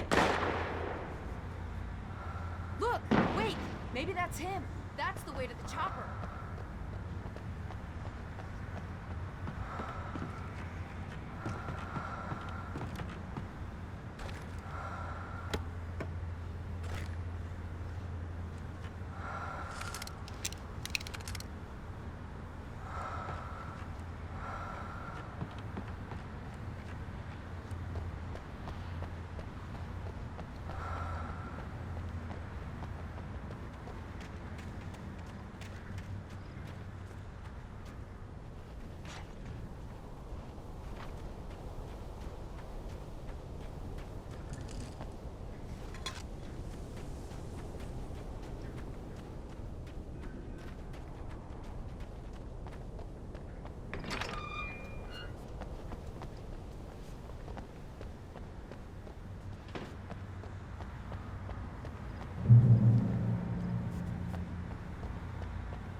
I'm gonna give Pastor Howard a piece of my mind about this lock.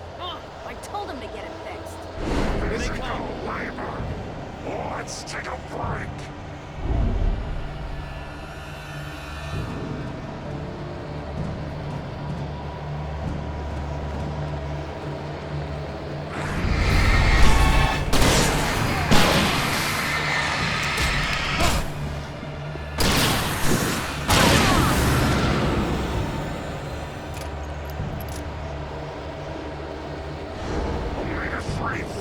Acids are good for your heart.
Okay, it's open.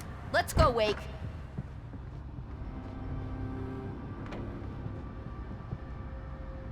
Wow.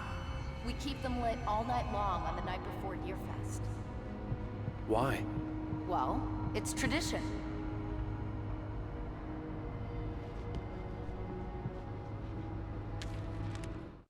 For it to be free, the Dark Presence needed the writer to finish the story. Again and again, the story let it get frustratingly close to the writer without letting it capture him. It was bound by the events depicted in the manuscript, but it could pursue the writer indirectly, put others on the task, and stop those who would help him. It took over everything in its path, made them its puppets, and sent them after Alan Wake.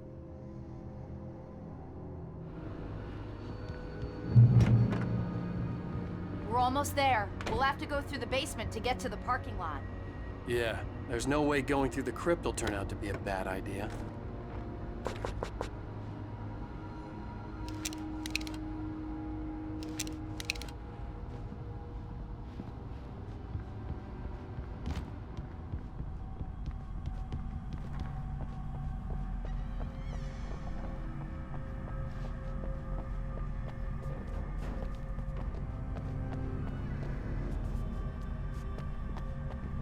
You have the right to remain silent.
Did you call 911? Guess that one saw the light, huh? You didn't like that one? A tough audience. Well, I got plenty more. What are the Christmas lights for? Protection, man. Like garlic against vampires. Vampires. The helicopter's just across the parking lot and up the hill. Come on.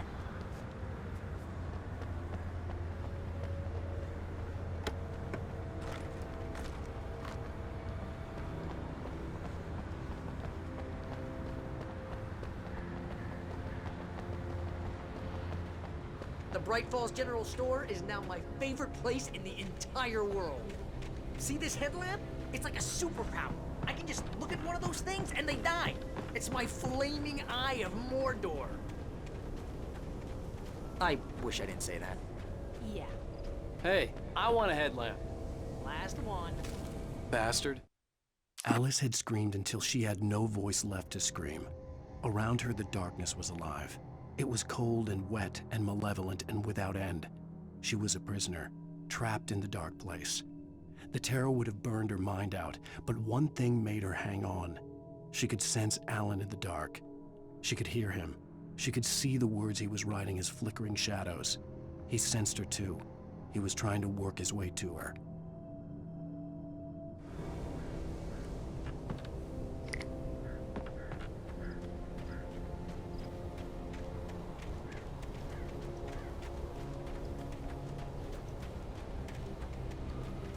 Someone throws a damn school bus at your head and you're about to take a helicopter ride with someone who may or may not have a pilot's license. Or an airport virtue. Springs.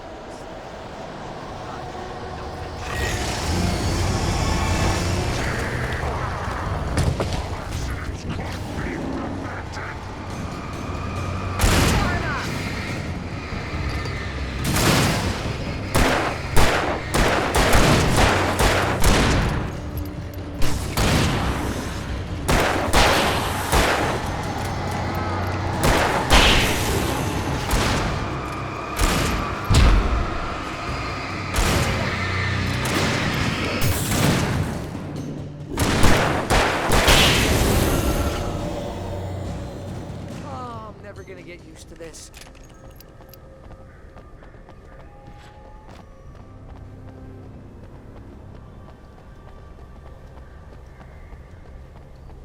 The helicopter's just up ahead. I'll need a while to prep for takeoff. Don't take too long. I want to get out of here.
this? Just get me to Weaver, Sheriff. You're taking a big chance on a local crazy lady, Al. I hope you're right about her, or we can kiss this town goodbye.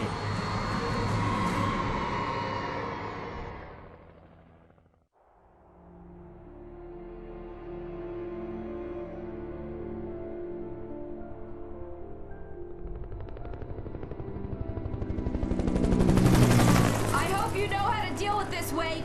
I guess you New Yorkers are used to rough situations like this. Right. The city's a war zone. King Kong, mutant alligators, and Alex Casey shoots the place up every weekend. Look, I never even carried a gun until a couple of days ago. Well, my dad used to be a cop there. Tells some pretty wild stories. Stuff like this? No, just normal bad stuff. Kinda like your books, Wake. I used to tease Dad that he was just like Alex Casey. You've read me. Oh, sure. You're a pretty good writer. A little heavy on the metaphors, maybe. Nobody's ever said that before. We're coming up on the power plant. See the lit building over there? And that's the dam further up the river. I can't land here. I'll take her down the road across the river. Just get me there, Sheriff.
And here's a new song from a band that they always remind me of our local rock. I guess it's just...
power plant glowed in the night.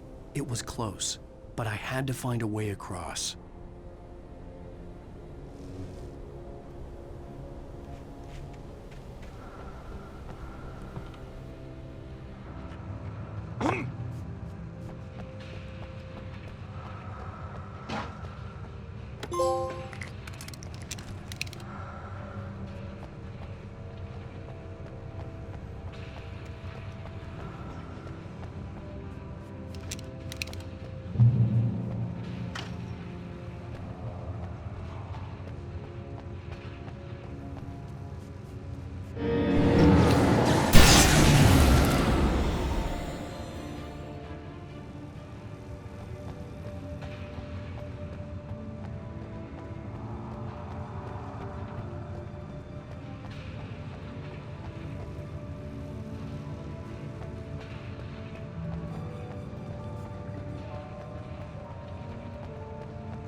Making her way through the water pipe alone, Cynthia was angry at the writer. Foolish young man, taking unnecessary risks. And the way he broke the rules. Didn't he understand what was at stake? Since the terrible days in the 70s, she hadn't wavered once, as hard as it had been. She was tired of protecting the town all these long years, and now only wanted to rest.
story I had written in the cabin had come true.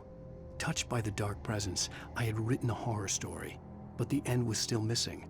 The story was incomplete, and the last unfinished page of the manuscript still sat in the typewriter in the cabin study. If I could get back there, if I could read the page, then I could write my own ending to this story and save Alice.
I recognized the logo on the power plant sign. I'd seen a version of it painted all over the area, signifying hidden caches of supplies.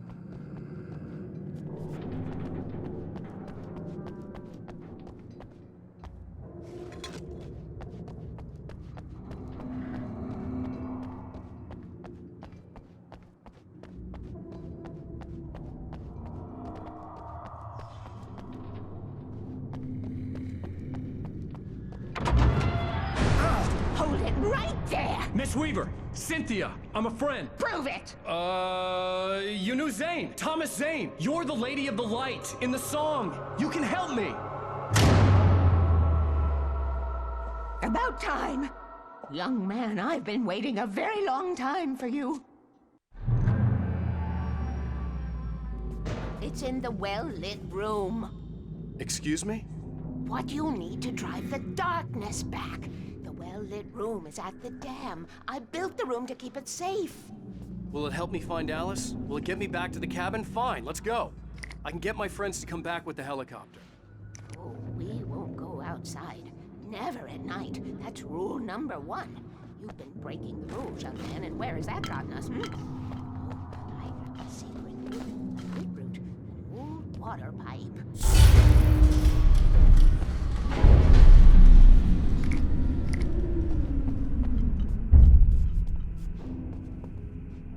Something was damaged at the transformer yard. It's draining all the reserve power. Without it, the pipe will go dark. The power to the yard must be cut. Let me guess. You want me to do it? Young man, you're the one who likes to break the rules.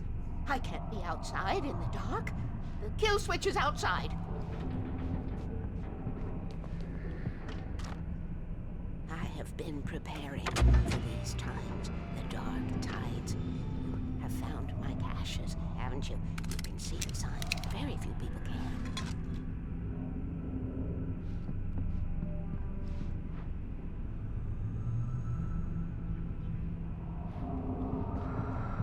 Yes, please. Take what you need. This is all for you, for the likes of us. We do Tom's work, don't we? Hurry! The switch is on the wall facing the shore.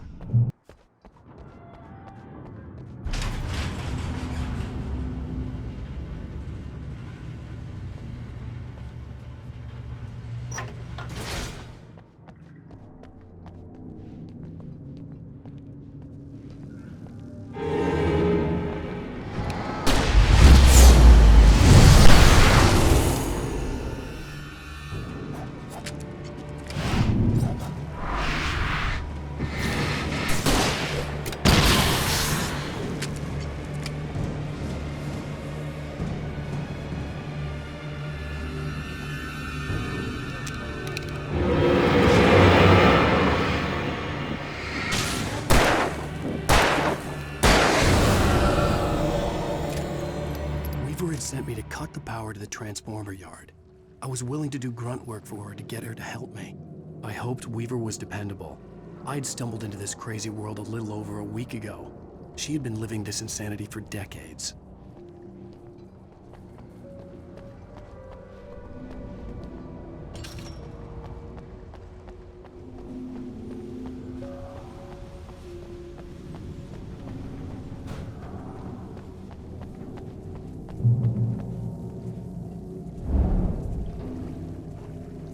I could see the kill switch that would cut the power to the transformer yard.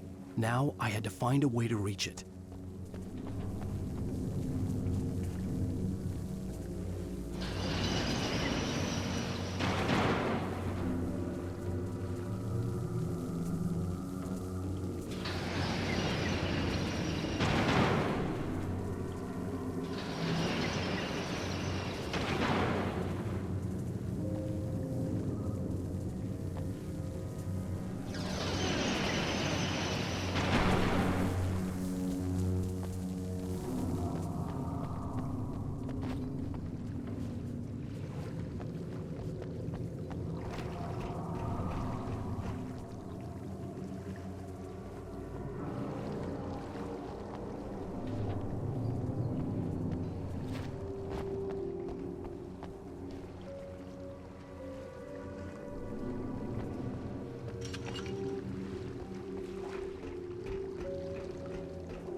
dark and dead. Weaver's water pipe passage should now be good to go.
This way, young man. Follow me.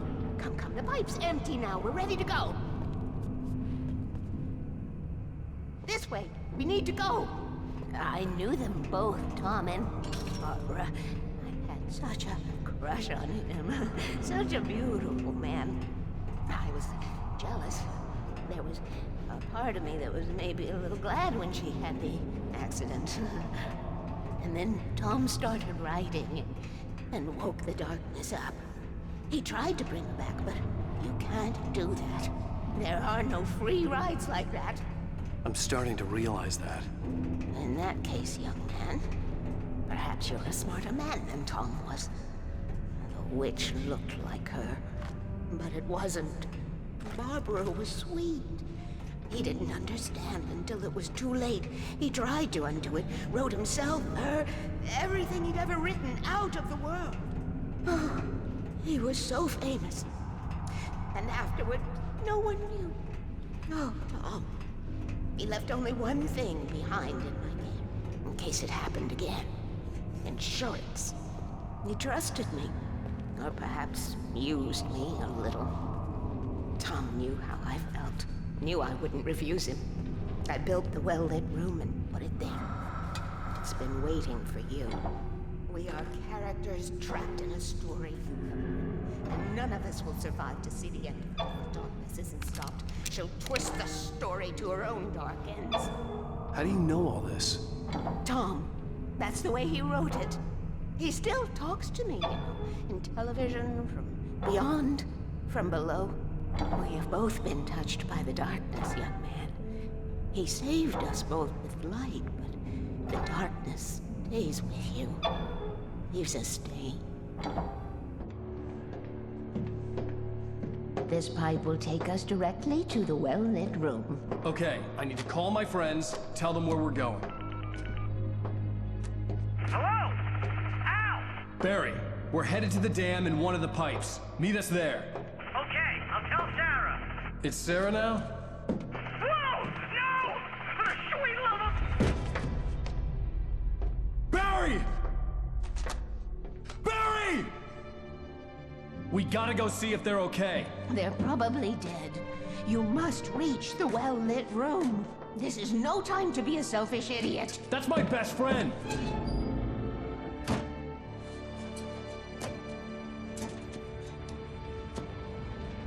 Well, be a fool. I'll use the pipe. I'll meet you at the dam if you make it.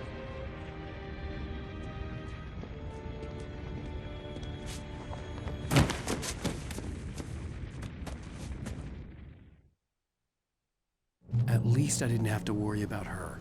She knew how to stay safe.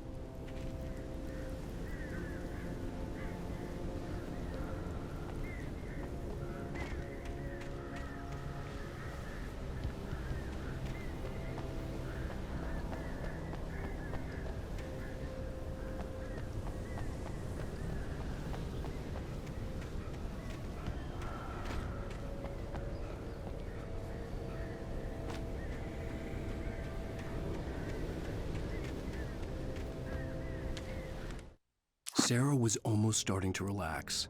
Maybe they could turn this into a win yet. Suddenly, there was a piercing sound, like a table saw gone wild, as 100 birds made out of shadows swarmed into the rotor. The chopper bucked wildly and the board lit up, telling her what she already knew. They were going down. Barry Wheeler screamed next to her.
crash site looked bad, but as far as I could tell, the wreck was empty.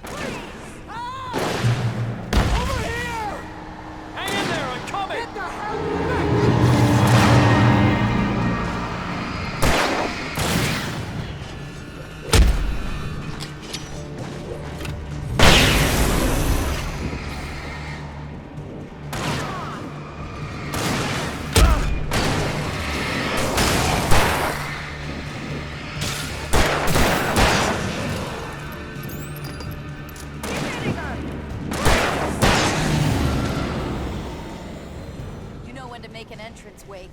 We were ready to make like Butch Cassidy and the Sundance Kid. I have a different ending in mind. Yeah, I'm fine.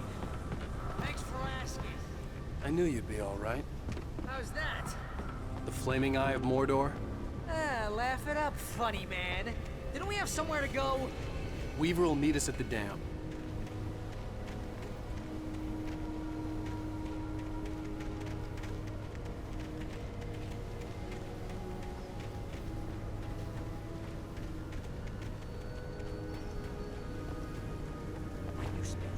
Most of the night, running uphill, while the crazy bunch of demon hicks try to take your head off with an axe. You know your helicopter crash landed in Night Springs. Oh, I should have kept that gym membership. See those lights? That's the elevator we need to take.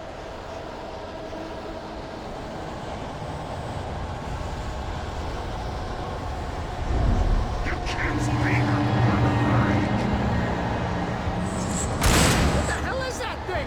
It's everywhere! Oh crap, there's more than one of them! Nothing moves like that. It's impossible. Al! Do something! He's too fast. I can't get a shot. There! No, there! Al, they're all over the place! How many of them are there? Where'd that one go?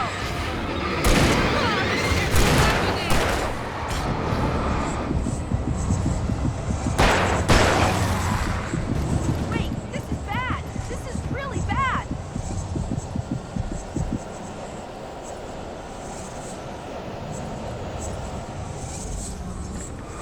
Look over here. Oh, no, you don't.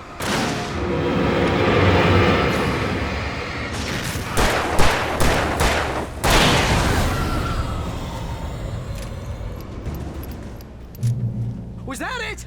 Are we safe? That was... Lead the wow. way, Al. I think Try we're not to okay. get us killed. Wait, Hey, call Al, the I elevator. got a bad I'm keeping feeling. watch. Let's I keep hear our something eyes moving open. around.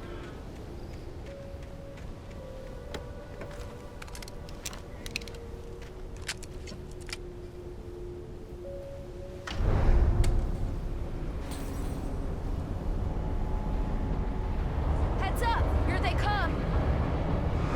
Oh no!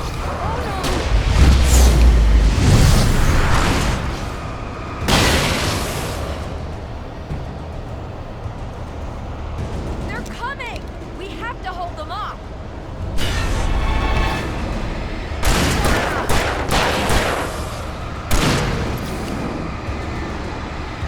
Oh, no, you don't!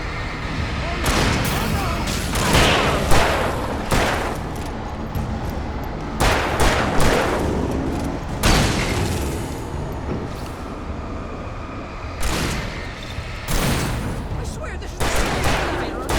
Far enough!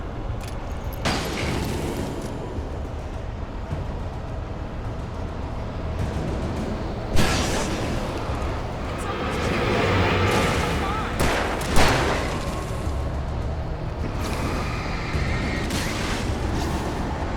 Hitting them! Hitting them! Keep shooting! It's here! Al, let's go!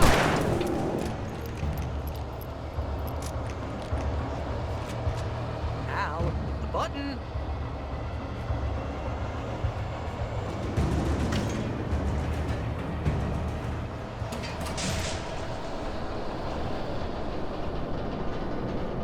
We're almost there. There's an entrance into the dam at the top. What's the plan, Wake? Well, Weaver's crazy, but she's got something Zane left behind. Something to fix this. Gee, could you be a little more vague? Thomas Zane? Seriously? Might as well be Paul Bunyan or Bigfoot. Yeah, well, he was real.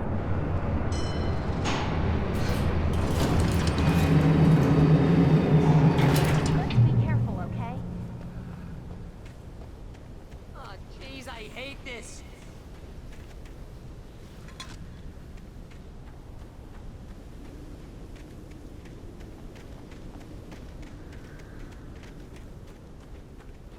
Okay, Wake. There's a button over there that opens the door.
down, boy.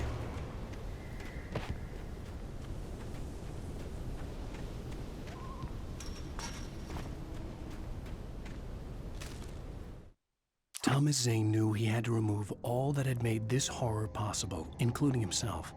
That was the only way to banish the dark presence he had unleashed and now looked at him through the eyes of his dead love. But he also knew that despite his best efforts, it might someday return. So even as he wrote himself and his work out of existence, he added a loophole as insurance, an exception to the rule. Anything of his stored in a shoebox would remain.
I was ridiculously outnumbered.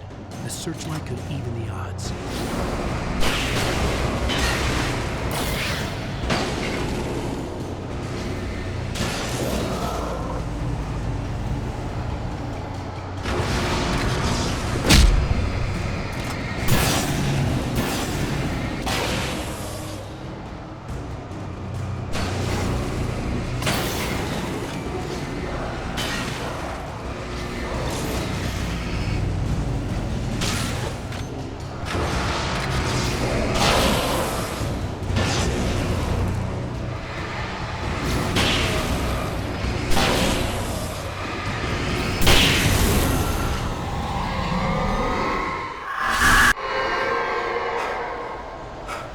Enough.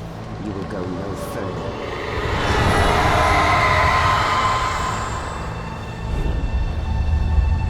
Stop now.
We're safe here. I have looked after the well-lit room for many, many years now. There is no shadow in the well-lit room. The power is fail-safe, and all the bulbs are numbered and changed regularly based on their make and model. Right.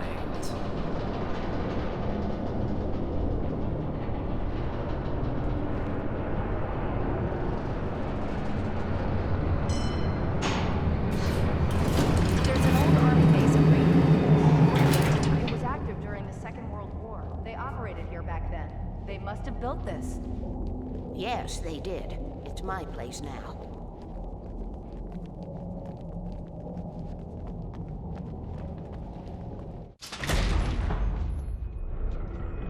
Take it, and I won't need to worry about the room anymore, because 6 and 33 and 118 need changing soon, and I don't want to climb up the ladder to change them because it's very late, and I'm tired.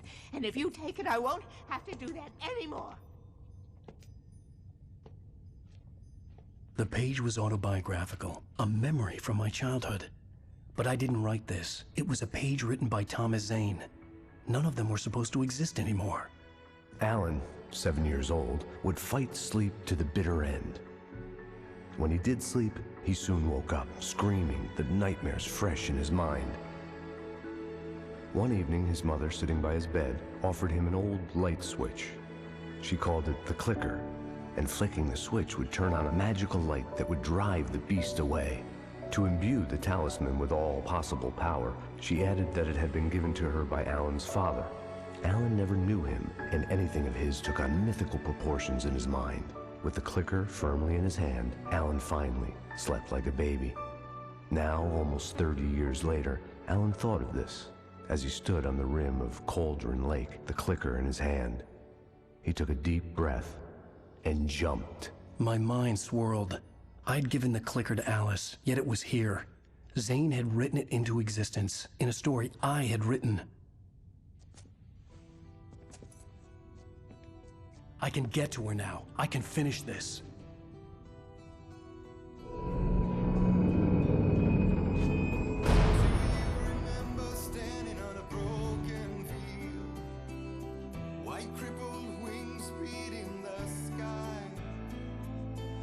Previously on Alan Wake, I wrote a horror story that has come true. Thomas Zane did the same in the 70s. You will go no further. If I continue like the Dark Presence wants me to, the story I'm writing won't save Alice.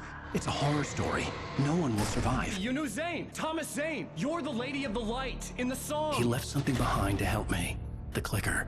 Alan thought of this as he stood on the rim of Cauldron Lake, the clicker in his hand. He took a deep breath and jumped. I can get to her now. I can finish this.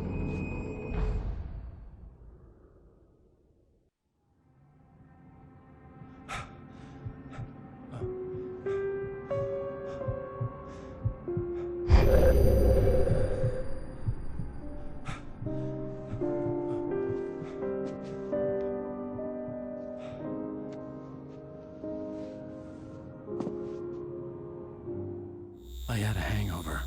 My head was about to explode and the light hurt my eyes. I needed my sunglasses and painkillers to dull the pain. In one of my finer moments of self-deception, I swore to quit drinking.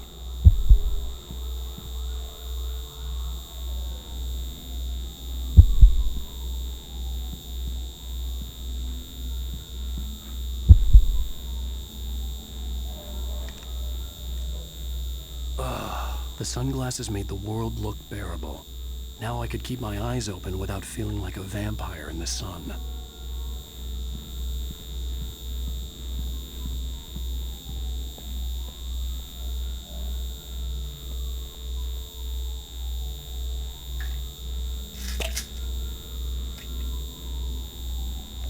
The pills worked fast. The prospect of being awake started to seem bearable again.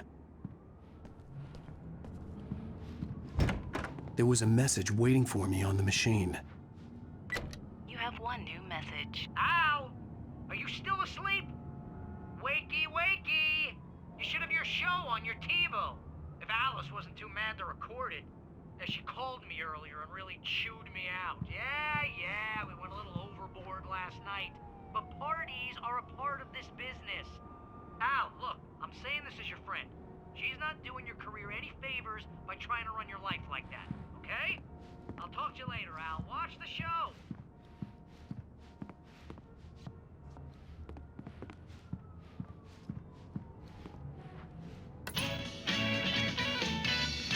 Ladies and gentlemen, welcome back to the Harry Dalek Show. Thank you, everybody.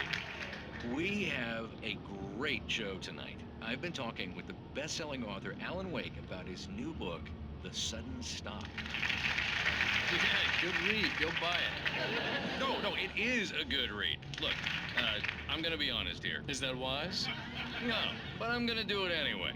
I got people who give me the lowdown on books. I'm a busy guy. But this one, I actually read from cover to cover. I mean, I'm a big fan. Wow, thanks.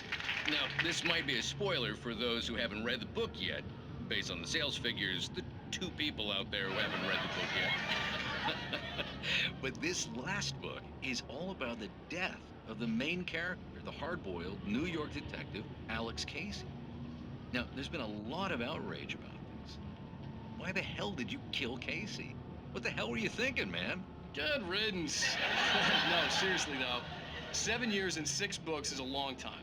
He was a gloomy guy to spend all your working hours with, and it was a good run. But it's time to explore new things. My next book will be a departure from the old for me. You selfish bastard, always thinking of yourself. Well, you've certainly given us a lot of entertainment over the years. And now that you mention it, Casey was a gloomy guy. Never had much luck with his love life with the ladies. Was that autobiographical in any way? Yeah, no kidding. Casey's lady friends tended to die on him. With Casey, it was all about his pain. No, nothing autobiographical about that. I'm a happily married man. My wife is my muse. Well, congratulations. That's great to hear. So, how's the publicity tour been treating you? Good, great. But I gotta say, I'm glad to be back home in New York. Well, you've certainly been on the news a lot lately. Lots of parties and, you got into a fight with some paparazzi. Oh, man. Well, that guy was really in my face. I lost my temper. I know that wasn't cool. You are famous for that temper. Well, I did also write several books. Well, your latest novel is called The Sudden Stop, and it's in bookstores now. Go get it. That means the 2 of you out there who haven't bought it yet. Ladies and gentlemen, that's all we have for you tonight. I want to thank all our guests for the evening. Alan Wake, Sam Lake. Once more, do the face for a Sam. And our musical guests, Poets of the Fall. Thank you. At least I'd been funny. I told myself I could live with that. Hey, honey. Wanna watch the show? I didn't say anything stupid if that's what you want to know. Okay, Grumpy. You want an Aspen or something? Are you going to start with me about drinking now? You know what? Go back to sleep, Alan.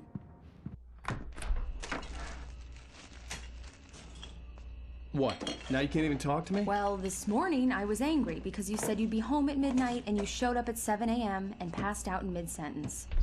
Now I'm over it. Are you angry? This goddamn tour. It's gotten out of hand. Oh, honey.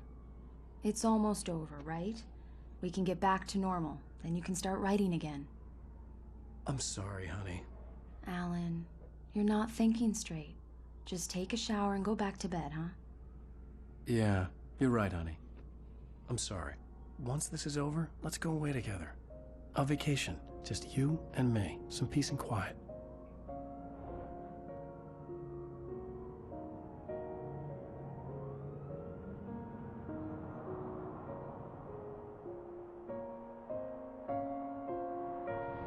Somehow, the clicker was the key to the cabin. I had to return to Cauldron Lake to save Alice.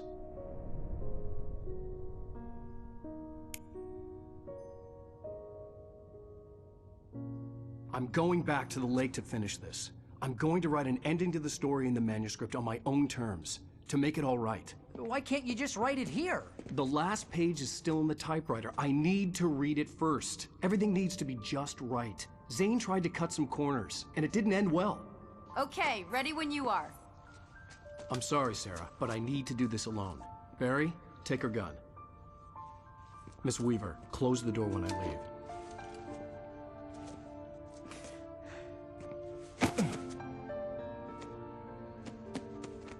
Good luck, Al. See you later.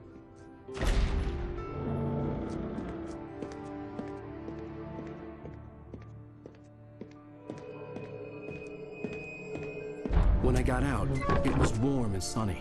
I'd flicked the switch of the clicker. Had it done this? I didn't stop to question it. I had to take advantage of the sunlight to get to the lake. On Zane's page, I'd stood on the rim of Cauldron Lake, about to use the clicker. That's where I was headed.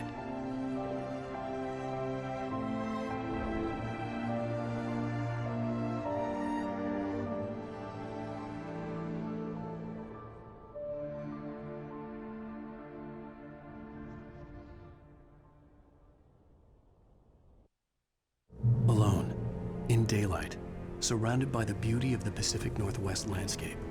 It was hard not to let doubt creep in one last time. I could still chalk everything up to a dream, a delusion. I had enough imagination to make up something like this, having been in the cabin all this time, trapped in a story inside my head, gone mad from grief over Alice's death like Hartman had claimed. There would be no way of knowing. I told myself it didn't really matter. My course was set.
It touched me.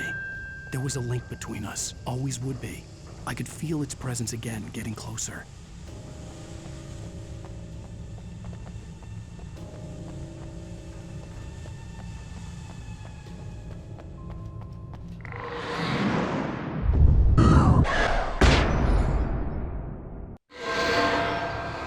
I will kill your wife.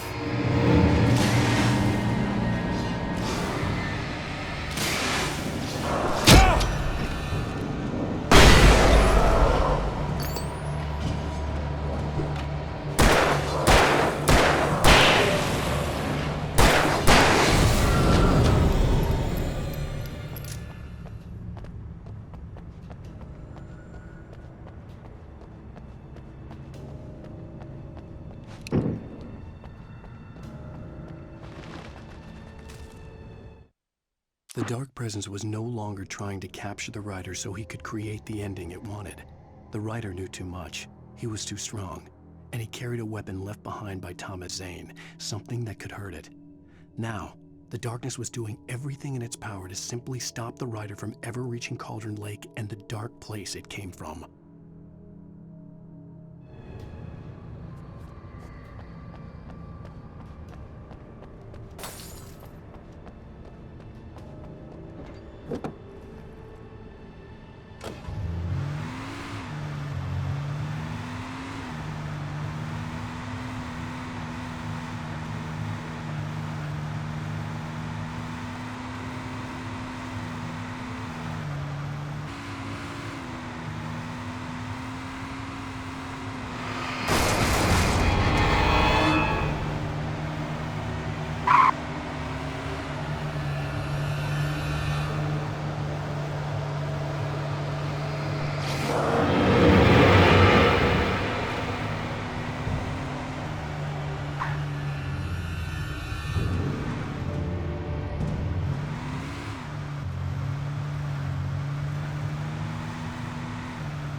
Based on the signature in the motel register, Agent Nightingale had stayed here, in room number 2.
This had obviously been the room where Agent Nightingale had stayed when he hadn't been busy harassing me.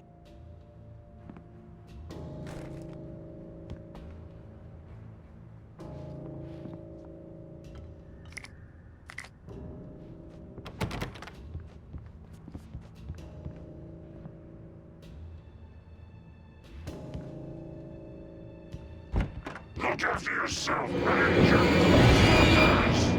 Could have fooled me, pal.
The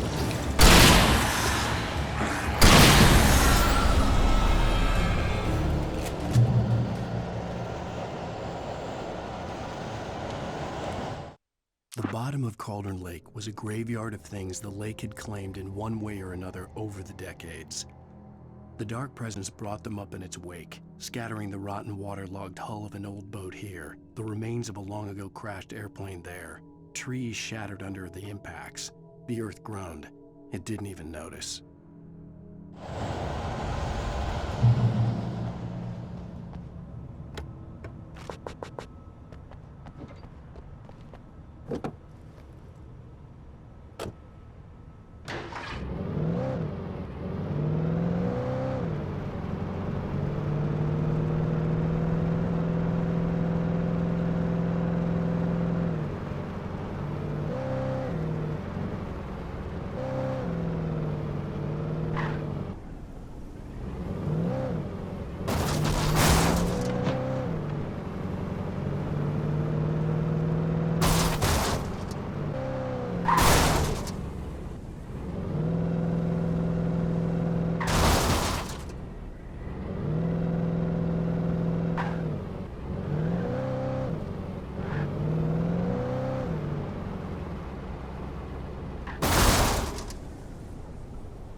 I had to get the container out of my way. There had to be a way to power up the container lift.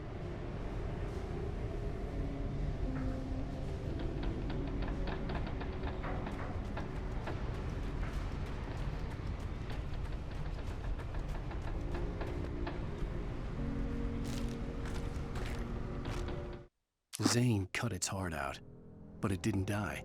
The thing that wore Barbara's face kept crooning sweet nothings sugar-laced with poison. He put on the suit, untied the monster from the chair. The thing in his arms thrashed weakly, but he held fast. He stepped outside, off the pier, and into the dark water, a sinking pinprick of light descending toward a bottom that never came.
When I told Barry my plan back in the well-lit room, I'd acted as if I knew what I was doing. I didn't. I was operating on the shifting logic of a dream. I had to fight my way to the lake through the horrors of the night. I had to flick an old battered light switch imbued with childhood magic. I had to write a happy ending to a horror story. I had to save my wife from the dark prison she was being held in.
I will never give her to you.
The dark place I found myself in was unlike anything I could ever have imagined.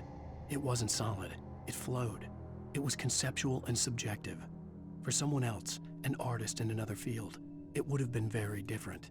I could sense the story of the manuscript all around me, the words and ideas floating in the air, poised to become real.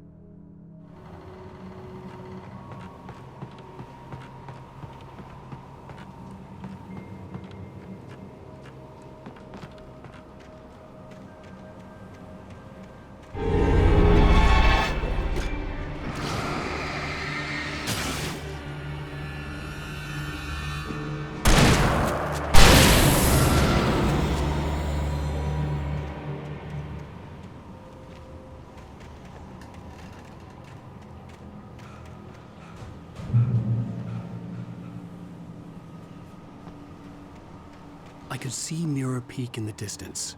That's where Cauldron Lake was.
After Zane had gone, I stood alone in the shifting dream that was the dark place. I had to find a way to the cabin. I'd written myself a way through this place in the manuscript. I followed the idea of a path. I'd written myself across the ocean that blocked my way, and with that, there was a bridge to the island beyond. The idea of the cabin flickered in the underwater darkness. I willed the cabin to be real, and it was.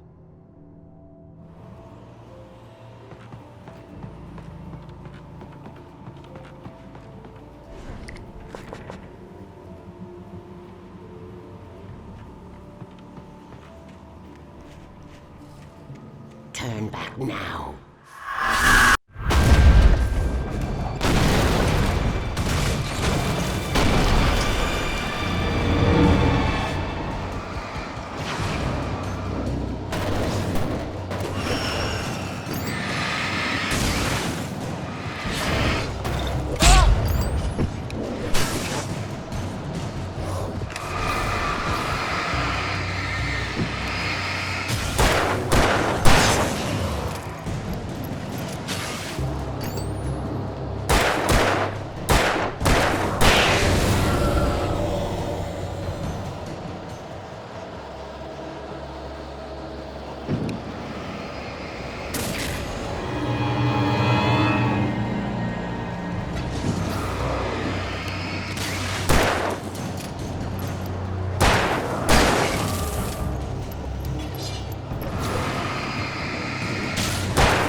Do as you're told.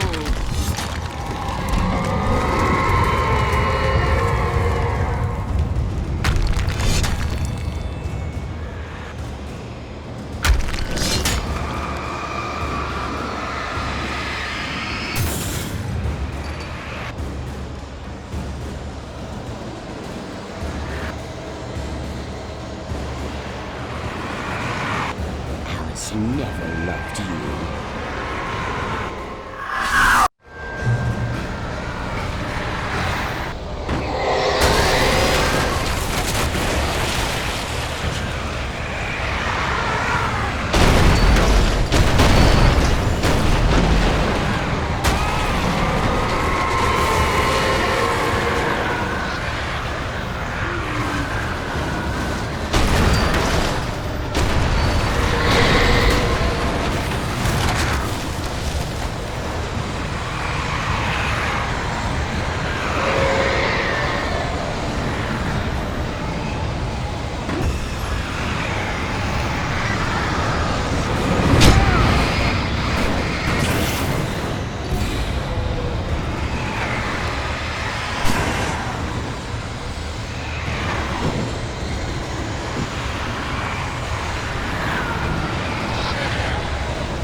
baby.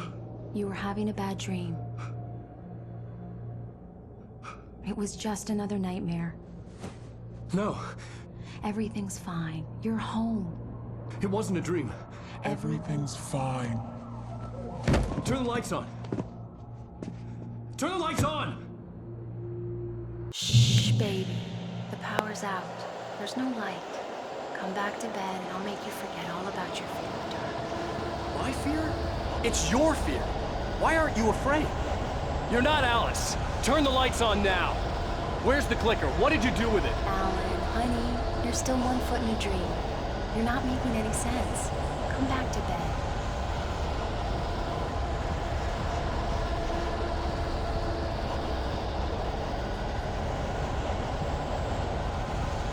Alan, you're scaring me now. Come back to bed. Have you taken your pills? Do you want me to call Dr. Hartman? I read your manuscript. It's brilliant. Departure is your best work yet. You're a genius. I'm so proud of you. Come back to bed. We'll talk more about it in the morning. Come back to bed, Alan. Back to bed, Tom.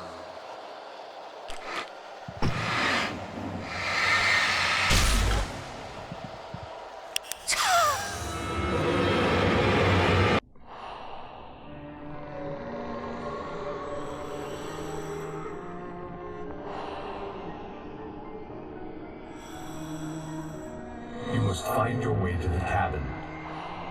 It stands in your way. It won't let you pass. It has no heart. It's filled with darkness. You must fill its heart with light.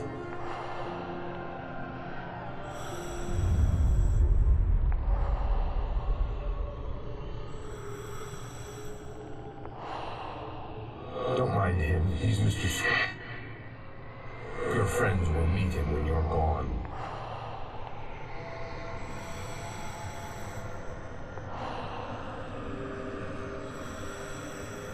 Use the clicker.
I'm leaving you.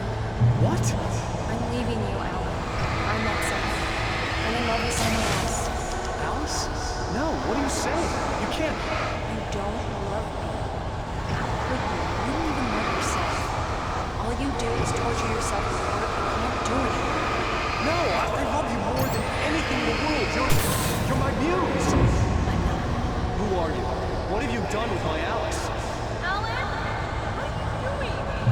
Put the light back on. What are you doing, Alan? Stop. Put the light back on. It wasn't true. Nothing like that had ever happened. You're not my Barbara. I promised to be good. Please, untie me. Not anymore. I will have you as your masterpiece. I will love you forever. No, you're not Barbara Jagger. I made a terrible mistake. I should have never written you back. You came back wrong. Your heart is filled with darkness. Put that knife away, Thomas. Put it down.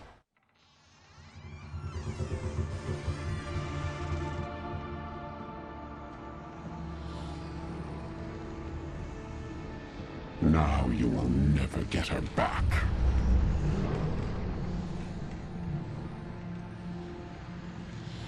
I am much older than you. Older than your first work of art. I will find a new face to wear. Someone else to dream me free.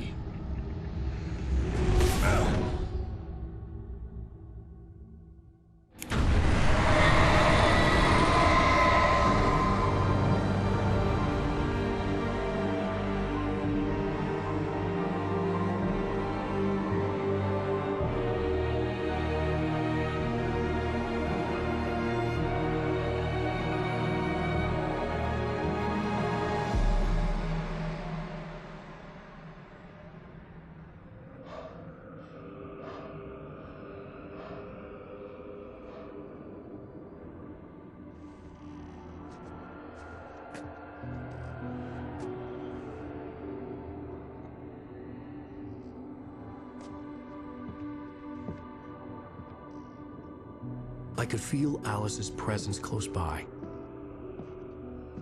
I understood what I had to do now. I knew how to write the ending to Departure. There's light and there's darkness. Cause and effect. There's guilt and there's atonement. But the scales always need to balance. Everything has a price. That's where Zane had gone wrong. There's a long journey through the night back into the light. Alice? Alice?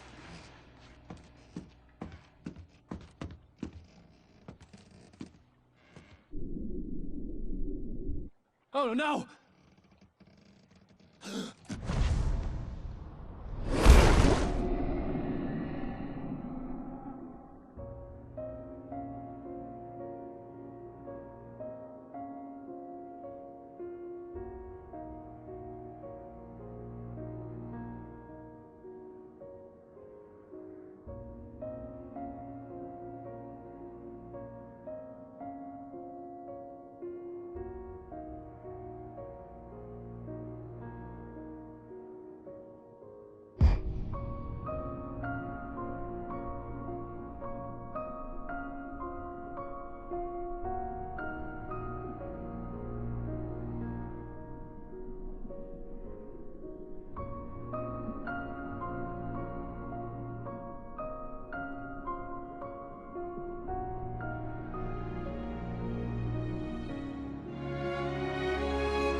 It's not a lake. It's an ocean.